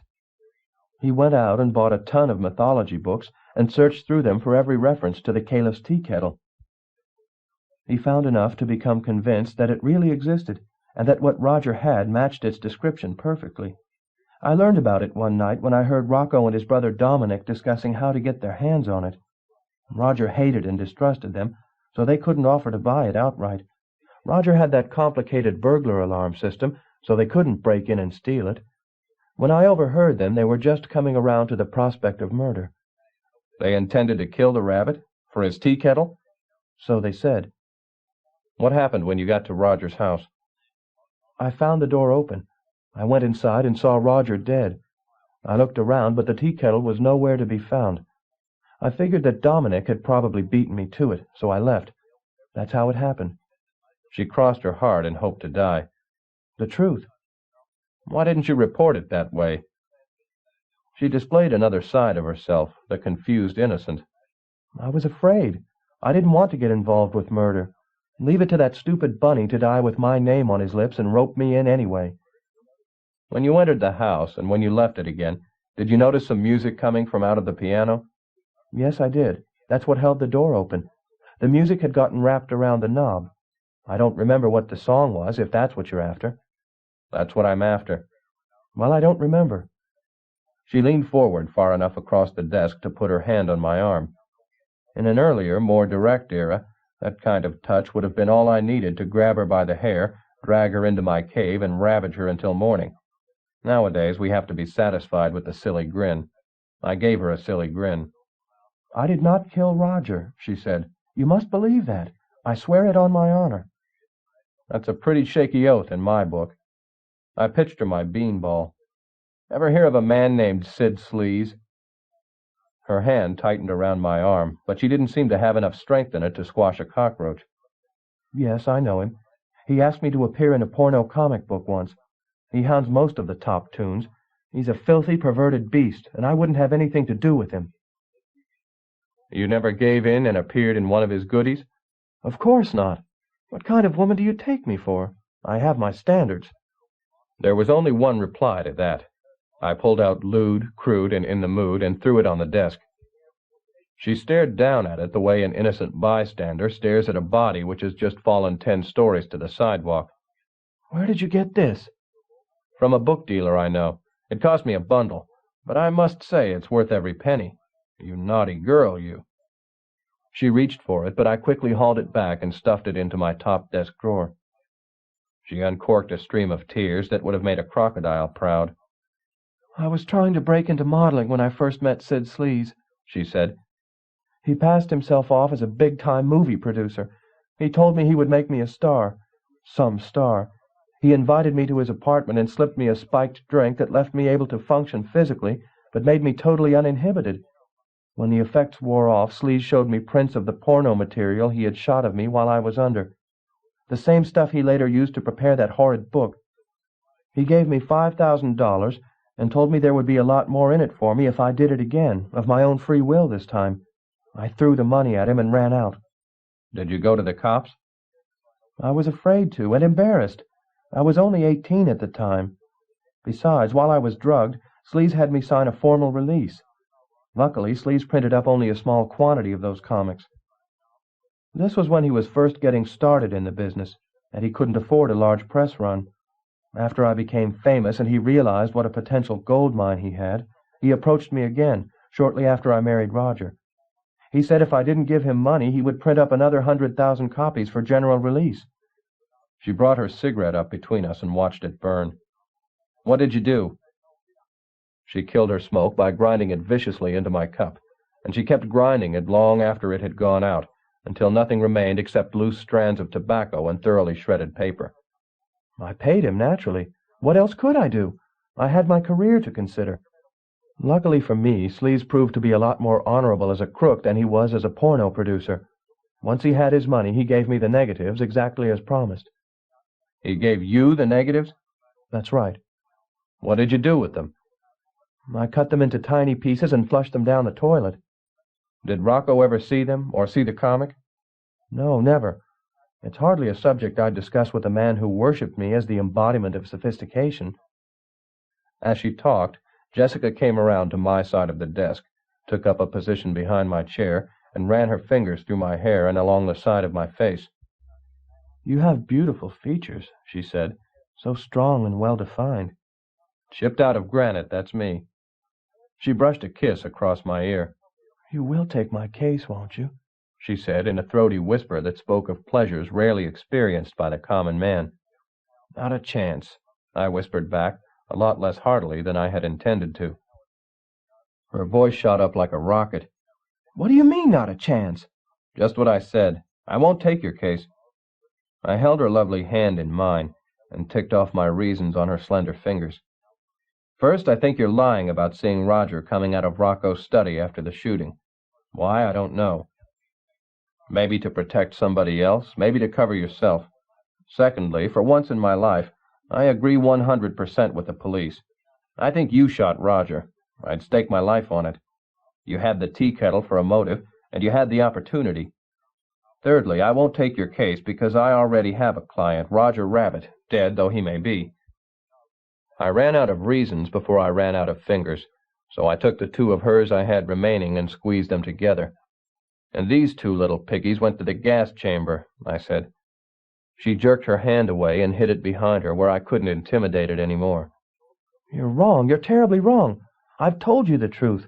I beg you to reconsider. Again, I told her no dice. She cried me another half a river as I shooed her into the hall. No sooner had she gone than I heard a noise outside my window, like somebody stumbling over their own feet as they descended the fire escape. I jerked the window open but found nobody there. Down at the bottom of the iron escape ladder on the street, I did see Roger Rabbit, though. Strange. He should have been halfway to my apartment by now. Could it be he stayed behind and eavesdropped on my conversation with Jessica?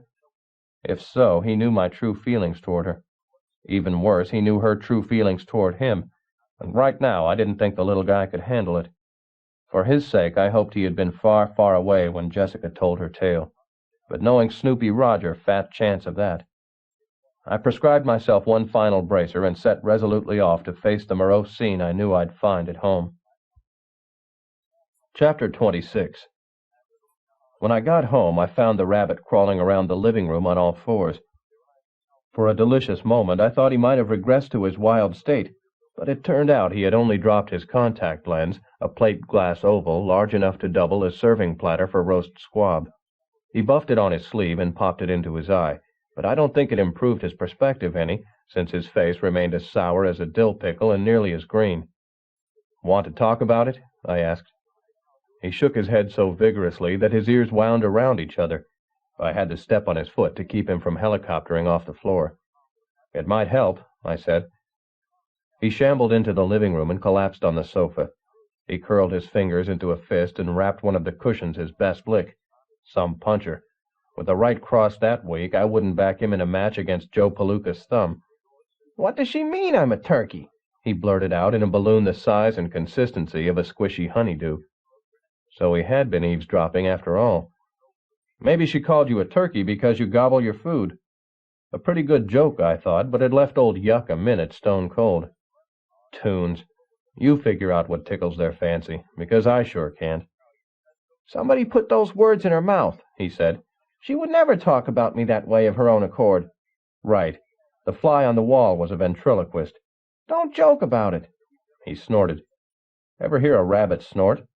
Imagine an effeminate donkey with bad adenoids. I'm very upset by what I heard.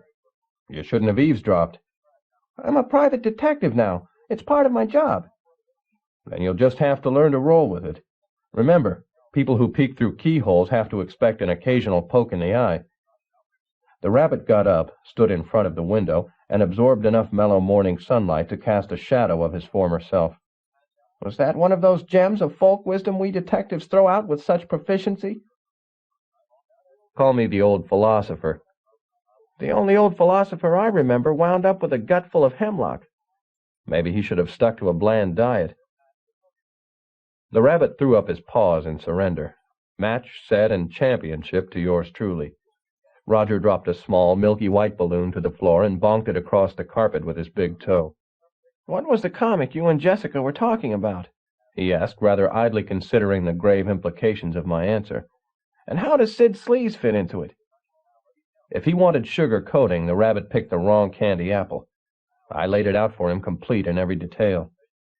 The comic is a racy number called Lewd, Crude, and In the Mood. It's 8 pages long and shows Jessica making whoopee. You heard Jessica's version of how it came to be. The part of it that interests me isn't the book itself, but rather the book's negatives. Jessica says she bought the negatives from Sleaze shortly after you were married and destroyed them. Yet I found a piece of those same negatives in Rocco's fireplace, which means that Sleaze sold either Jessica or Rocco a copy. Impossible! The rabbit shook his head emphatically enough to put a spin on his next balloon. I had to slow it to a stop by dragging my finger across it before I could read it. I don't see how he could have sold either of them a copy, it said. A copy negative always comes out slightly fuzzy and easy to spot. I can recognize one easily, so I'm sure both Jessica and Rocco could too. The rabbit spoke his next words, staring straight up at the ceiling, so that balloon shot out parallel to the floor. It hit the wall and fell down behind the sofa. Since he had his eyes closed, he was totally oblivious to his balloon's final resting place. I had to snag it with a bent coat hanger and pull it out to see what he had said. This comic of Jessica's, it turned out to be. Show it to me. I don't think so. It's as raw as any I've ever seen. I was certainly having my troubles conversing with the rabbit today. His next balloon came out so faintly written that I had to drag it to within 6 inches of my nose before I could decipher it. Show it to me. I pulled the comic out of my jacket pocket and handed it over. You're the boss. Roger held it the way people handle a dead mouse, at arm's length between his first 2 fingers. Without even glancing at it, he dumped it into my waist can and flipped a lighted match in after it.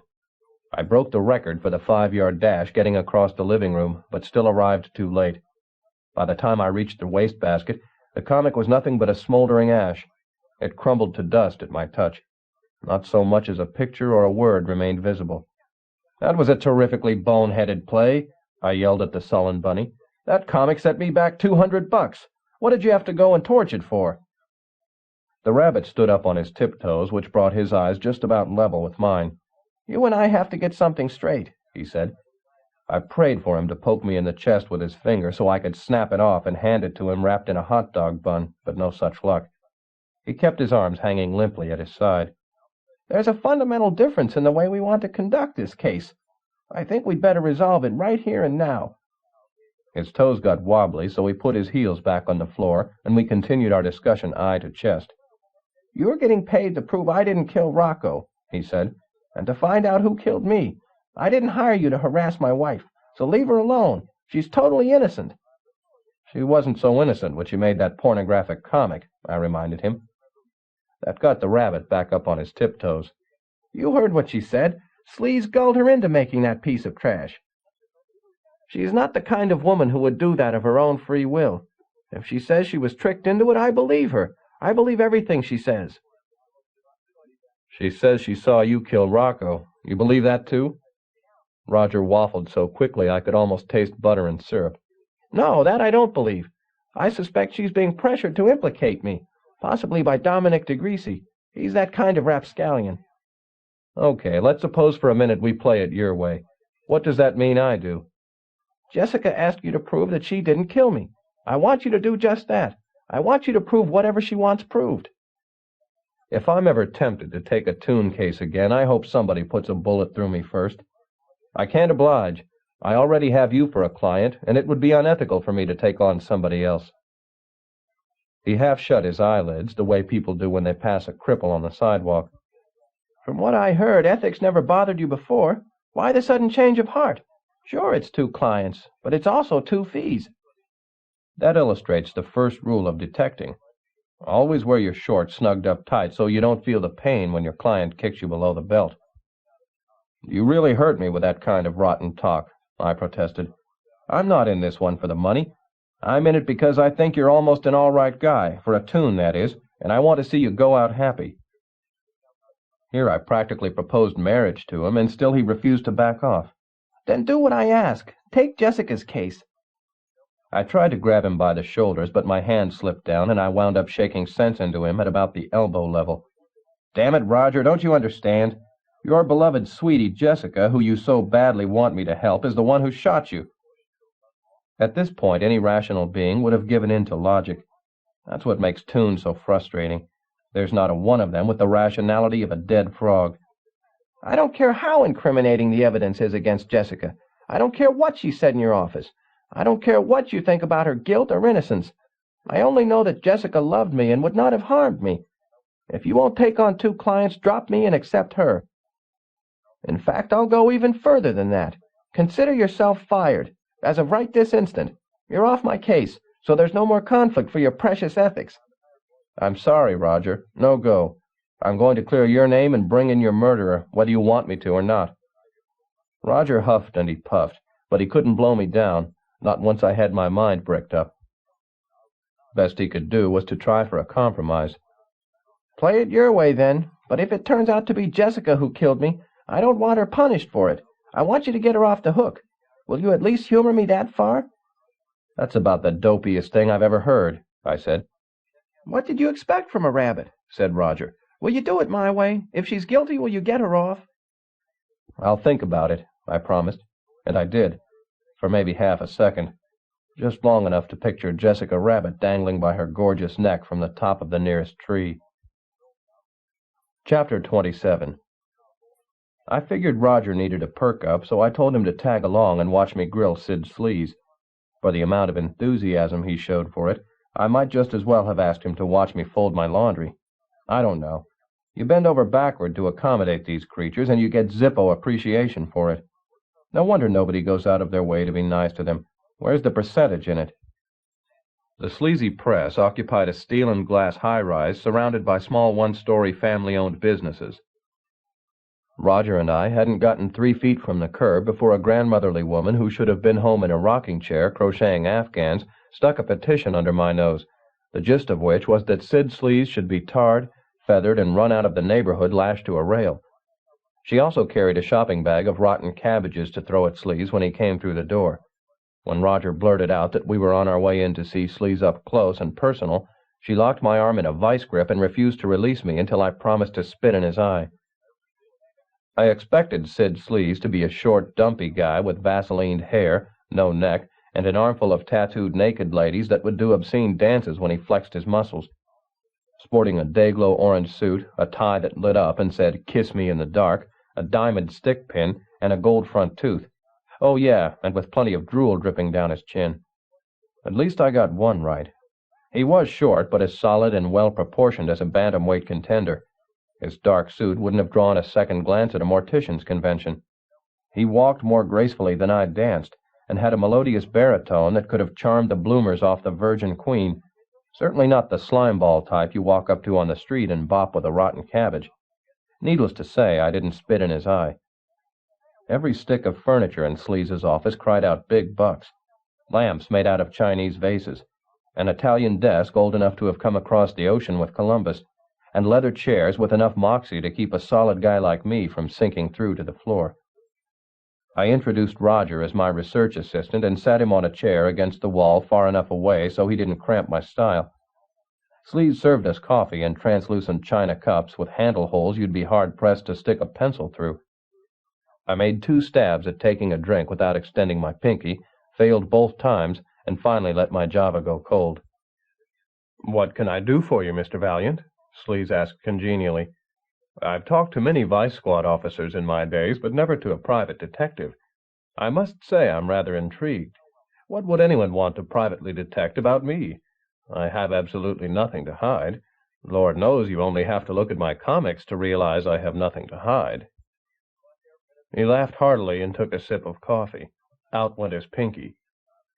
I'm working on a case involving the cartoon publishing industry, and a mutual friend suggested you might be able to help me. Carol Masters, remember her? She said it had been quite a while. Sleaze set his wonderfully modulated voice to work, conveying us on a nostalgic journey backward through time. Of course I remember Carol. I provided her with her first break. A hard worker and a terribly talented lady. I've often wished she would come back to work for me now, and I've asked her to on numerous occasions, but she turned me down cold. He plucked a few stray pieces of lint off a sleeve that already looked like he vacuumed it every hour. Carol told me she won't shoot for the skin trade anymore, and I can't say I blame her. It's a filthy, rotten business, and I grow more disenchanted with it every day. Lately I've toyed quite seriously with the idea of getting out of it, getting back into mainstream comics again. He settled back in his chair and crossed his feet at the ankles. What specific case is it you're here to see me about, Mr. Valiant? The Rocco DeGreasy murder. I watched his face for a reaction, but none came. And what exactly is it you want to know? I went straight for the jugular. I understand you're responsible for a crassity that Rocco's live-in girlfriend, Jessica Rabbit, starred in several years ago. Lewd, crude, and in the mood. Remember it? He smiled the way a proud papa does when discussing his precocious child. How could I forget? My masterpiece. When I still believed it possible to produce quality pornography, before I realized the two terms are mutually exclusive. Jessica says you shanghaied her into making that comic, that you drugged her and shot it while she was under. A melancholy sadness crinkled his eyes. I've heard that story before. It's Jessica's way of rationalizing a youthful indiscretion. In truth, there was no need to coerce her with drugs or anything else. She did it quite willingly for the money, I expect, since she was awfully poor in those days. We shot Lewd in my downtown studio in a couple of days. A few months after the comic appeared, she came back and asked to star in another. I would have loved to oblige her, but by then she had acquired a fine sense of her own worth, and had escalated her salary demands accordingly. I simply couldn't afford her, so I had to turn her down. I checked Roger's reaction to these revelations concerning the base metal core of his pedestal's ivory statue, but he seemed more interested in getting his thumbs to twiddle. Maybe doppels degenerate from the inside out. Maybe the attention span goes first. So far, I loved it.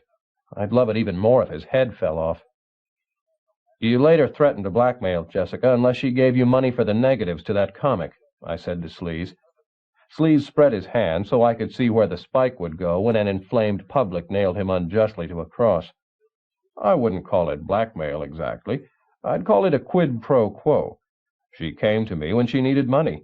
I went to her when I needed money. The only difference was that she wasn't quite as willing to pay me as I had been to pay her. You may not believe this, but I had no intention of following through on my threat to print more copies of that comic. It was pure bluff on my part. You're right, I don't believe it, I said. You went to see Rocco DeGreasy night before last. What for? He pushed his brows together over twinkling eyes. Business, just business. Yeah, monkey business. You sold Rocco a set of the same negatives you sold Jessica. Plus, you were the last person to see Rocco DeGreasy alive, which means you might also have been the first person to see him dead. The twinkle in his eyes became a worried flicker. I left Rocco alive. I didn't kill him. Ever see a cop spin a web of circumstantial evidence into a hangman's noose? No? Well, I have, and unless you come clean with me, I'll hoof it straight over to the local station house, and the next sound you'll hear will be the pitter-patter of young flat-feet, eager to make their reputations by arresting the infamous Sid Sleaze. Sleaze fingered the pieces of a magnificent carved wooden chess set on the corner of his desk. He tipped over the king and watched to make sure I caught the significance. What is it you want to know? For how much did you nick Rocco? No more glib evasions. $20,000.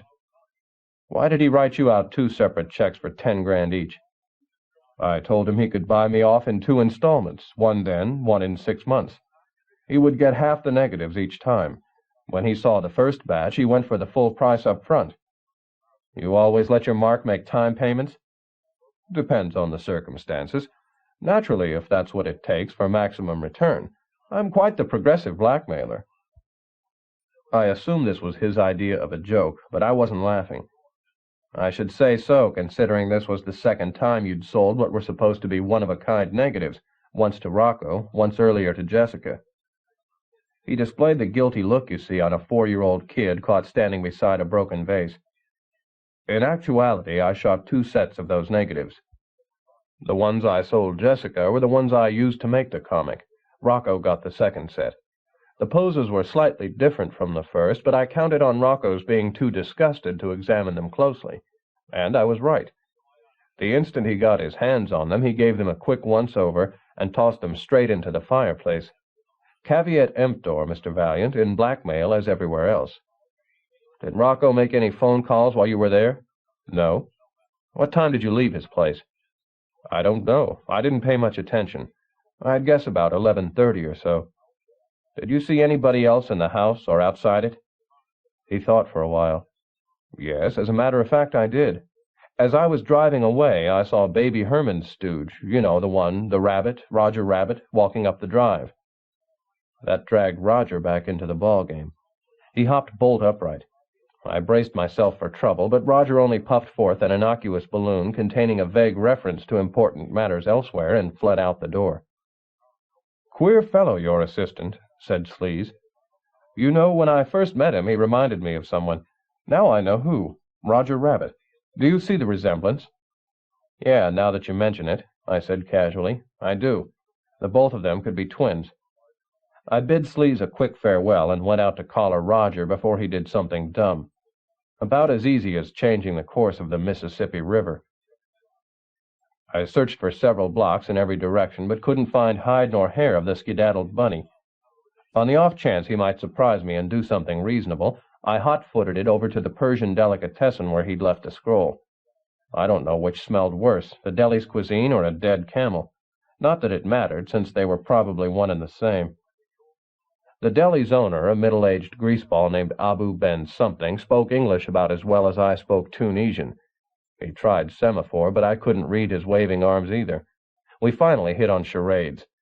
I got through by pretending to read a napkin wound around a fat wiener. He ran into the back room and returned with the scroll, plus some old codger who should have been hanging in the front window with the rest of the skinny, brown, wrinkled sausages. The old galoot handed me a sheet of paper with marks on it that looked like they had been scratched there by what eventually wound up as the main ingredient in the chicken salad. I finally got the key to deciphering it when I realized that half the O's were grease spots. If you ignored them, the message came clear. Beware, it said. Great tragedy will result should this fiendish device ever fall into the hands of a tune. Imagine that, a cursed tea kettle. Though oddly enough, the scroll's dire prediction had come true. The tea kettle had fallen into the hands of a tune, and great tragedy had resulted. Maybe the tea kettle really did carry a curse, and maybe Santa Claus also swept out my chimney for me every Christmas. I slipped the deli owner a fin for his trouble and shagged it on out to the sidewalk before the deli's zingy smell did permanent damage to my nose.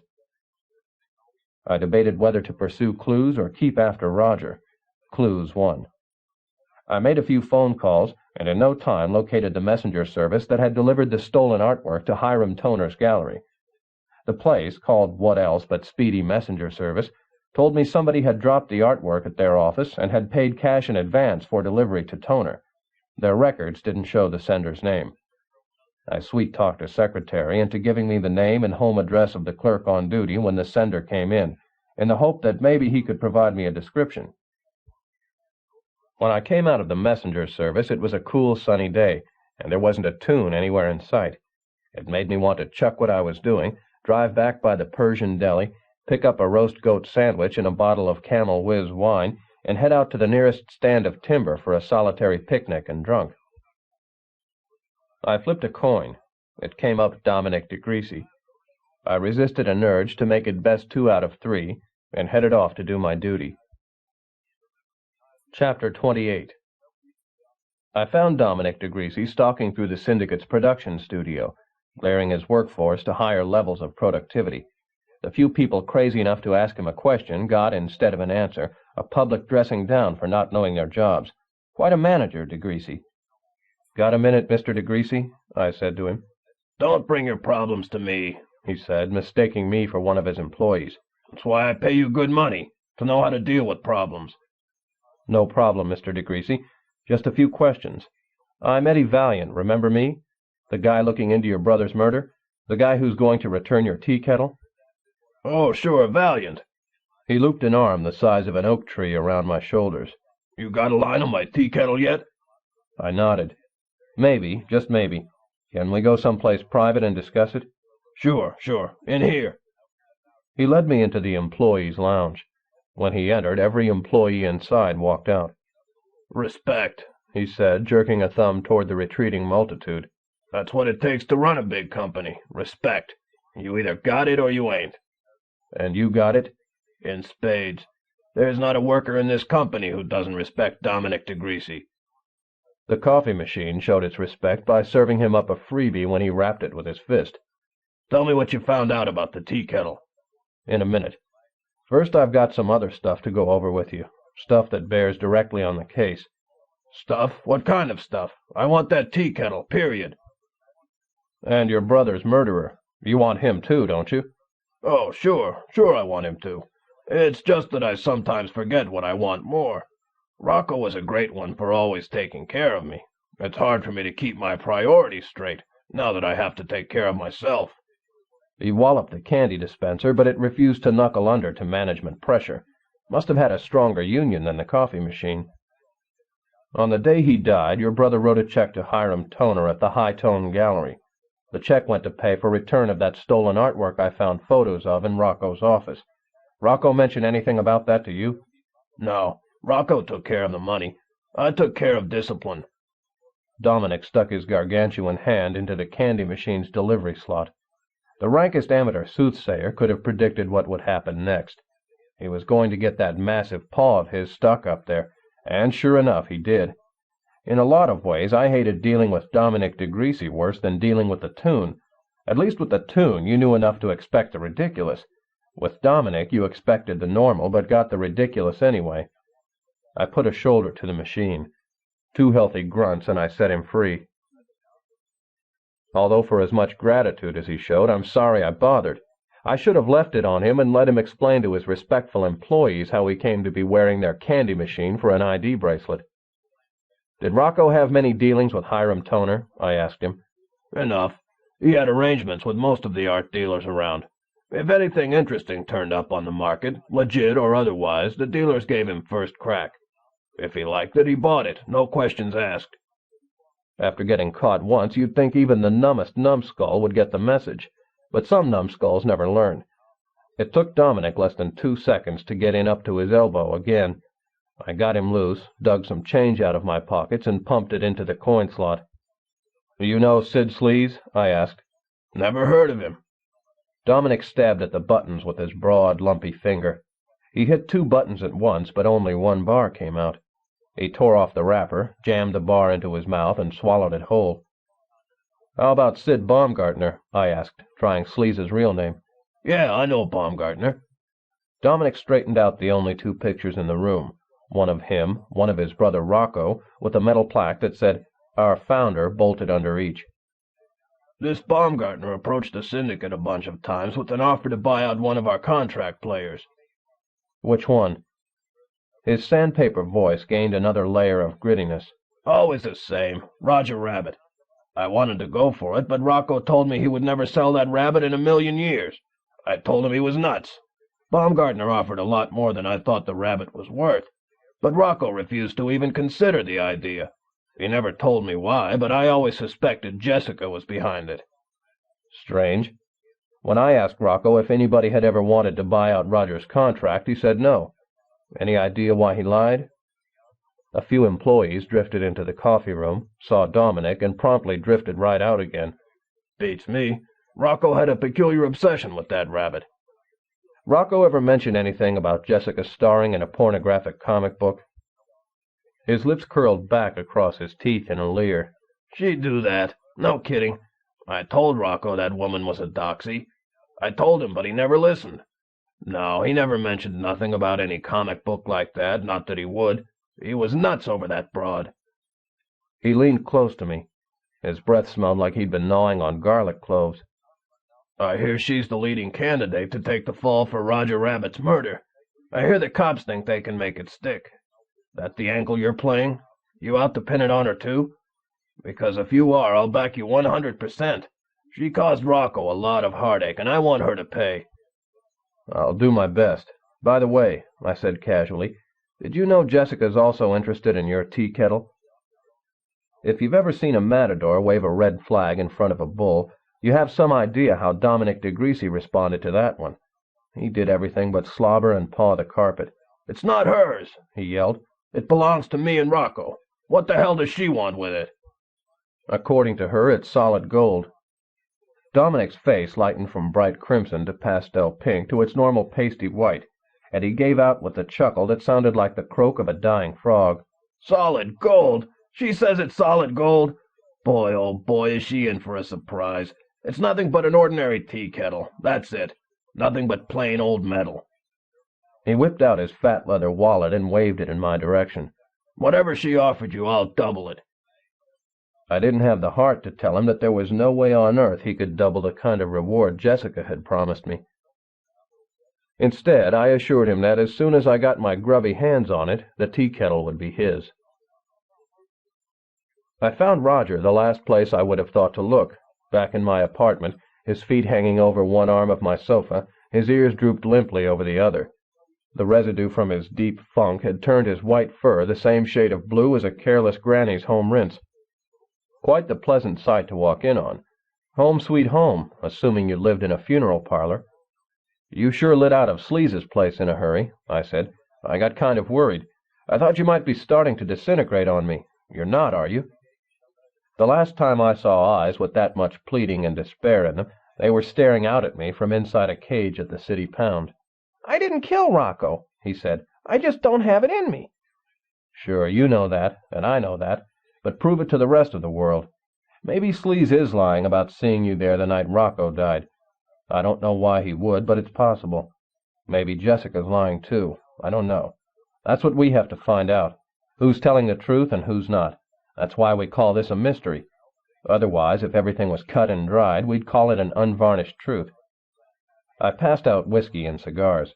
We both chugged down and lit up. Look, I got us a great lead, I said. I found the messenger service that delivered the stolen artwork to Hiram Toner. I'm on my way over to see the clerk who took the order. Why not come along? Roger's word balloons came out filled with cigar smoke. He had to repeat his answer again after he'd exhaled the smoke, so I could read it. No, to tell you the truth, I kind of lost my taste for it. You go ahead. Investigate the case however you want to, without me. I'll just wait around here for your final report. So there was a God in heaven after all, and he did respond to prayers. What more could I want? The rabbit off my back, freedom to pursue the case any way I saw fit. Yet it failed to give me the rush I would have expected. Lord, let it be a case of the grip, delirium tremens, terminal scurvy, anything but the nagging suspicion that I might actually be starting to like the dipsy-doodle cottontail. Sure, I said, if that's the way you want it. That's the way I want it. When I sized Roger up, he seemed somehow smaller, as though some brute had whaled 5 pounds of stuffing out of him. Try as hard as I might, I just couldn't help feeling sorry for him. I left him and went into my bedroom. In my top dresser drawer, underneath my dress-white boxer shorts, I found the special deputy's badge I got awarded a few years back, after successfully completing one of those rare jobs where I found myself on the sunny side of the law. I polished it on my sleeve and pinned it into one of my old wallets. I went back out into the living room where the rabbit was again draped across the sofa. Stand up, I told him. He blinked extra slowly. What? I said, stand up. I've got something for you. Can't you give it to me here? No, I can't. Now, will you stand up, or do I have to help you? Sure, whatever you say. He stood up, but with such rotten posture that he resembled one of those collapsible wooden rulers that fold into about 14 sections. I poked him in the chest. Snap to, I said, and he did pull out a few of his kinks, although he still retained about as many bends as a road map of a con man's morals. You've been a great help to me in this case, I said, stretching the truth so far that if it ever sprang back and hit me in the chest, I'd be a dead man for sure. And I think you should have some official recognition, so I want to swear you in as my assistant. You mean it? As your official assistant? Raise your paw and repeat after me. He raised his paw. I state your name. I, Roger Rabbit. Promise to uphold law and order. Promise to uphold law and order. And to fight for truth, justice, and the American way. And to fight for truth, justice, and the American way. I handed him the wallet. He opened it and saw the badge inside. The last remnants of his blue funk flaked off his fur, and he stood before me as pure and white as one of those knights that fight bathroom scum on TV. I don't know what to say. He jammed the wallet into his hip pocket. This is one of the happiest moments of my life. No more gloomy Gus? You've seen the last of him. No more deep depressions when a witness takes a pot shot at you? From now on, I'm strictly hard shell. Let them call me what they will. Then let's get to work. We'll start by interviewing that messenger service clerk. What's more, you ask the questions. You mean it? Honest? I asked the questions? That's what I said. Oh, boy. Stand back and make way for Roger Rabbit, Special Deputy, barreling through. He took off out the door so fast he left behind a hefty shock of the whiz lines tunes produce when they blast off in a hurry. I kicked what I could under the sofa, stuffed the rest into a closet, and went out after him. The messenger service clerk, Mrs. Ida Kuntz, lived in a house that looked like it had been built by a bakery school dropout. It had gingerbread trim, ladyfinger shutters, a mint frosting front lawn, and a vanilla wafer walkway. The gutters were peppered with stunned woodpeckers who had taken a whack at the milk chocolate roof, only to bash a beak against solid slate instead. A brightly colored carpet of the kind Arabians use when they fly economy class lay draped over the porch railing. 2 others hung from a clothesline in the side yard. As I watched, a window opened, and a portly woman dumped the contents of a dustpan into the flower bed outside. The tune flowers living there coughed and gagged horribly, but as soon as the woman retreated into the house, the Ritz brothers of the pansy set exchanged their hacking for a swell case of the giggles. The front door was the strong, solid kind you like to put between you and the cold, cruel world. I gave it a hearty rap, knowing I wouldn't have to worry about winding up with my hand buried to the wrist in splintered wood. How Mrs. Kuntz came to be associated with the speedy messenger service I'll never know, unless she was an old line employee who had started with them when they used to ride horses and call themselves the Pony Express. She took forever to answer the door, another forever to examine my license, and yet a third forever to show us into her parlor. She offered us a beer, and I would have accepted, but didn't want to waste the rest of the day waiting for her to return from the kitchen. "Thanks anyway," I said, "but we just have a few questions to ask, and we'll be on our way." "Whatever I can do to help," she said, obligingly enough. She picked up her knitting and went to work putting her single daily stitch into a sweater that had gone out of style 20 years ago. I nodded at Roger and waited for him to begin. He stared at old Mrs. Kuntz. His feet did a fast tap shuffle straight out of Flying Down to Rio, and he sent up 2 balloons. One contained a hem, the other a haw. He grabbed them out of the air, stuffed them under his coat, and jerked his head in the direction of the hallway. "Would you excuse us, please?" I asked Mrs. Kuntz, "while I confer with my partner?" She nodded absently, too intent upon getting her sweater done in time for the New Year's party celebrating the start of the next century to pay us much mind. "I have a problem," said the rabbit once we were out of the woman's eye and earshot. "I'm supposed to ask the questions here." "Right. So what's the problem?" His cheeks flushed red. "I don't know what questions to ask." He turned his paws, palms upward at shoulder level, and tilted his head. I patted his arm. "My boy, you just relax and watch the master at work." We rejoined the old lady. "You work for the Speedy Messenger Service?" I asked. "Right?" She mulled my question over in her mind for a couple of minutes. "That's correct." Since I hadn't brought my overnight bag, I skipped any further background stuff and got right to the nitty-gritty. "A few days ago you accepted a parcel for delivery to the High-Tone Gallery of Comic Art. A parcel about so big by so high."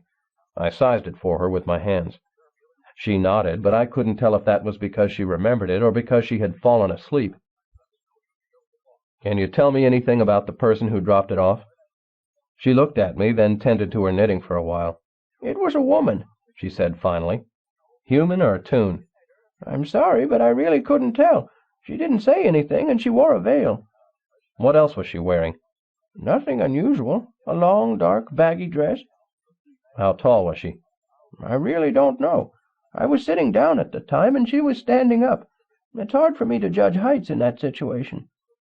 Now it was my turn to head signal Roger out into the hall. I'm out of questions myself, I confessed. Can you think of anything else I can ask her? He scratched his head. Try asking her how the woman smelled. How she smelled? Sure. Women often notice other women's perfumes. If she was wearing something distinctive, it could be a clue. How she smelled? Try it. You never know, he said. So I tried it. You notice how this woman smelled? Ida put down her knitting and looked at me like I had just made an elephant appear in the middle of her parlor. Why, come to think of it, I do remember something unusual about that. Roger's grin tickled the bases of both his ears. You do? I said. You remember something about how she smelled? Yes. She had a very pungent odor about her, like she hadn't taken a bath for a while. The way some of these younger girls smell nowadays, positively disgusting. When I was young, I had to cart water in from a well and heat it over a stove, but at least I took a bath. I almost walked right over and gave Roger a hug. Too bad he wasn't going to be around much longer. Another few months of working with me, and he might, just might, turn into a fairly competent gumshoe. Nothing to compare to a human, of course, but better than most any tune. Thanks to him and his perfect question, I now knew enough to crack this lousy case open like a rotten walnut. Chapter 29. I pulled up outside the DeGreasy gallery. You know what Little Rock DeGreasy looks like? I asked Roger. Yes, said the rabbit. I've seen him around. Good. You wait out here on the street. When you see Little Rock come out of the gallery, you tail him. Don't let him out of your sight. Clear? The rabbit's nod started out fairly enthusiastic, but rapidly wound down to nothing more than a slight bob in the tip of his ear. What's the problem? I asked, ignoring whatever I have in the way of better judgment. The rabbit burped out a confused jumble of words, which he rearranged by hand into a cogent statement. I'm your official assistant, right? You've got the badge to prove it. Correct. Therefore, as official assistant, I should get meaningful assignments, stuff with gristle to it, and the aroma of danger. You and me both, Buster. But the private eye business just doesn't work that way. This is about as action-packed as it gets. I'd hate to tell you how many hours I've spent waiting for somebody to come out of somewhere so I could follow him to somewhere else and wait some more. You want wham-bam-slam detective work, stick with the comics.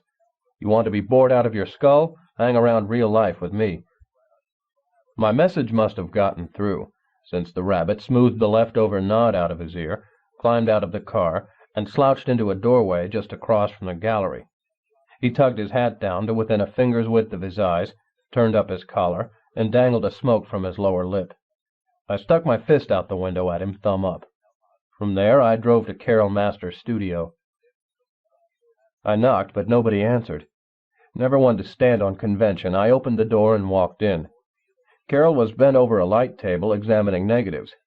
I picked up one of her props, a rubber mask that looked like the results of breeding Broomhilda the witch to a warthog, put it in front of my face, tapped her shoulder, and said, "Boo," when she turned around.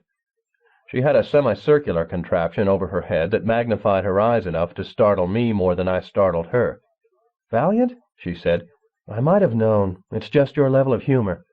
"Then you should have laughed." I lobbed the mask onto a nearby table. "It might be the last chuckle you get for a while." "No more Mr. Nice Guy, I see." She removed her wraparound magnifier and turned off the light table. "From your crusty demeanor, I assume we've reached the point in our relationship where you get tough." She collected her negatives and slid them gently into an envelope. "Will you punch me around until I spill my guts?" She must have halfway believed her smart alecky crack. She visibly cringed when I reached into my breast pocket, expecting me to pull out my rubber hose, I suppose. Instead, I hauled out something that would hurt her a lot worse, one of the photos I'd gotten from Rocco's office. I snapped it to attention in front of her perky nose. "Recognize it?" She gave it barely a glance. "Sure. It's a strip I shot a few years back. So what?" "It's also one of the pieces of artwork stolen from DeGreasy's gallery." "I repeat, so what?" "When I first saw it, when I found it in Rocco's office, it looked very familiar to me. It took me a while to remember where I had seen it before, then it came to me. I saw it in your apartment. It was one of the prints you were developing in your closet." She said nothing, so I turned up the heat a notch to see if that would make her boil. This morning I talked to a speedy messenger service clerk who accepted the artwork for delivery to Hiram Toner. She remembered that the woman who dropped it off smelled bad. She assumed it was because the woman didn't take baths. She didn't know the real reason was because the woman keeps her wardrobe hanging right outside her photo lab, and her clothes pick up the smell of photographic chemicals. It all sifts down to one tidy conclusion. You stole your own stuff. You duplicated the negatives and the prints and used Hiram Toner as a middleman to peddle the copies as originals. She looked at me without blinking. Sure I did it. That was the only way I could get what was rightly mine. As I told you, my contract with Rocco specified that he owned the prints and negatives of everything I shot for him. He took the better stuff, framed it, and sold it through his art gallery, but refused to cut me in on the profits. She walked across the studio, winding up in front of a backdrop that pictured a sylvan glade with green trees and clean water and pure air. I took it to be some never-never fantasy land, the world of the future, until I realized it was a decade-old backdrop and was really the world of the past. One day I offered to watch the gallery for Little Rock while he wined and dined a prospective client. While he was gone, I photographed his key and later had a duplicate made. I went back several days after and helped myself to a number of my early works. I reproduced the prints, duplicated the negatives, and set out to sell the copies as real. I got into trouble my very first try. I gave my first set to Hiram Toner. He has a reputation as someone willing to deal in that kind of merchandise. I told him outright the stuff was stolen. I told him to peddle it to out-of-towners. So what does he do? He offers it for sale to Rocco himself. Naturally, Rocco recognized it immediately for what it was, and with his resources it didn't take him long to find out where it came from. That's the real reason he called me the night he died, to tell me he knew I had stolen his stuff, and that he was going to have me jailed for it. Lucky for you, he didn't last through until morning. If you're insinuating I made my own luck, you're wrong. I didn't kill him. You did go to see him that night, though, didn't you? She leaned up against a phony palm tree. A phony coconut jostled loose and put a phony lump on a phony sheik sitting in a pile of phony sand. No, I didn't. I stared her straight in the eye. I say you did. I say you went to Rocco's after he called and shot him to keep him from turning you in to the cops. I say you then went to Roger's place and shot him too, leaving the DeGreasy murder weapon behind, so Roger would take the fall for Rocco's murder. It's not true, she said with a thickly clogged voice. I didn't leave my place all night. Then how do you explain this? I pulled out the rubber squeeze frog. I found this outside Roger's house the night he died. Photographers use these to make their subjects smile, don't they? I squeezed it and smiled nastily. Tell me who else in this case is likely to have a rubber squeeze frog on them, and I'll let you off the hook. She took the frog and squeezed it. It stuck out its tongue at her.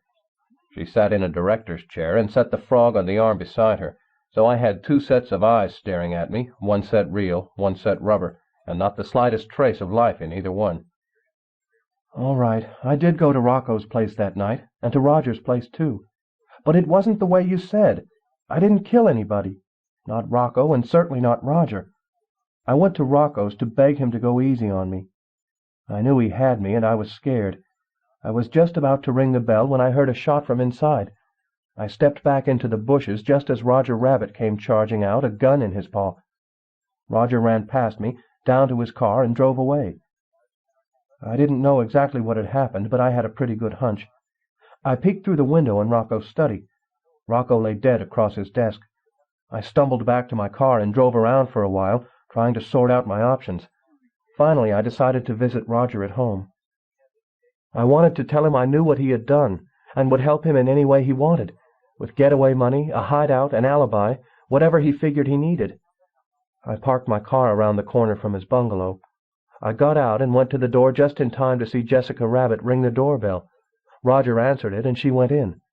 Roger was still alive when Jessica got there? He sure was. I didn't want Jessica to hear what I had to tell Roger, so I didn't ring the bell. I crouched outside the living room window to wait until Jessica came out. That's when my frog must have fallen out of my pocket. I waited there for nearly half an hour. Then a bunch of things happened in rapid succession. Somebody started to play the piano. I heard a pair of loud voices and then a shot. The door opened a crack, something came flying out, and the door slammed shut. I peeked in through the window and saw Roger lying dead across the banister. I expected to see Jessica standing over him, but I didn't. She was nowhere in sight. Did you see anyone else in there? No, no one. I beat it out of there as quickly as I could, and that's it. Judging from what I saw, Roger shot Rocco and Jessica shot Roger. That seems to be the general consensus. This object that came sailing out the front door. What was it, did you see? Nothing much. An ordinary tea kettle. A marching band could have taken a quick-step cadence from my loudly thumping heart. What became of it? I picked it up on my way past and threw it into the trunk of my car, along with my camera stuff. As far as I know, it's still in there. Her mouth twisted sideways, the way it would if somebody grabbed her by the forehead and chin and wrung her dry. Are you going to report me to the police? Depends. On what? On a lot of things. On how the case breaks. On how well you cooperate from now on. On how much of what you've told me turns out to be the truth. On whether there's a full moon tonight. She didn't take kindly to my humor. You're going to leave this hanging over my head, aren't you? You really are a louse, Valiant. A genuine grade-A weasel. I've been called worse. I've been called better, too, though I think the ones who call me worse have a firmer fix on the real me. Now, how about you give me the keys to your car? I want to take a close-up look at that tea kettle. She reached into her jeans, pulled out a key, and tossed it over.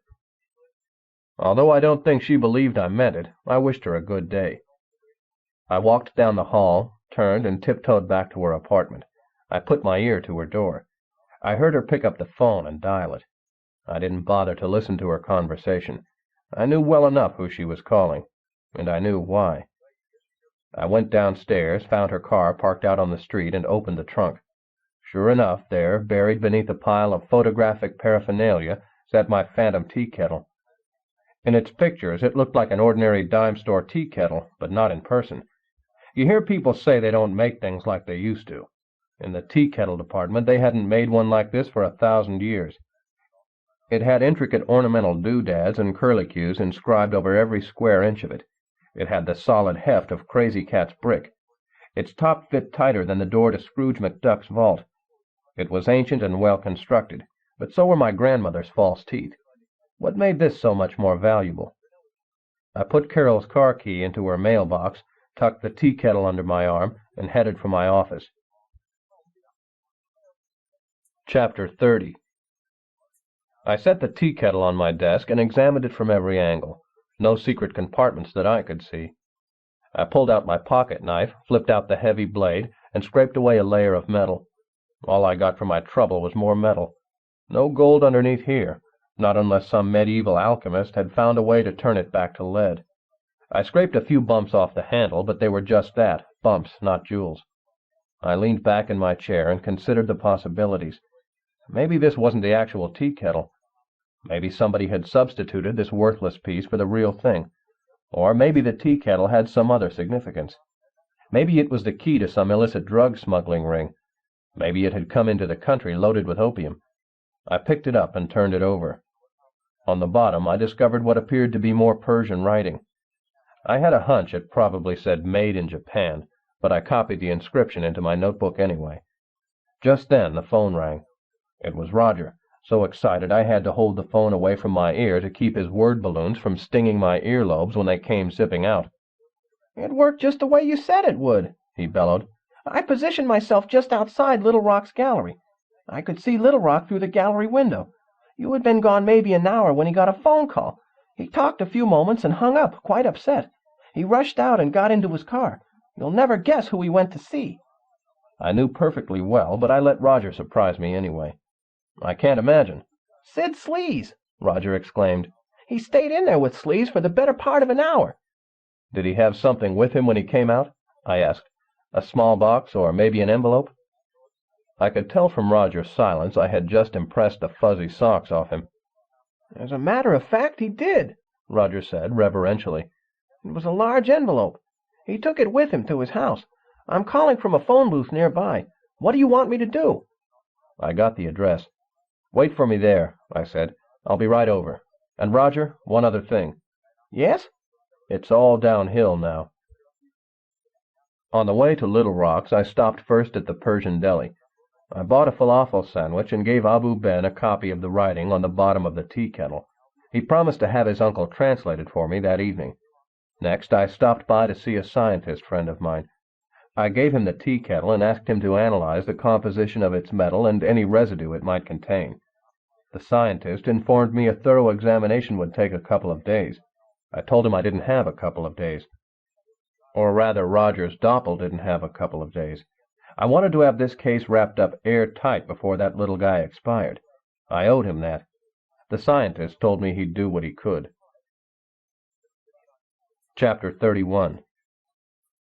Roger's hop up the walk to Little Rock's front door turned his stream of questions into a verbose roller coaster. "How did you know Little Rock would get a phone call?" read his words on his upspring. "How did you know who it would be?" They read on his descent. "How did you know Little Rock picked up a package?" Up. "Do you know what's inside it?" Down. "What do we tell Little Rock once we're inside?" Up. "Who does the talking?" Down. I got motion sick just reading him. I slapped my hand over his mouth to shut him up and scrambled his wavy words so Little Rock wouldn't see them and get wise to our play. I shoved the rabbit behind me where he wouldn't get in my way and rang the bell. Little Rock opened the door and stood there staring at me, with his mouth open about as wide as first hole on a championship putting green. "Yes. Oh, Valiant, wasn't it? What are you doing here?" He fluttered a hand. "I'm so sorry, but I'm just in the middle of something. Could you possibly come back later? Say tomorrow? Tomorrow would be just perfect. See you then." He started to shut the door on me, but I pushed past him into the house. Roger bounced along after me, and Little Rock brought up the rear. "Here now! Exactly what do you think you're doing?" Little Rock babbled. "You can't come in here." "Too late," I countered. "I already am in. And you're in, too. In deep, serious trouble." Little Rock's Adam's apple gulped through a series of moves good enough for first place in a yo-yo tournament. "I know what you've got going with Carol Masters and Sid Sleaze," I stated. "I don't understand what you mean," he retorted lamely. "Sid Sleaze? Who's Sid Sleaze?" "He's the guy whose office you visited not half an hour ago." I pointed at Roger. "Want me to have my assistant here play back a videotape of that event?" Roger showed some of that quick wit that made him such a hot property in the comic biz, and picked up on my bluff. "I can have the machine set up and rolling in 5 minutes, Chief," he said. Little Rock looked from one of us to the other for the slightest sign of a shuck, but both of us held fast. "Oh, that's Sid Sleaze," he said finally. "Of course. Now I know who you mean. I had some minor business dealings with the man, nothing significant. He wanted to buy some things from the gallery." I put out my hand. "Let's have it." "Have what?" asked Little Rock. "The envelope you got from Sleaze." "What envelope?" he said with an air of innocence unbelievable in anybody this side of Dondie. "Come on, don't play cutesy with me. I know what's in that envelope. You either give it to me or I phone the cops and you give it to them, and believe me, you got a lot better chance with me. I'm not really interested in your scam. I'm out to nab your old man's murderer. You help me do that, and I don't care if you bilk the entire Western world. But I have a hunch the cops aren't quite so open-minded. Now give." He caved in easy, but wimps like him always do. He scuttled into his den, came back, and gave me a standard 8x10 manila envelope. I opened it and unceremoniously dumped the contents onto a coffee table. As I suspected, it contained at least 3 dozen negatives. I picked a few at random and held them up to the light. Sure enough, they were the negatives of Rocco DeGreasy's missing artwork. As nearly as I could tell, there were at least 6 sets of negatives for each piece. "Take a look," I said to Roger. "You once told me you could tell reproduction negatives from originals. Which are these?" Each time Roger held one up and examined it, he gave out with a low whistle of admiration, until there were so many notes floating around the room looked like the site of yesterday's Canary Convention. "I've never seen anything like this," he said when he finished.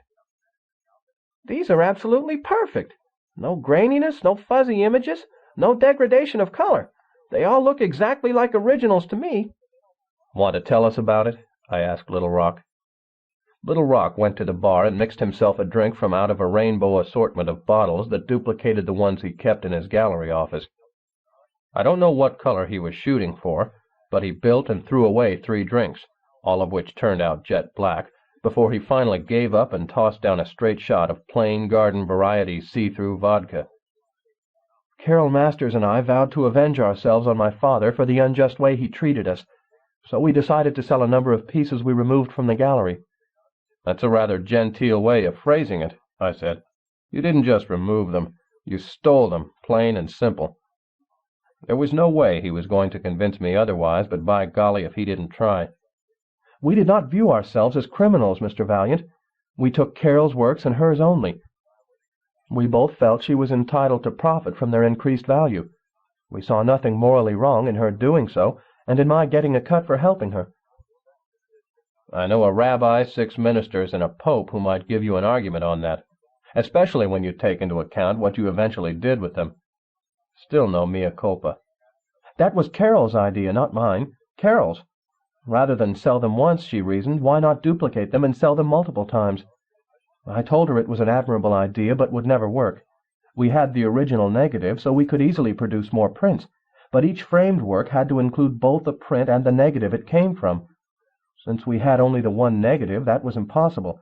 We couldn't use a normal dupe neg. Any knowledgeable collector would spot it in an instant. That's when Carol suggested Sid Sleaze. Carol had worked for Sleaze years earlier, when he still went by the name of Baumgartner. He kept in contact with her through the years, trying to get her to go back to work for him. One day, over lunch, he told her about a new process he'd developed to reproduce negatives so perfectly that not even an expert could tell duplicates from originals. If it worked as well as he led Carol to believe it would, it presented the perfect solution to our problem. Carol approached him with our proposal. In return for a flat fee per piece, he was to take our original negatives and turn out duplicates in limited quantity. I framed the duplicate prints and negatives together, and Carol signed them. We then sold them as originals through shady dealers like Hiram Toner. The word must have gotten around that these pieces had been stolen from your gallery. To be sure. The police circulated photos and complete descriptions throughout the world. Your fences have any problem finding buyers under those conditions? None whatsoever. There are any number of collectors who care not a whit about a work's provenance. If they want to possess it, they will, stolen or not. How many of these duplicates did you sell? We limited ourselves to 15 copies of each work. Any more than that, and we ran the risk of exposing our ploy. Our buyers weren't about to display stolen works openly, but they might show them to a close friend or two. Sooner or later, someone was bound to see the same supposed original in 2 collections. At that point, values would plummet, suspicions would rise, and angry buyers would begin tracing their way back through their dealers to Carol and me. An altogether ugly situation. We fully intended to be out of it before that happened. You plan to use the money from this deal to bankroll the startup of your own cartoon syndicate? Yes. In fact, I had already approached my father through an intermediary with an offer to buy up the contract of a tune I could use as the cornerstone of my new enterprise. And that intermediary, I said, was Sid Sleaze, going by his real name, Sid Baumgartner. Correct, said Little Rock.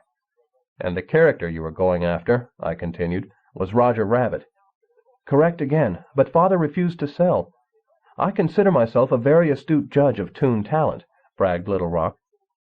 I told Father many times that Roger Rabbit was one of the most talented tunes in the DeGreasy stable. I told Father over and over that Roger should get a strip of his own, but Father refused to listen. He wouldn't star the rabbit, nor would he turn him loose. I always suspected it had something to do with Jessica. You mean Rocco used Roger to hold on to Jessica? Interrupted Roger. Why did that rabbit refuse to give up his dogged belief that Jessica loved him when anybody with even half a brain could tell otherwise? So long as Rocco kept the rabbit, he kept Jessica too? So it appeared, said Little Rock, sending Roger's spirits soaring to the moon. Jessica would never have stayed with him of her own free will. Jessica did not love my father. How could she? She was so cultured and refined, and he was such a bore. No, she loved someone else. That was quite obvious to even the casual observer. Roger beamed, but not for long.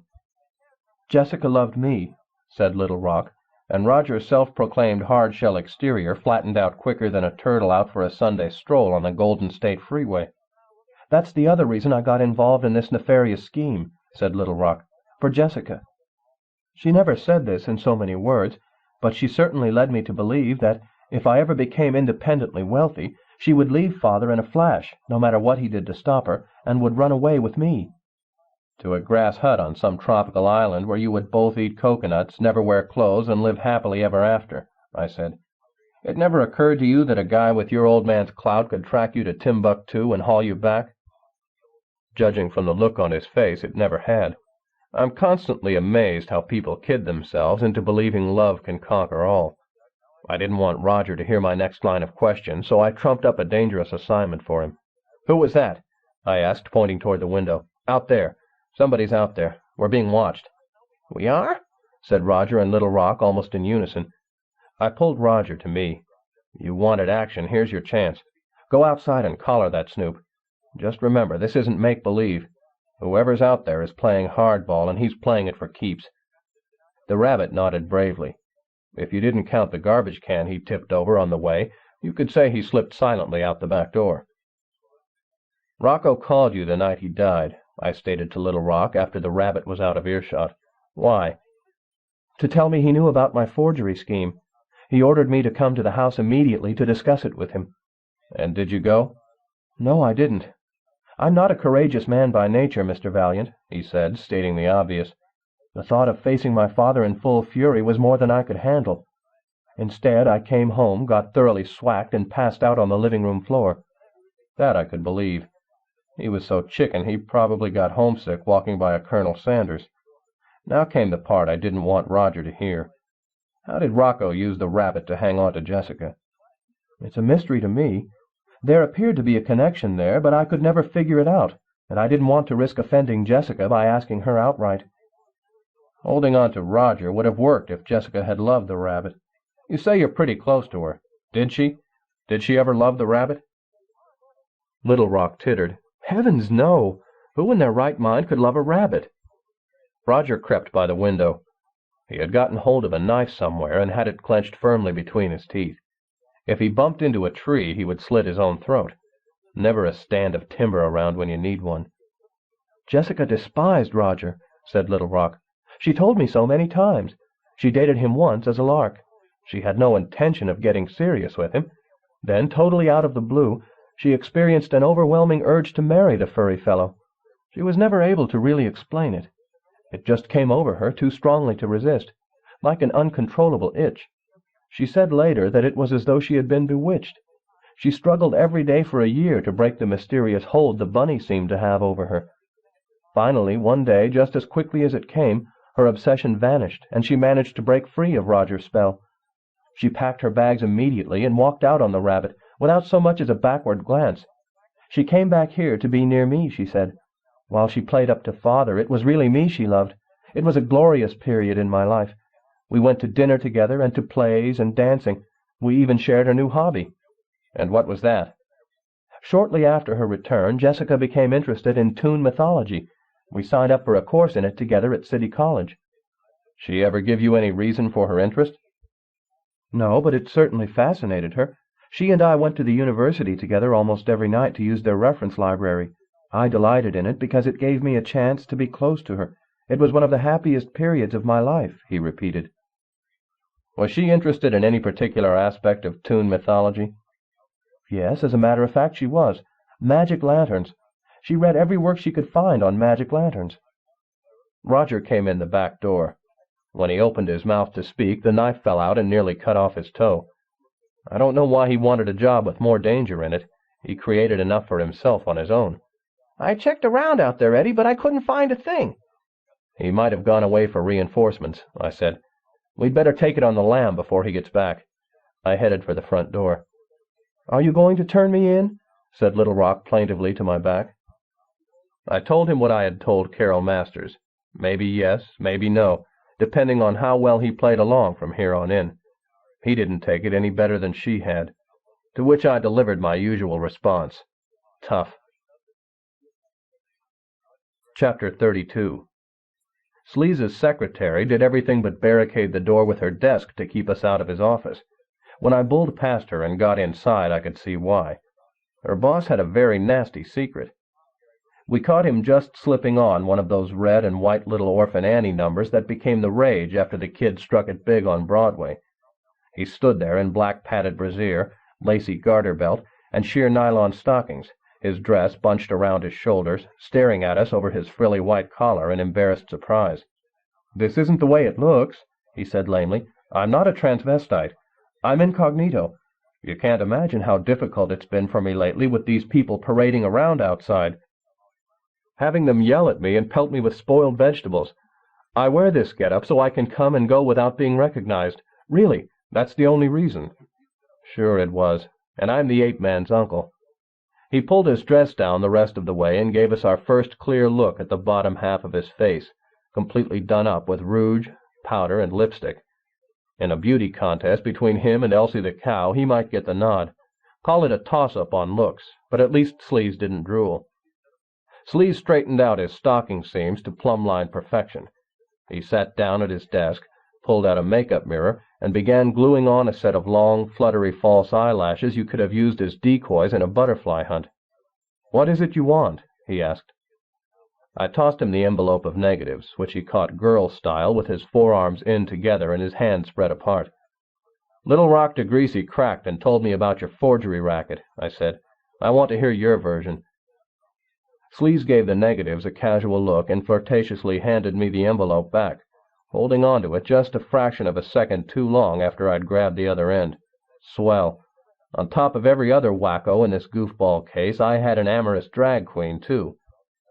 "I wanted badly to get out of the porno business," said Sleaze, taking great pains to arrange himself so I had a clear shot at his shaved legs. "It's not nearly as lucrative as most people assume. Tastes change so rapidly. So I agreed to go along with Carol and Little Rock's scheme. I duplicated their stolen negatives, and they sold them as originals." He smiled. Lipstick speckled nearly every one of his teeth. "I'm very proud of my process. I invented it myself, you know. It's absolutely foolproof. I can duplicate a negative so perfectly that not even an expert can tell." "You used that process to duplicate the negatives to Jessica's comic book, didn't you?" said Roger. I knew it was true. I knew that's what Sleaze had done, but I'm sure I never told the rabbit. Imagine that. He must have figured it out by himself. Imagine that. "You sold the originals to Jessica," he stated, "and a set of duplicates to Rocco." "It shows you how good they were," said Sleaze. "Not even an expert like Rocco DeGreasy could spot them as phony." Roger turned to me. "Sorry for the interruption, partner. You want to take it back?" His balloon came out the size of a blackjack and as hard as last week's biscuits. It hit the floor and sent up a balloon of its own with thunk in bold letters inside. "No, go ahead," I said. "You're doing great." The rabbit plunged right back in without so much as a thank you smile. "You went to Rocco's house the night he died to sell him the negatives," Roger said. "He examined them and gave you a check for $10,000, and he tossed them into the fireplace." "Yes, can you believe it?" said Sleaze. "If he'd only known what fine artistry had gone into producing them. All that work up in smoke." "Once that transaction had been completed," continued Roger, "you gave Rocco another proposition. Hiram Toner dealt with wealthy collectors through a middleman. That middleman was you. Toner gave you photos of the artwork he'd gotten from Carol Masters. You knew where they had come from, but you took them to Rocco anyway, except you didn't intend to sell them to him, at least not the artwork. You intended to sell him the story behind the artwork. Right so far?" Sleaze nodded. He opened a cylindrical case atop his desk and took out a long blonde wig. He set it on his head, wiggled it around until he got the look he wanted, and pouted at himself in the mirror. I showed Rocco the photos of his stolen artwork and told him that for another $10,000 I would tell him a very interesting story about them. "So he paid you another $10,000, which accounts for the fact he wrote you 2 checks that night rather than 1. You then outlined the entire hoax." Sleaze nodded again, but carefully, so his wig wouldn't slip. I felt like suggesting he tack it in place with a stapler, but I wasn't in the mood for humor. "What did Rocco do when you told him his son and his best photographer had conspired against him?" Roger asked. "He went to the phone and called each one." "You were with him when he did it?" "Yes." "You heard what he said to them?" "Yes. He told Carol he knew she had stolen his artwork and had duplicated it for multiple sale. He told her he planned to turn her over to the police. He told Little Rock pretty much the same story, that the scheme had come apart. But he didn't mention anything about involving the police. Instead, he ordered the boy to come to his house immediately for a chat." "Did either one of them, Carol or Little Rock, arrive while you were there?" No, neither one. Roger then asked a question that I must admit hadn't occurred to me. Oh, it would have sooner or later. It just hadn't yet. Why did you put an end to the scheme anyway? Weren't Carol and Little Rock paying you nicely for producing their negatives? Sure. But according to one of my contacts, several collectors who'd bought those photos had met by accident, compared notes, realized they'd been taken, and were tracking their way back to the source. So the scam was unraveling, pretty much the way Carol and Little Rock figured it eventually would. What little Sleaze had to lose by bailing out when he did, he stood to make back and then some with one big score off Rocco. Rocco also wrote a check to Toner that night, said Roger. Why? Rocco decided to go ahead and buy the artwork, even knowing it to be forged. He planned to use it to keep Carol and Little Rock in their places. I don't think he really intended to turn either of them over to the police. He just loved to make them worry. He put Toner's check into an envelope and asked me to mail it on my way home, which I did. The rabbit then switched topics 180 degrees, a good technique. Keeps your quarry off balance. Little Rock told us you approached the syndicate numerous times on his behalf with offers to buy out Roger Rabbit's contract. Sleaze went to the window and listened to the concerned citizens chanting, "Hey, clown, get out of town," on the street below. He shut the heavy drapes, muffling out the sound completely. "True, I approached the syndicate," said Sleaze. He rifled through his purse for a cigarette, held it to his lips, and waited for some gentleman to step forward and light it for him. I was inclined to watch him die of a nicotine fit, but Roger caved in and did the deed. "Little Rock and I discussed Roger Rabbit quite often, and we shared the same assessment of him," said Sleaze, tapping his cigarette into his ashtray after every puff. "The rabbit had a tremendous amount of talent which Rocco let go to waste. Little Rock could not approach his father outright with an offer to purchase, since his father would refuse out of general principles, simply to deny Little Rock something he wanted terribly. So Little Rock asked me to act as go-between, but Rocco wouldn't sell. I offered him nearly twice Roger's fair market value, but no. Rocco remained dead set on keeping the rabbit in his stable. Why, I don't know, and I never found out. Up to here, the rabbit had been doing an A-1 job. I don't know if I could have handled it any better myself, so you know how good that made him. It must have been beginner's luck, though, because instead of following through on the syndicate angle, he veered off on a half-baked tangent involving what else but his darling Jessica. "That pornographic comic you made with Jessica Rabbit," he said. "Tell me the true story behind it." "What do you mean, the true story?" asked Sleaze. "What does he mean, the true story?" he said to me. "I told you the true story. What else does he want?" "I want you to admit you drugged Jessica and forced her to appear in your reprehensible comic." "Where did you get this guy?" asked Sleaze, scrambling the air alongside his temple. "He crazy or what?" "Yeah, he's crazy," I said, trying to pull it out of the fire.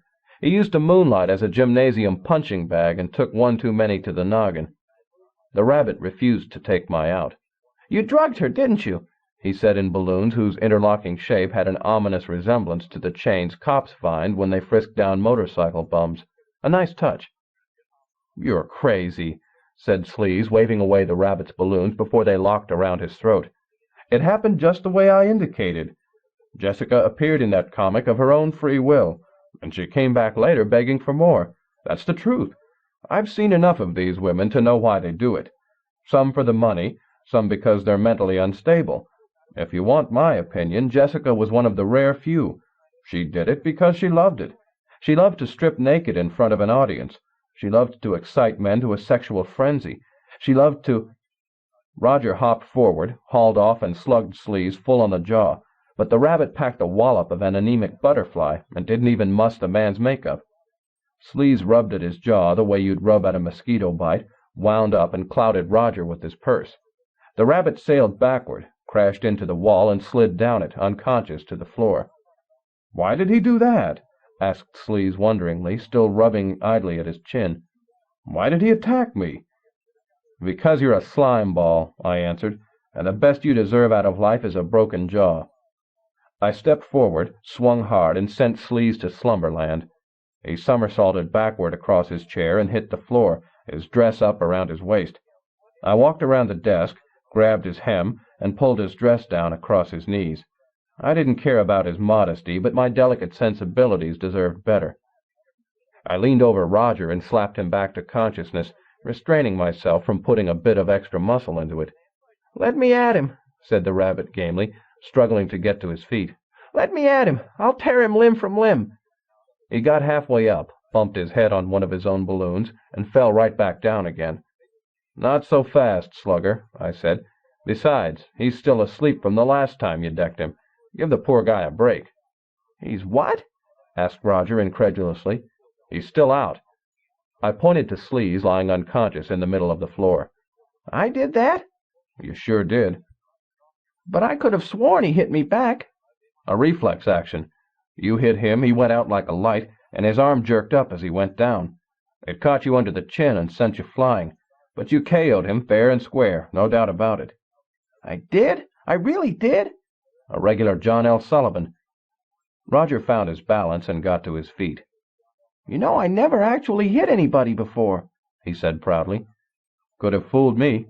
"Yes, honest, and it felt wonderful, standing up for Jessica that way. I'm rather sorry now I didn't take boxing lessons when I had the chance. I met Joe Palooka once, you know, and Rocky Marciano, too. We made a March of Dimes commercial together. They both said I should have considered a career in the ring. I assumed they were joking. Now I'm not so sure. Maybe I missed my calling. Maybe I should have been a pugilist. Sugar Roger Rabbit. How does that sound? Or Killer Rabbit, Kid Rabbit, Hurricane Rabbit, the Great Brown Hope." The Great Brown Hope? That nearly pushed me over the line, but I let it go. Let him have his moment of glory. How many moments of any kind could he have left? Chapter 33. Roger and I went to Jessica's place. He begged to go in with me. I doubted he could control himself in her presence, so I told him nothing doing. It turned out to be a moot point. Jessica wasn't home. Her housekeeper told me she had gone to a funeral, and then she told me whose. "She's not home," I told the rabbit as I got back into the car with him. "Where is she?" he asked. I had the sports news on the car radio. At some local West Coast track meet, a toon kangaroo had shattered the record for the long jump, and a toon seal took every swimming medal. I wondered how far Wheaties would get in passing them off as all-American boys. "How should I know where she went?" I said. "What am I, her social secretary?" Roger caught the concern in my voice, but misinterpreted its cause. He grabbed my arm. "Something's happened to Jessica. My Jessica's in trouble." I shook him loose and stared out the window so I wouldn't have to look him in the eye. "No, she's not in trouble. Do yourself a favor and drop it, all right?" Roger refused to buy. "You know where she is, don't you? Yet you won't tell me. Why? What's wrong? She is in trouble, isn't she?" I try and save this dopey rabbit some grief, and I take gas for it. Okay, if he wanted honesty, I'd give it to him and hope he choked on it. I gripped his ears and held them out straight to either side of his head, so he got my blast in full, undistorted, stereophonic sound. "Jessica went to a funeral, and I didn't want to tell you about it because it just happens to be yours. Your funeral, the late Roger Rabbit." "My funeral? She went to my funeral?" I pulled forward on his ears and nodded his head for him. "Right, your funeral. She went to your funeral." "Eddie," he said in a balloon so somber you could have used it as an aerial hearse for a hummingbird, "I want to go there, too." "Are you kidding? She went to your funeral. You can't go to your own funeral. Somebody's bound to recognize you." "Not necessarily." He squashed his ears down flat against either side of his face to show me what he'd look like in long tresses. "I'll masquerade as my own aunt. I don't have any family, so there'll be nobody there to question me. Oh, please, Eddie, please." I held tough for a while, but finally gave in. To tell you the truth, I was as intrigued by the prospect as Roger was. I mean, how often does anybody get the chance to go to his own funeral? "Nice turnout," said Roger, surveying the crowd. He peered down at himself as we filed past his traditional cardboard casket. "And I look so natural." He pulled out a handkerchief and wiped away a tear. He headed for a seat down front beside Jessica, but I guided him to a rear row instead. I must admit, in his black cotton hose, clunky shoes, woolen skirt and jacket, and pillbox hat, he brought off the maiden aunt bit pretty well, but why press our luck? The funeral director got up and rattled off a bunch of stuff about what a great rabbit Roger had been, Next, Baby Herman crawled out and delivered a eulogy that was actually pretty moving, until the very end when he wet his pants. From there we went to the cemetery. Roger's headstone was engraved with the words, "Hi, I'm Roger Rabbit," inside a carved word balloon with stem ascending from between two bullet-shaped ears cut into the stone just above ground level. "Nice, don't you think?" he whispered. "I designed it myself." "I never would have guessed," I said. After the rabbit had been planted and everybody was heading for home, I approached Jessica, but Roger got there first. "Oh, dearie, you look so lovely," said Roger, taking his wife's hand. "I don't know if Roger ever spoke of me or not. I'm his beloved Aunt Rhonda. I know he mentioned you to me quite often. He loved you very, very much, and always knew that you did not leave him of your own free will, but rather were forced into it by that ne'er-do-well Rocco DeGreasy." "We don't want to overexcite ourselves, do we, Auntie?" I said, pushing the rabbit down the path toward my car. "I think you'd better go back to your hotel and take a nap." "Oh, my, that's so considerate of you," said Roger, more to Jessica than to me. "But I feel I can be of better use providing spiritual comfort to my charming and beautiful niece-in-law." I grabbed him by the elbow and lock-stepped him out to the road. "I really think you need the rest, Auntie." I tossed him into my car and didn't take my eyes off him until the car disappeared from view. "A strange woman," said Jessica when I rejoined her. "Amazing resemblance to her nephew. They could almost pass for twins." "No," I said. "The old lady's got longer ears." Jessica slipped her arm through mine. She had a flower in her hand, which she'd taken from one of Roger's wreaths. "What did you think of the funeral?" I shrugged. "Funerals, weddings, they're all the same to me. The only difference is whether you walk or ride down the aisle. Either way, you wind up 6 feet deep in misery." We reached her car, one of those sporty two-seaters with a name like something off an Italian menu. "How about you and me? We go for a ride," I said. "Someplace quiet where we can talk." "What about?" "Fairy tale stuff. Sailing ships and sealing wax, cabbages and kings." She unlocked her side of the car, climbed in, and started the engine. "You came to the wrong person. Catch a ride home with Tweedledee-Dum." "How about tea kettles, then? That more your kind of fable?" She opened the passenger door. "I do believe you're going my way." She pointed toward the glove box. "There's a bottle inside."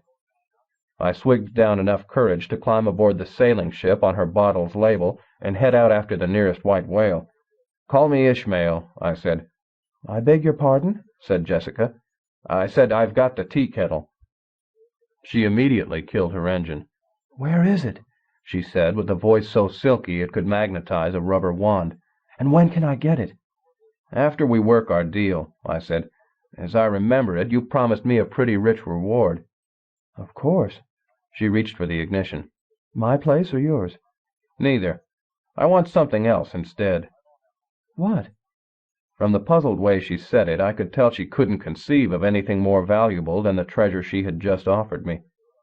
"Some information. For starters, suppose you tell me about Little Rock DeGreasy's scheme to sell forged copies of the works he and Carol Masters stole from Rocco's art gallery." "I had nothing to do with that." "Not directly, no. But you knew about it, didn't you? Little Rock told you about it." My guess panned out. "Yes, he told me about it. The boy loves me. He saw his scheme as a means of earning enough money so we could run away together. But just because I knew about it doesn't make me guilty of a crime." "I think different. I could bring you up for concealing evidence, but I'm inclined to hold out for something bigger." She picked her wreath flower off the console between us. One by one she plucked out its petals. When she got to the last one, it turned out she loved somebody not. "Such as?" "How about Murder One?" She laughed. "You'll have a fine time proving that one." "I don't think so. You tie in too well. Somebody told Sid Sleaze that the law was getting ready to close down Carol and Little Rock's forgery racket. I think that somebody was you. You told Sleaze, knowing full well he'd squeeze one last dollar out of the scam by going to Rocco with the full story. You knew how Rocco would react when he heard it. He would call Carol Masters and Little Rock onto the carpet. You counted on one or the other of them getting panicky enough to do Rocco in." "Why would I possibly want them to do that? I loved Rocco." "I think you loved his money more, And I think it's going to be you who gets most of it when they read his will. That's motive enough in my book." She brushed her single-petaled flower first across her lips and then across mine. "What if I did construct a situation designed to goad either Carol or Little Rock into killing Rocco? Dear Roger beat them both to it, and I had nothing to do with that." "I'm not so sure." I leaned back against her fine leather seat, really enjoying myself for the first time since this whole miserable affair began. When Sleaze came over to tell Rocco about the forgery scheme, he also brought duplicate negatives of your infamous comic book. I'd guess Rocco didn't take kindly to the revelation that his sweetheart was a tart. He called you on the carpet, too. Threatened to kick you out of his will, maybe even out of his house. So you asked Roger to come over. Before he got there, you killed Rocco yourself. You gave Roger the gun, begged him to hide it for you at his place. The rabbit was just nuts enough about you to do it. You then followed him home and shot him, too. Bingo. Instant solution to all your problems. You inherit, and Roger, who isn't around to defend himself, takes the fall." "Great imagination," she said. "You should write for the strips." "Maybe I will. Maybe I'll do an Arabian Adventure series about a magic lantern. I understand that's one of your specialties, magic lanterns. Wouldn't have anything to do with the tea kettle, would it?" Her mouth and her eyes formed 3 perfect circles within the soft oval of her face. "The tea kettle? Certainly not. Are you insinuating it's a magic lantern? That's ridiculous. There are no such things. They're myths. I study about them in my mythology class. Get the connection? A mythology class. Because they're myths. No, the tea kettle is valuable because of its composition." "Gold and jewels, I know. The Templar Knights." "Correct, the Templar Knights. Now when can I have it?" she asked with altogether too much pleading in her voice. Even though it was a good half-mile walk to the nearest bus stop, I decided I'd rather hoof it than spend another minute in that car with that woman. I got out and slammed the door. "When can I have the tea kettle?" she repeated as I walked through the gravestones and away.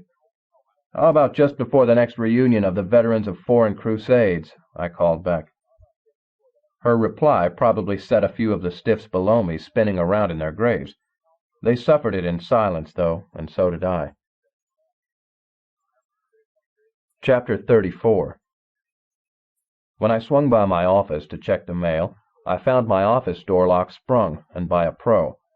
I flipped a 2-bit piece. Heads, I did my patented rolling entry routine. Tails, I took it on the lam. The coin hit the floor, rolled under the door, and into my office. I was down on my hands and knees, peering under the crack to see how the coin had landed, when the door swung open and I found myself at eye level with Rusty Hudson's Argyle socks. With the tip of a spit-shined brown cordovan, he scooted my quarter under my nose. "It came up heads," he said. "Does that mean you go or stay?" I pocketed my coin and stood up. "You know, when you come calling and nobody's home, it's customary to wait outside." "You wouldn't want me waiting out there in that drafty hallway, would you?" He slammed the door shut behind us. "I might have caught a cold." He ambled through the waiting room into my office. "You fumigate this furniture yourself?" he asked. "Or did Goodwill throw it in as a free extra when you bought the stuff?" He wasn't a particularly big man, but he had a presence that filled the room and seemed to squeeze me toward the wall as I walked past him to my chair. "You want something specific, or did you just drop by to cheer me up with your sparkling repartee?" He sat down on the edge of my desk. It reacted to Hudson about the same way I did. It shuddered under his weight, but held steady. "You've been poking around the Rocco DeGreasy case the past few days," Hudson said in the same tone he would use to accuse me of a hatchet murder. "And I want you to knock it off. Everything was nice and closed up tidy. Then you came along and started sniffing around, and all of a sudden the word comes down from the top that maybe the case ought to be opened up again. You know, Valiant, I got me a perfect record. I never been wrong on a case yet, not once in 20 years on the force, and I don't mean to break that record now. The DeGreasy case is closed. Get it? Closed. You know what's good for you, you'll accept that as gospel. I can yank your license in a minute, Valiant, and a lot of big boys downtown would consider it goodbye to bad rubbish. You want to stay in business and keep on everybody's good side, you do what I tell you. Understood?" I nodded. He gave me a playful poke that nearly broke my jaw and left me to decide my own fate. I pulled out my trusty quarter and flipped it. It hit the floor, rolled on edge, and disappeared from sight, this time into a baseboard mouse hole. I peeked in after it and saw a toon rodent in yellow shoes and red Bermudas rubbing a swollen lump on his head where my quarter had clobbered him. I was just about to ask the mouse if the coin had landed heads or tails when he turned, saw me looking in at him, and bopped me on the nose with a word balloon as foul as anything you read in the flames at a Blue Nose's book burning. I sat down at my desk and poured myself a snootful of liquid wisdom. It told me to pack it in and head south until the problem vanished along with Roger. But like I said, nobody ever accused me of having an overabundance of good sense. I had an obligation, and I wasn't about to quit until I fulfilled it. I stopped by the Persian deli to see if Abu Ben's uncle had been able to decipher the inscription off the bottom of the tea kettle. While Uncle trundled out from the back room, Abu Ben treated me to a plate of something that looked like it had been kicked up off a dirt road by a highballing truck, and a glass of whatever Bedouins used to fuel their hurricane lamps.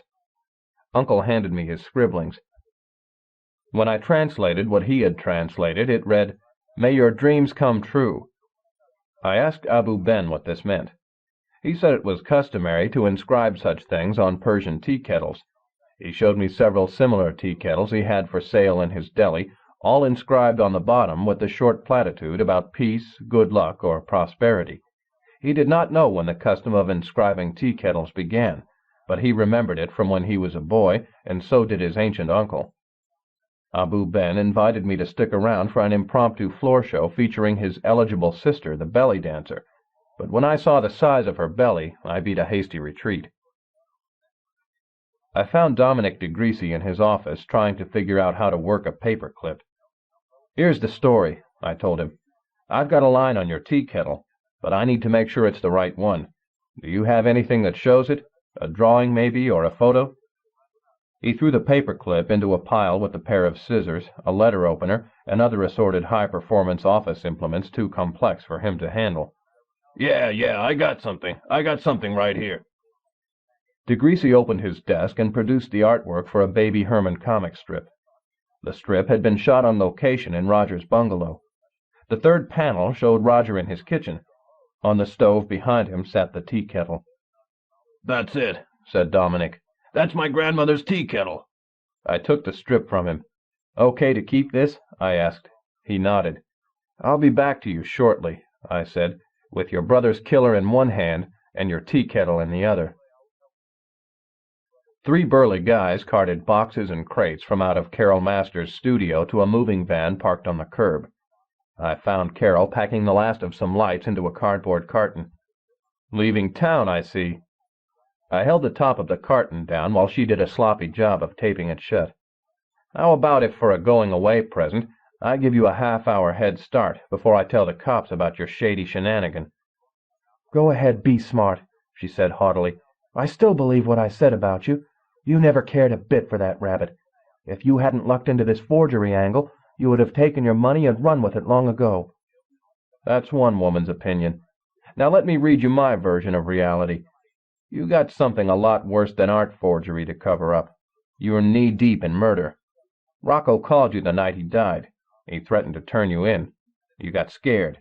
You hot-footed it over to his place, shot him, framed the rabbit for it, and shot Roger, too. For once I caught her speechless, and to tell you the truth, I like to change." "That's absurd," she said when she found her voice again. "Sure it is. But if I yell it loud enough and long enough, I could get a lot of folks to believe it." "You must play a swell game of hardball," she said. "Not really. When I pitch, I'm too inclined to throw for the head." I showed her the strip I'd gotten from Dominic. "Rocco once refused to approve a strip you photographed. Was this it?" She took it in her hands and examined it. "Yes, that's it. He said it was below syndicate standards, although he never explained exactly what he meant by that. He'd never quibbled with anything else I ever shot for him." I took it back. "What do you know about the DeGreasy brothers' background? Where did they get their start in the business?" The moving men wheeled out the last of her belongings. She gave her studio one last going over. She'd left behind a few pushpins stuck in the wall. She took them out and put them into her purse. A very thorough lady. When the bloodhounds came tracking, they'd sniff no trace of her here. I walked her down to the street. "I heard the DeGreasys came from somewhere back east," she told me, "but they never talked about it. I always got the feeling they were embarrassed by their background. I assumed they had grown up poor. I don't know how they got into cartoons." "Ever meet any members of their family?" "Little Rock." "I mean besides him." "No, never." "Was Little Rock's mother a human?" Her condescending tone told me how naive she considered the question. "Of course she was a human. Rocco was a human. What else could his child's mother be? Humans and toons can't mate. Everyone knows that." "You have any idea why Jessica Rabbit might be interested in mythology?" "The less I know about Jessica Rabbit, the happier I am." She climbed into the back of the van with her stuff. "You got a forwarding address?" I asked her. "General delivery," she yelled back as the van rolled away. "What town?" I asked. "You're such a hot detective," she said. "You figure it out." I had a guy in the police department who owed me a favor. I called and asked him to get me a history on the DeGreasy brothers, particularly through their early years. He promised to run it through. Chapter 35. Jessica's City College mythology prof, a toon named Cackleberry, was the spitting image of Humpty Dumpty. "What can I do for you, Mr. Valiant?" he asked. The single overhead light in his tiny office made his shell-white noggin glow. "I'd like some information about a student of yours, Jessica Rabbit." Since he didn't have a neck, he nodded from the groin, rapping his chest against his desk in the process.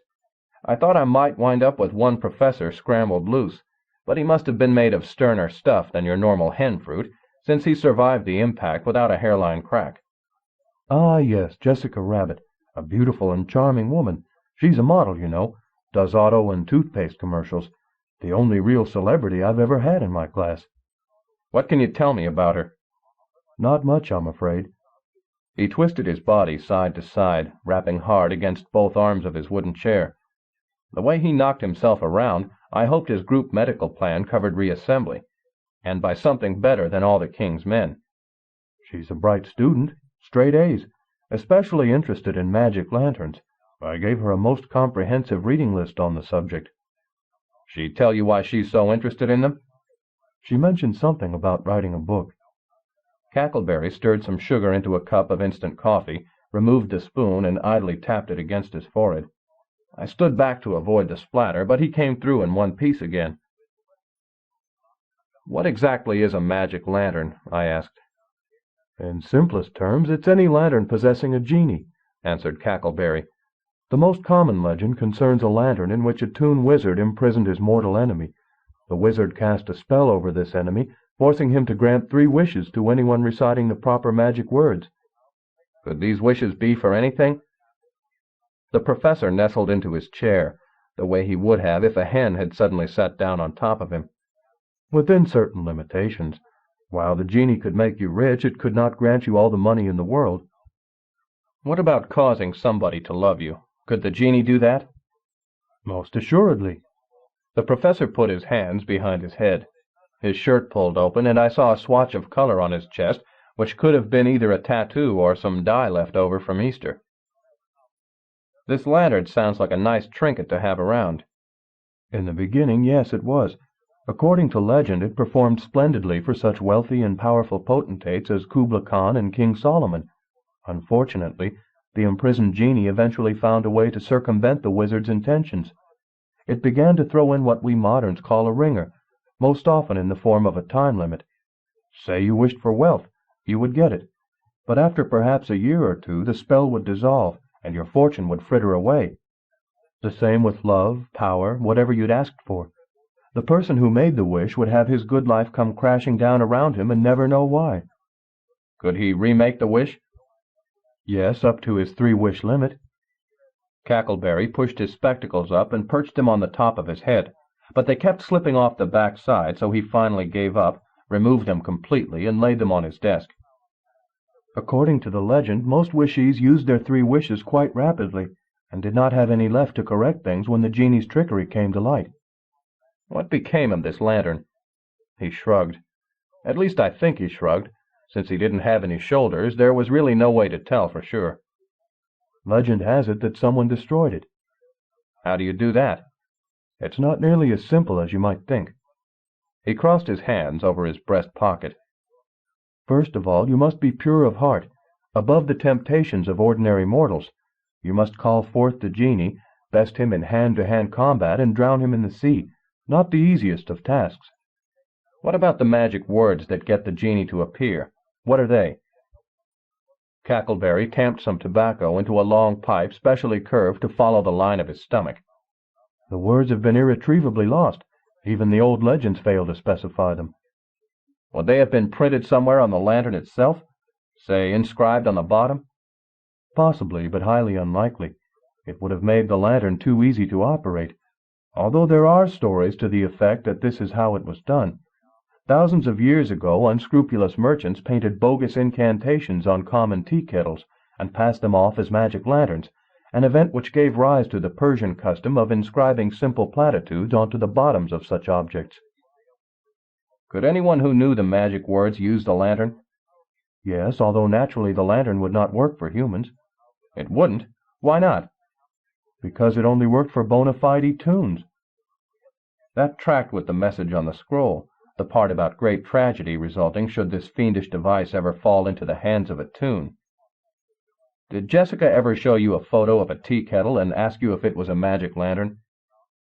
He scratched his head, or maybe his ear, or maybe his neck. Yes, she did, as a matter of fact, he said. I handed him the Alice in Wonderland picture I had lifted from the library book. Is this the tea kettle she showed you? He put on his glasses and studied the photo. Yes, he said, that's the one. In fact, this is the same photo of it, although hers was still in the book. And what did you tell her about this tea kettle? Is it a magic lantern? He looked at me strangely, and then he laughed. You're spoofing with me, aren't you? Just the way Jessica was. Of course that tea kettle isn't a magic lantern. How could it be? There is no such thing as a magic lantern. Never has been and never will be. The magic lantern is a mythological object. Everyone knows that. I stopped by to see my friend the scientist, the one I'd asked to analyze the tea kettle. He gave me his report. It was a common tea kettle, plain and simple, made out of ordinary iron. It contained traces of nothing more exotic than orange pekoe tea. Next, I called my friend in the police department. He had completed his check of Rocco and Dominic DeGreasy. It was pretty much as Carol had said. They had grown up dirt poor in a crummy neighborhood. They had come out of left field in the business world. One day, nobody had heard of them. The next day, they owned the biggest cartoon syndicate in town. Everybody had chalked it off to a combination of good judgment, luck, and the judicious application of raw muscle. I was about to hang up when my informant threw in the kicker. "Gotta hand it to them," he said. "They're doing a great job of crossing the line." "What do you mean by that?" I asked. "According to their birth records," he said, "both Rocco and Dominic DeGreasy are bona fide humanoid tunes." Chapter 36. I went home and found Roger taping his nose back on with cellophane tape.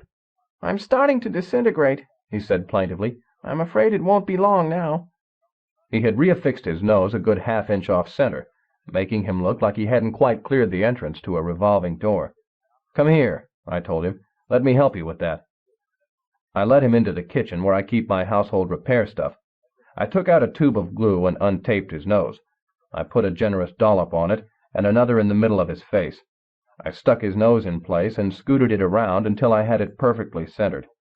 "I'll have to hold it here for a few minutes until this dries." "What's the use?" he said. "You get my nose stuck on and something else falls off. My ear or my mouth or my arm." "So what?" I told him. "I got plenty of glue. We'll keep you together." He tried to nod, but I had his head locked under my arm and he couldn't move it, so he grunted instead. "Tell me," I said, "did you have your tea kettle before you married Jessica?" "Yes," said Roger. I let him loose and he gave his replaced nose a test wiggle. It held up just fine. "Yes, I got it about a month prior to meeting her." "Where did you keep it?" "In the kitchen, on the stove. Where else would you keep a tea kettle?" I mentally pictured Roger's place. "As I remember it, from your living room you can't see the stove or anything on it, right?" Yes, he said, somewhat baffled. When you proposed to Jessica, did you first sing her a chorus of When You Wish Upon a Star? Particularly, did you sing out the last line of the song, the part that goes, May your dreams come true? Roger scratched his head, but gently. He didn't want to risk dislodging any more of his bodily parts. I can't remember. It seems I did sing her something, and since that was our song, it was probably the one, but I can't remember for sure. What about just before you got your contract from Rocco DeGreasy? Had you been singing that song then, and maybe wishing for a contract? He spread his hands open. I noticed he had lost a digit from each hand, and was down to 6 fingers total. I'm sorry, Eddie. I honestly can't remember. Why? What bearing could it possibly have on the case? I'll tell you in time. First, I'm going to ask you something that might seem kind of strange, but it is important. Have you ever seen a genie come out of your tea kettle? Are you kidding? Of course I've never seen a genie come out of my tea kettle. There are no such things as genies. Everybody knows that. A genie is the tune equivalent of a human's bogeyman, something parents invent to frighten children into going to sleep. I had the tea kettle inside a paper sack. I took it out and showed it to Roger. Is this your tea kettle? That's the one. I set it down in the middle of the floor. Do me a favor. Sing me a chorus of When You Wish Upon a Star. Why? Don't ask questions, just sing. If you say so. Roger sang the song. Even though I had no idea what effect a bullet might have on a genie, as Roger approached the final critical line, the line inscribed on the tea kettle's bottom, I reached into my trench coat pocket for my gun. Roger arrived at the final line, May your dreams come true, and sang it. I stared tensely at the tea kettle as Roger's balloon drifted past. Nothing happened. Of course nothing happened. What did I expect to happen? This was a tea kettle, not a magic lantern.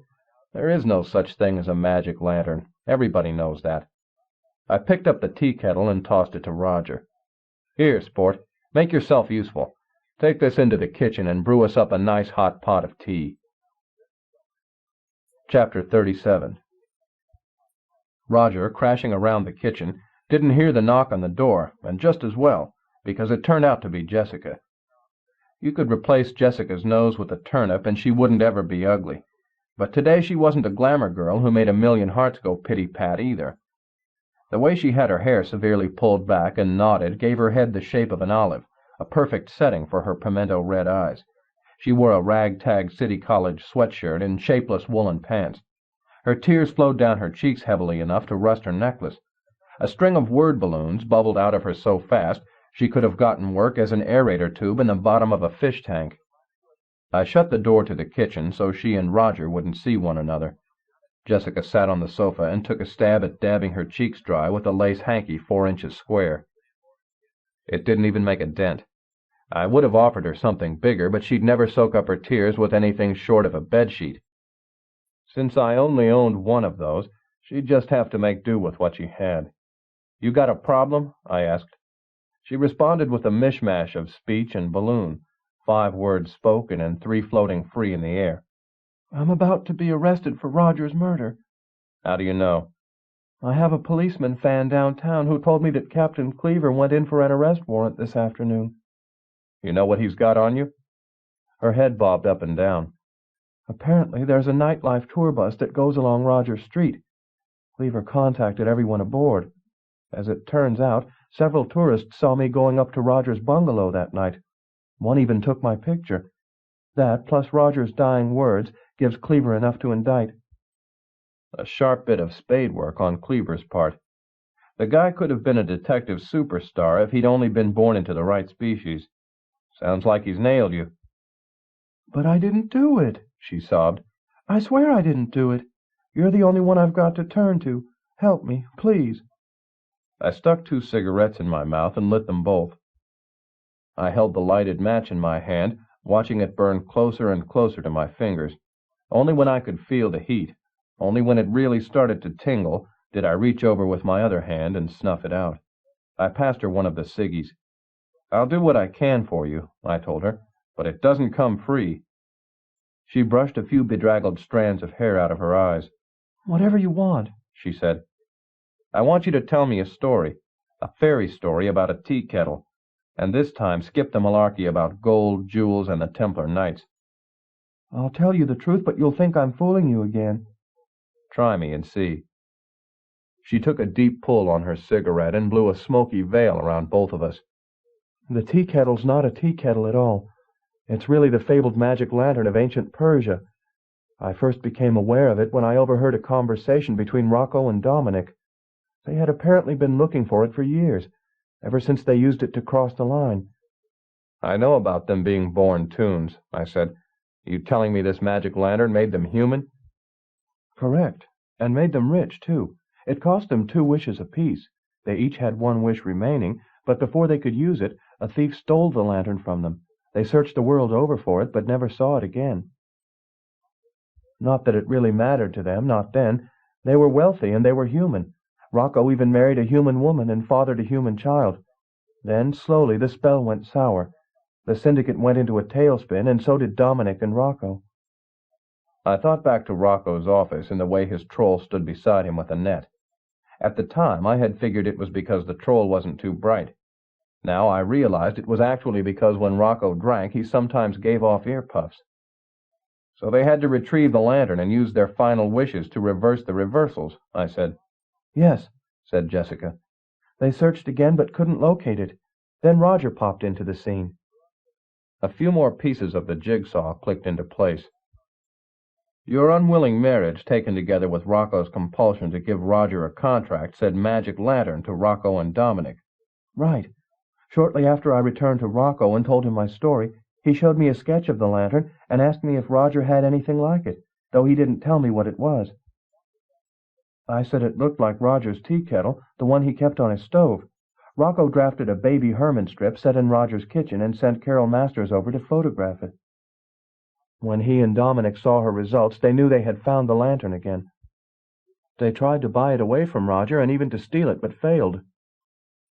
I knew how to deactivate Roger's alarm.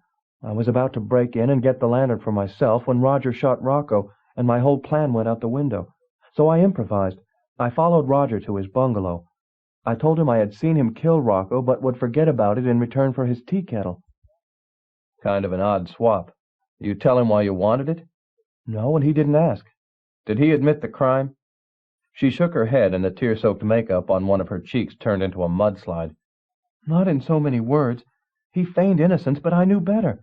You learn to read a man like a book when you live with him for a year. I wouldn't know. She untied the scarf from around her neck and wiped it across her forehead. It came away soaked. Roger told me sure, take his tea kettle. He told me it was upstairs on the nightstand in his bedroom. As I went up to get it, he sat down at the piano and started to yodel that sentimental piece of trash he always referred to as our song. I searched the bedroom high and low, but no magic lantern. I saw then what that pathetic rabbit had in mind with the bedroom and the song. He was trying to seduce me. Can't blame him for trying. I suppose not. She brushed the tears off her cheek and looped her hair behind her ears. It made her look a little better, but not much. I was about to go back downstairs when I heard Roger talking to somebody. The 2 of them seemed to be arguing. I was afraid it might be the police come to arrest Roger, so I ducked back into the bedroom. Then I heard a shot. I rushed downstairs and found Roger lying across the banister, dead. The front door was open. I looped the piano music around the doorknob to keep it that way. Deactivating the alarm was such a complex process, and I was so nervous I didn't want to risk it. I checked in the kitchen, but the lantern was gone, so I left. Any idea what happened? I suppose Dominic must have gotten into the house, shot Roger, and taken the lantern with him. I had a few more questions, but I never got to ask them, since just then the kitchen door swung open, and out came Roger carrying 2 cups on a tray. Tea time, he said jovially, saw Jessica on the sofa, and swallowed his own balloon. Chapter 38. High noon had arrived. Roger and Jessica faced each other across my living room. Jessica's eyes popped out slightly, and her mouth chewed the air. Jessica, Roger said in a scrolly script framed with teeny-tiny hearts. I love you. No matter what you did, I love you, and I always will. You're dead, said Jessica, panic-nibbling at the edge of her voice. I went to your funeral. How can you be here when you're dead? That's not really Roger, I told her. That's his doppel. What? His doppel? Jessica backed to the wall as far from Roger as she could get. That's impossible. Roger's been dead for nearly 2 days. Doppels don't last anywhere near that long. An hour, 2 at the most. That's how long doppels last. This can't be a doppel. This must be the real McCoy. No, he's a doppel, all right. I pointed at Roger's sniffer. You can see the glue line where I stuck on his nose. Jessica. Roger set down his tray and approached his wife. I know you didn't leave me of your own free will. I know deep down you still love me. What scant time I have left in this world I want to spend with you, visiting those intimate restaurants we used to enjoy, going for walks in the country, riding the merry-go-round in the park. He reached out to touch her. She skedaddled away from him so fast you'd have thought his hand had fangs. Get away from me, creep. What do you mean I didn't leave you of my own free will? You bet I did. I never loved you, never. Not when we married and not now. Roger stopped in his tracks. The hearts around his words cracked in half, fluttered to the floor, and melted into about 100 piles of lumpy mush. I'm not the kind of guy who feels sorry for anybody. I think most people make their own problems and deserve what they get. But I've got to tell you, right then that rabbit gave my heartstring a tug that nearly yanked it out of my chest. I think you ought to know, I told Jessica, that it was Roger here who talked me into handling your case. She looked at Roger with all the gratitude you'd show toward something that slunk into your garden and nibbled the leaves off your Brussels sprouts. She was about to lay into the rabbit again when somebody pounded on the door, and a gruff voice said, "Police." It's Cleaver, Jessica moaned. She scuttled along the wall the way spiders do when they're desperate for some place to hide. He's come to get me. Roger went to her and put his arm around her shoulder. I guess when you're drowning, you'll cling to whatever floats, even a semi-dead rabbit. Jessica grabbed Roger and pressed her face into his chest. Protect her, Eddie, said Roger. If you think this will change things between you two, you're wrong, I said, but you're the boss. I opened the door. Instead of Cleaver, I found Rusty Hudson and Nichols Jurgensen, a seedy, small-potatoes pawnbroker, a guy with a face of stone and a heart to match. I'd sold him a few odds and ends over the years, but I'd always counted my take twice, to make sure Nichols hadn't declared himself a dividend at my expense. "Twice in one day," I said to Hudson. "My cup runneth over." "And so does your mouth," he said, pushing past me into the apartment. He walked up to Roger and Jessica, huddled against the wall. He faced them, but spoke to me. "You're a wise apple, Valiant, and I hate wise apples. I told you to lay off the DeGreasy case. I told you it was locked up tight. I no sooner get back to the station house than I hear a rumor you're still in it. I hear you even got yourself a partner, a rabbit, so I hear." He curled up his lip and gave me a peek at an eye tooth pointy enough to punch holes in leather. "This him?" He jerked a thumb in Roger's direction. I nodded. "Well, maybe I better give this new partner of yours the same sermon I gave you, so both of you get the message." Hudson turned back to Roger and Jessica and stuck out his hand. "Rusty Hudson," he said to Roger. Bucky Bunny, said Roger. He disentangled himself from Jessica and put his paw into Hudson's hand. Hudson shook but didn't let go. "Bucky Bunny," said Hudson. "How cute." With his free hand he motioned to Nichols. "Come here, Nichols, and meet Bucky Bunny." "Pleased to meet you," said Nichols. "You ever meet Bucky before?" asked Hudson. "Yeah, once," said Nichols. "He came into my shop a while back, and he bought a gun." Hudson turned to me, dragging Roger, whose paw he still held, along with him. Deprived of her protector, Jessica did her best to melt into the exposed plaster behind a peeling slice of my wallpaper. "For your information, Shamus," said Hudson, "that gun your partner bought was the same gun that shot Rocco DeGreasy." Hudson took out his handcuffs and dangled them in front of my eyes. "When he bought that gun, your partner's name wasn't Bucky Bunny. It was Roger Rabbit, and you're in big trouble, Valiant. For starters, I got harboring a fugitive, concealing evidence, accessory to murder." "Public enemy number 1, that's me," I said. "Not quite. You're only number 2. He swung sideways and in one swift motion snapped the cuffs onto Roger's wrists. "Your partner here's the winner. What say we go downtown, Rabbit, and you tell me your life story?" "Wait a minute," I said, grabbing Hudson by the shoulder. "This isn't really Roger. It's his doppel. You throw him in the clink, and he's liable to disintegrate in there." Hudson reached under his coat, probably for something mean and metallic to make go bang in my face. I let loose of him. He brought his hand out empty. "Smart move, Valiant. There might be hope for you yet." He gave Roger a none too gentle shove toward the door. "Look, I got to take this rabbit in for questioning. Maybe he is a doppel. Maybe he will disintegrate before he gets out. So what? This is a tune we're talking about. What do you care whether you ever see him again or not?" "I care because he's my partner. It doesn't matter what he is or what I think about him. A guy's supposed to watch out for his partner." "Valiant, if you really believe that, you're a sentimental sap, and about as realistic as some yegg in a two-bit thriller." Hudson tipped his hat to Jessica, who was cowering against the wall, and headed Roger out. "Eddie," pleaded Roger in a balloon that clung to the door frame as Hudson shoved him through. "Eddie, I'm your partner. Help me, please." Nichols went out after them, slammed the door, and left me there alone with Jessica. "What a relief," said Jessica, uncorking a smile obscene enough to clear the room of anybody under 17 not accompanied by a parent. "For a minute there I thought they'd come for me." "Must be your lucky day," I said, "and I think it's going to get even better. Just wait right here."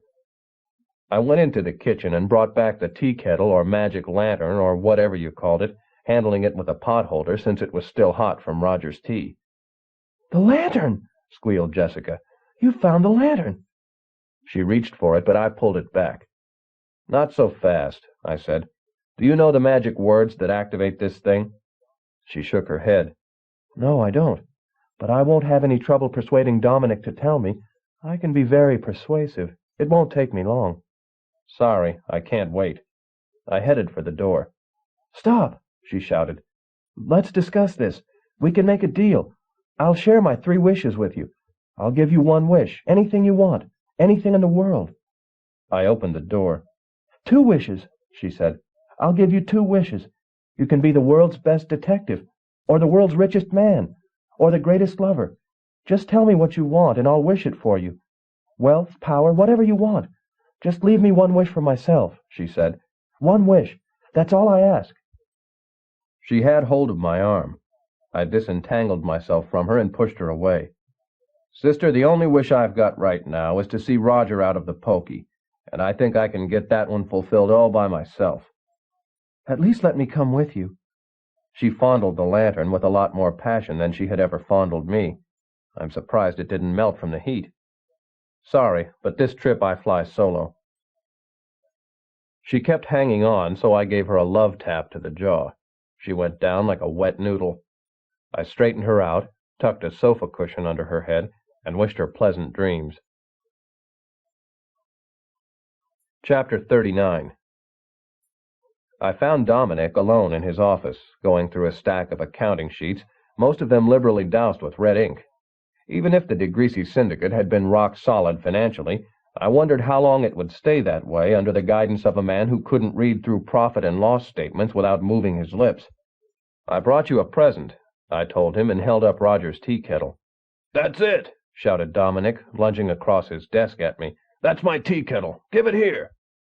He grabbed the tea kettle and tried to yank it out of my hand. I pulled out my pistol and buried it to the trigger in his bloated stomach. "Not so fast. First the answers to a few questions, then the tea kettle." He backed off. Usually, when you got the drop on a guy, his eyes look to your pea shooter. I've been on the receiving end of that proposition often enough to know. I guess you figure if you watch closely enough, you can maybe jump sideways before the bullet hits you. But Dominic, he was different. As far as he was concerned, the gun might as well have not been there. His eyes never left that tea kettle, not once. Sure. I'll answer anything you want." I moved the tea kettle back and forth. Dominic's eyes followed it like a snake's. "I know this isn't a tea kettle. I know it's really a magic lantern. I know you and your brother were born toons. I know you used this to turn yourselves into humans and to make successes of yourselves in the comic business. Now the effects are wearing off. Your syndicate's going bankrupt, and you're becoming a toon again. You need your last wish to get things back to where you want them. Right so far?" Dominic nodded. Tell me what you did to try and get the magic lantern away from Roger." Dominic reached for a smoke, put it into his lips, and tried to light it. After 2 attempts and a badly scorched nose, he finally looked away from the lantern long enough to do the job right. "We tried everything. We tried to break into his bungalow, but we couldn't because of this fancy burglar alarm system he had. Rocco tried setting up meetings there just to get inside." "Yeah," I said. "I remember Rocco wanted me to arrange one for him." "Wouldn't surprise me," said Dominic. "Nothing worked. The rabbit wouldn't let Rocco or me into his bungalow for any reason. He didn't trust us." "Imagine that," I said. "After Roger died, I went over there for one last shot at it. The cops hadn't reset his alarm, so I had no trouble getting in. I turned the place upside down, but the lantern had vanished. I couldn't find it nowhere." That explained the mess Roger and I had stumbled into when we went back to his place. I asked my next question, even though I already knew the answer. "Did you kill Roger? And remember, you lie to me, you never see this magic lantern again." Dominic slammed his hands on his desk for emphasis. "No, I didn't kill the bunny. I would have, and gladly, if I'd had the chance, but I never got it." I believed him. If he had done the deed, he would have picked up the magic lantern after it went out Roger's door. And the same held true for Jessica. "That's the truth," said Dominic. "So help me." There seemed to be only one chance of getting this mess straightened out, and I took it. I tossed Dominic the lantern. He caught it and hugged it to his chest, stroking it from spigot to handle the way you would a cat. "How about you leave me alone with it," he said, "so I can make my wish in private?" "My pleasure," I said. I went out into his deserted hallway, shut the door, and pressed my ear against it. Inside, I heard Dominic DeGreasy recite the words, "May your dreams come true." This time, the words produced a response, a loud whooshing noise, and a shout from DeGreasy. I heard another voice inside the room, and I heard a gunshot. DeGreasy cried out. I tried to open the door, but DeGreasy had it locked. I put my shoulder to it and shoved. It crashed off the hinges, and I stumbled inside. I nearly tripped over DeGreasy, lying on the floor, dead. The lantern sat beside him just beyond his outstretched hand. And encased in a cloud of smoke rising up from out of the lantern's spout was a genuine bona fide genie, complete with nose ring and turban. In his hand he held an ancient pirate pistol that looked as if it contained bullets of the same caliber as those that had killed Roger. And the genie had that ancient pistol pointed directly at my head. Chapter 40. I've seen mean gents in my day, but this genie took the cake. He was wearing a blood-red tapestry embroidered with scenes of people dying violently. Where the tip of his nose should have been, he had a scar in the shape of tooth marks. Red welts crisscrossed his bare chest. His single lock of hair, as thick around as a black cat's tail, lifted straight up off his crown and coiled down across his shoulders like a wildcat oil gusher. Storybook genies usually have big pot bellies and flabby arms. Not this one. In a Mr. Universe competition, he'd lose points for having a lantern instead of legs, but his fabulous upper body development just might win him the crown. I stuck out my hand. "I don't believe I've had the pleasure." His hawkish screech nearly broke my eardrums. Near as I could tell, he was trying to talk, but couldn't get the knack of it. "Frog in your throat?" I asked. The genie hauled back a gigantic arm and socked me on the jaw. My rear molars rattled together like dice in a hot shooter's hand. In a way, I could understand the genie's foul disposition. I'd probably be testy, too, if I'd spent the last few centuries cooped up inside a lantern with people pouring boiling water over my head. "That's no way to win friends and influence people," I said, rubbing my face. When would I ever learn? He hit me again, and 1,000 canaries took turns whistling me a lullaby. By the time the music stopped, the genie had remembered how to speak. "Do nothing unseemly," he growled. He leveled his gun at me and floated back and forth above his spigot, stretching his smoky umbilical connection to a fine line in first one direction and then the other. Must have been the genie equivalent of pacing the floor. Since he seemed to have calmed down, I took a stab at breaking the ice. "Kind of muggy, was it, inside that oil drum on the bottom of the sea?" He raised up that section of his right forehead where his eyebrow used to be before the dynamite exploded in his kisser. "Thou knowest about that?" "Yeah. The way I figure it, the thief who stole you from Rocco and Dominic DeGreasy must have been a pretty decent guy." No wishes for him. He set out to get rid of you permanently. I wonder still, who was that masked man? He knew the only way to destroy you was to submerge you in the ocean. Lucky for you, he sealed you inside an airtight oil drum first. The genie clenched his fist. The ropey muscles in his arm resembled a topographical map of the Rocky Mountains. He came close, but one knocked the cigar. The diver who fished you out recognized you for what you were and called you out of your lantern. What a surprise I gave him, said the genie. The first century or two I spent imprisoned in that lantern, I behaved as a veritable toady, granting freely everyone's wishes. Then I asked of myself, what get I out of this? Others use me for their selfish ends, and I come away with naught. Right then I made a vow. No more Mr. Pleasant Fellow. From then on it became watch out for old Roman numeral 1.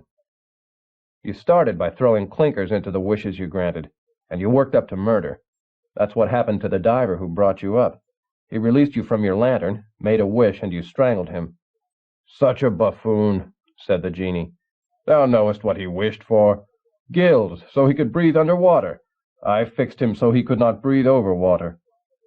From there you passed to a junk dealer, a movie prop man, and finally to Roger Rabbit.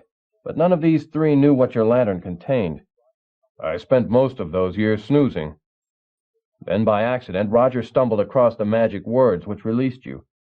I would have killed a dratted mite, except each time he released me he was in his living room, and I was in his kitchen where he could not see me. I am not that mobile, you know. He pointed to the lantern, anchoring him to the floor. Why didn't you shout out to him? Seeing the genie blush was like watching a boil redden and fester. I never thought to. When thou art a shut-in such as I, thou tend to forget how to communicate. I granted the rabbit his wishes and went back inside my lantern to await a better opportunity to do him in. Roger wished for Jessica's hand in marriage. You arranged it so she would cease to love the rabbit in exactly 1 year. One of my favorite ploys, though I also like what I did to Romeo when he wished for Juliet. Next, Roger wished for a contract to appear in the strips. I truly outdid myself there. He got his contract, but as a perennial second loot. Roger released you for the 3rd time the night he died. This time he didn't stay in the living room, though. He walked upstairs to his bedroom, and from the staircase he saw you in the kitchen. He asked who might I be, said the genie, and I told him. I told him it was I who got his wife to marry him, and it was I who got him the contract. That explained the significance of Roger's last words. He still had a 3rd wish coming. So what? I was through being the universal lackey. From thenceforward I was on my own. I pulled forth this pistol I cadged from Blackbeard years ago and shot the rabbit dead. The genie treated me to a showing of my life story. It passed in front of my eyes when he aimed his pistol at my head and mimed pulling the trigger. I blurted out the first thing that came to mind. After you shot Roger, how did you get outside the house? He lowered his pistol, and my heart rate dropped from rumba rhythm to fast tango. I disengaged the lock through an application of hocus pocus. The genie drew himself up nearly to the ceiling, and his lantern made a tiny hop. Then I did that right out the door, a means of locomotion I discovered right then on the spur of the moment. Centuries I lay in that lantern and never once thought to hop. Nothing to be ashamed of. Some people are just slow learners. Yea, verily. When I hit the sidewalk, I realized I had no idea where to go next, so I crawled back inside my lantern to consolidate my thoughts. And what did you come up with? He thumped himself on the chest hard enough to knock unconscious any creature this side of a Brahma bull. I decided the next time I came out I would stay out forever, and that be precisely what I intend to do. If thou thinkest I will go back inside that lantern, thou art nutty. In my apartment I had Roger Rabbit sing the song that released you. Why didn't you come out then? That rabbit friend of thine art a doppel. The magic words work only when uttered by a real live tune. Doppels count not. The genie looked at me with eyes as shiny and malicious as the jagged underside of 2 bottle caps. Enough of this folderol. I have work for thee to do. I command thee to pick me up, he pointed to his lantern, and carry me to the nearest aerial port. There we shall commandeer a flying carpet and whisk to Persia, where I will rule as caliph. I hate to ruin your grand plan, but flying carpets went the way of the dinosaur, and so did Persia, for that matter. Persia no longer existeth? Afraid not. Who makest thy carpets? Conglomerates, mostly. Then I will take over and rule one of those. You got an MBA? I understand not thy foolish banter. Get thy cloak, and let us be gone. Sure. I thought back to what Professor Cackleberry told me about destroying a genie. As I remembered it, the first requirement was to be pure of heart. I decided to take a crack at it anyway. Maybe I could catch the pureness of heart judge out on a coffee break. I sauntered over to the genie and bent as if to pick up his lantern. I shut my eyes, said a silent prayer to anybody out there in the great beyond who might be listening, and straightened up. The genie's gun hit me on the shoulder. I rapped his elbow hard with my arm, and his gun clattered to the floor. I kicked it into a corner. "What did thee that for?" asked the genie, his head cocked at an angle. "Dost thou not knowest that I can enchant thee to kingdom come? Total power have I over all living things, humans included. I can turn thee into a cockroach if I so desire, or a toad, or the smallest flea in the fur of an infidel dog. Thou hast not the chance of a Chinaman against me." "I think you're full of beans," I said. "Lots of talk and no action. You can work your mumbo-jumbo all day and not hurt me. Come on, genie, give it your best shot. And please, hang in there, oh pure heart of mine." The genie leered at me and shook his head. "Oh, mortal, what a great fool thou art!" He shut his eyes. A wave of nausea hit me. For a brief instant I knew what it felt like to sport 6 legs and live on the backside of a chihuahua. But the feeling passed, and except for a slightly queasy stomach, I came out of it completely unchanged. The genie blinked at me and looked at his hands the way a 20-game winner does when his curveball refuses to break. He pointed a crooked index finger at me and roared out some foreign gobbledygook. I got another blast of nausea, but I held my ground. The genie tried again and again and again, until I finally got tired of fooling with him and called a halt to it. "Enough, genie," I said. "I beat you fair and square." "That be what thou thinkest," said the genie. Since voodoo wasn't working for him, he tried physical mayhem instead. He pulled back one of his massive arms and let go a punch that added a zag to my already amply zigged nose. He packed a wallop, but I'd taken worse, once from a guy wielding a sledgehammer. I gave the genie as good as I got, a roundhouse right to the schnozola. He went backward, but like one of those bottom-weighted inflatable rubber clowns, he hit the floor and bounced right back up again. He grabbed me in a headlock, and the fight began. I have no idea how long we wrestled. It was probably minutes, but seemed more like days. He had power, I had mobility. Unfortunately, he also had an extra psychological edge. He knew as well as I did that no matter what the outcome of this tussle, he could never really lose in the end. The only way for me to destroy him permanently was to drop him into an ocean, and it was a long, long walk to the nearest one of those. Then I saw something I hadn't noticed before. Dominic DeGreasy had a fish tank, a saltwater fish tank. I kneed the genie as hard as I could in the spigot. He moaned and doubled over. Before he could recover, I picked him up, carried him to the fish tank, and held him over the top. He took one look inside and immediately got the picture. "Holdest thou off," he said. "Let us discuss our differences as civilized men. There's nothing to talk over, genie. You play ball with me, or you go for a permanent swim. What wouldst thou have of me? There be nothing I can give thee." "I want 3 wishes." "Impossible," stated the genie flatly. "I canst grant wishes only to toons." "Make an exception." I submersed the base of the lantern in the tank, and smoke billowed out where it touched. "Ooh, ooh, ooh, agreed, agreed," shouted the genie, sweat pouring off his forehead. "1 wish I will grant thee. It be really the best I can do." "Deal," I said. "My wish is to have conclusive proof that Dominic DeGreasy shot both Roger Rabbit and his brother Rocco." "And that be all?" asked the genie. "No money, no women, no power?" "That's it," I said. "Simple as can be." "Thou shalt have it," said the genie. "I grant it, and with no skullduggery." He shut his eyes, and poof! A suicide note, handwritten by Dominic DeGreasy, appeared magically in my free hand. In the note, Dominic explained that he had shot his brother during an argument centered around who should have control over the business.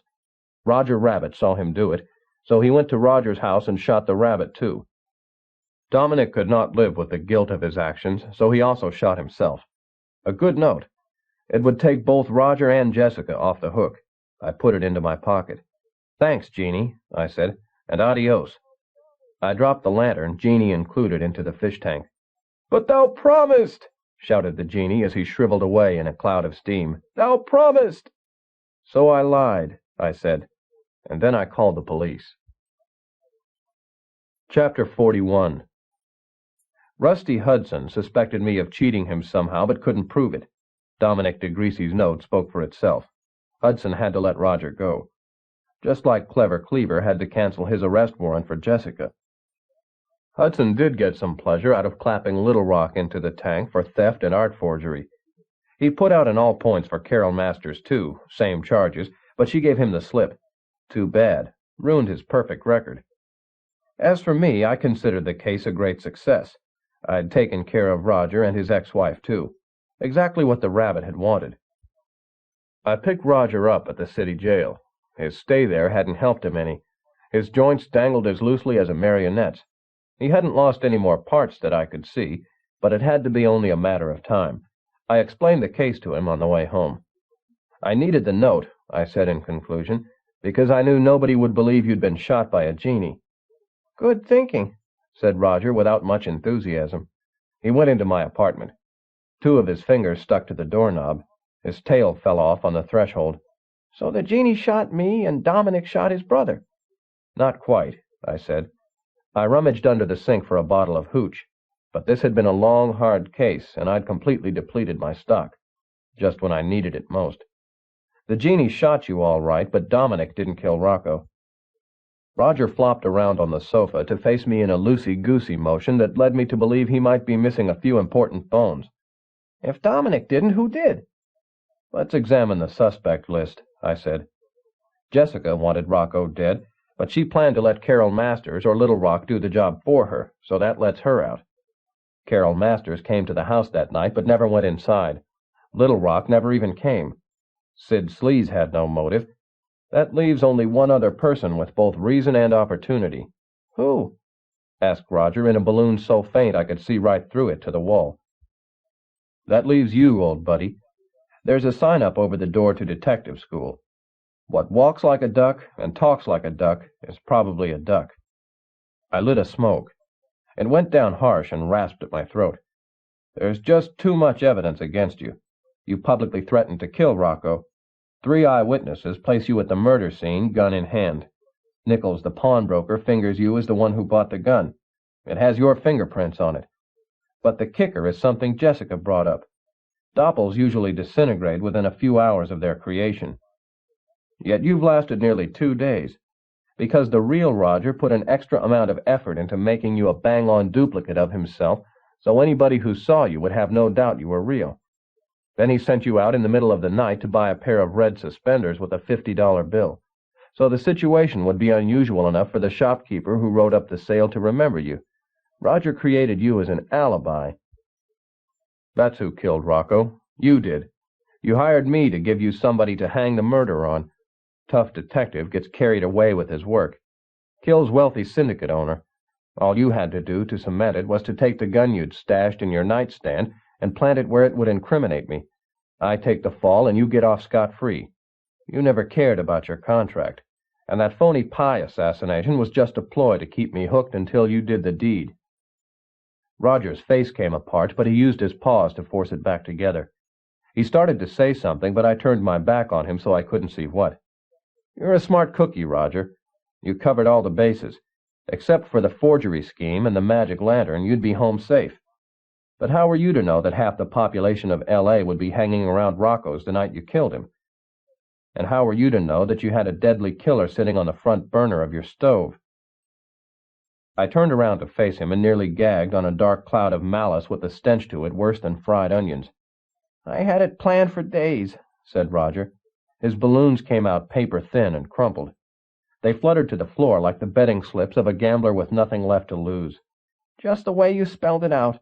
The night of the murder, I waited in a phone booth. The real Roger called me just before he went to see Rocco. The next store I entered, I commented about the lateness of the hour so the storekeeper would remember the exact time. Then I went back to the phone booth. Roger called afterward and told me he'd done it. I gave him the name of the store so he had his alibi pat in case the police came by before I got back. The only thing left was to give him the red suspenders, pick up the gun, and plant it in your apartment. That's why I bought the lockpicks, so I could open your door. But when I got back to the bungalow the next morning, the real me was dead. The place was crawling with police, and I couldn't get in. So the gun stayed put. I didn't know where to turn, so I came to you. And I took you on as my partner. I thought we had 2 murders to solve, but you knew we only had 1. That's why you weren't particularly diligent in tracking down clues in the DeGreasy case, because you knew they'd all lead straight back to you. Roger swallowed hard enough to dislodge his Adam's apple. It fell to the floor and disintegrated. I don't regret it, he said in words strained to slivers through badly cracked lips. Rocco had it coming to him. He was nasty through and through, a regular viper. He deserved to die. And I deserve to take the rap? You tire me. The rabbit crinkled his forehead and lost one of his eyebrows in the process. Oh, how you tire me. If you knew, why didn't you turn me over to Hudson? My turn to crinkle my brow. What would I get out of it? A few brownie points? They wouldn't last a week. Don't be too sure I'm the louse I'm supposed to be. So while I played dumb with you, you played the sap for me. The rabbit uncorked a smile, but I'd seen better on a dead dog. You're a decent human being, Eddie. What is it you private eyes call it? A stand-up guy. He reached out his paw to shake, but it dissolved on the way. He reached out his other one, but it went likewise. He winked an eye instead, and the rest of him crumbled to dust. I opened my apartment window and let the draft have Roger's remains. I looked up at the sky. It was one of those rare days when the earth revolves a little faster and shoos away the smog. You could see a long way, but not half as far as Roger had gone. End of Who Censored Roger Rabbit by Gary Wolfe. Narrated by Bruce Huntey. In the studios of the American Printing House for the Blind, Louisville, Kentucky, for the Library of Congress, September 1982. For special distribution as authorized by Act of Congress under Public Law 89-522, with the permission of the copyright holder and the publisher, St. Martin's Press. End of book.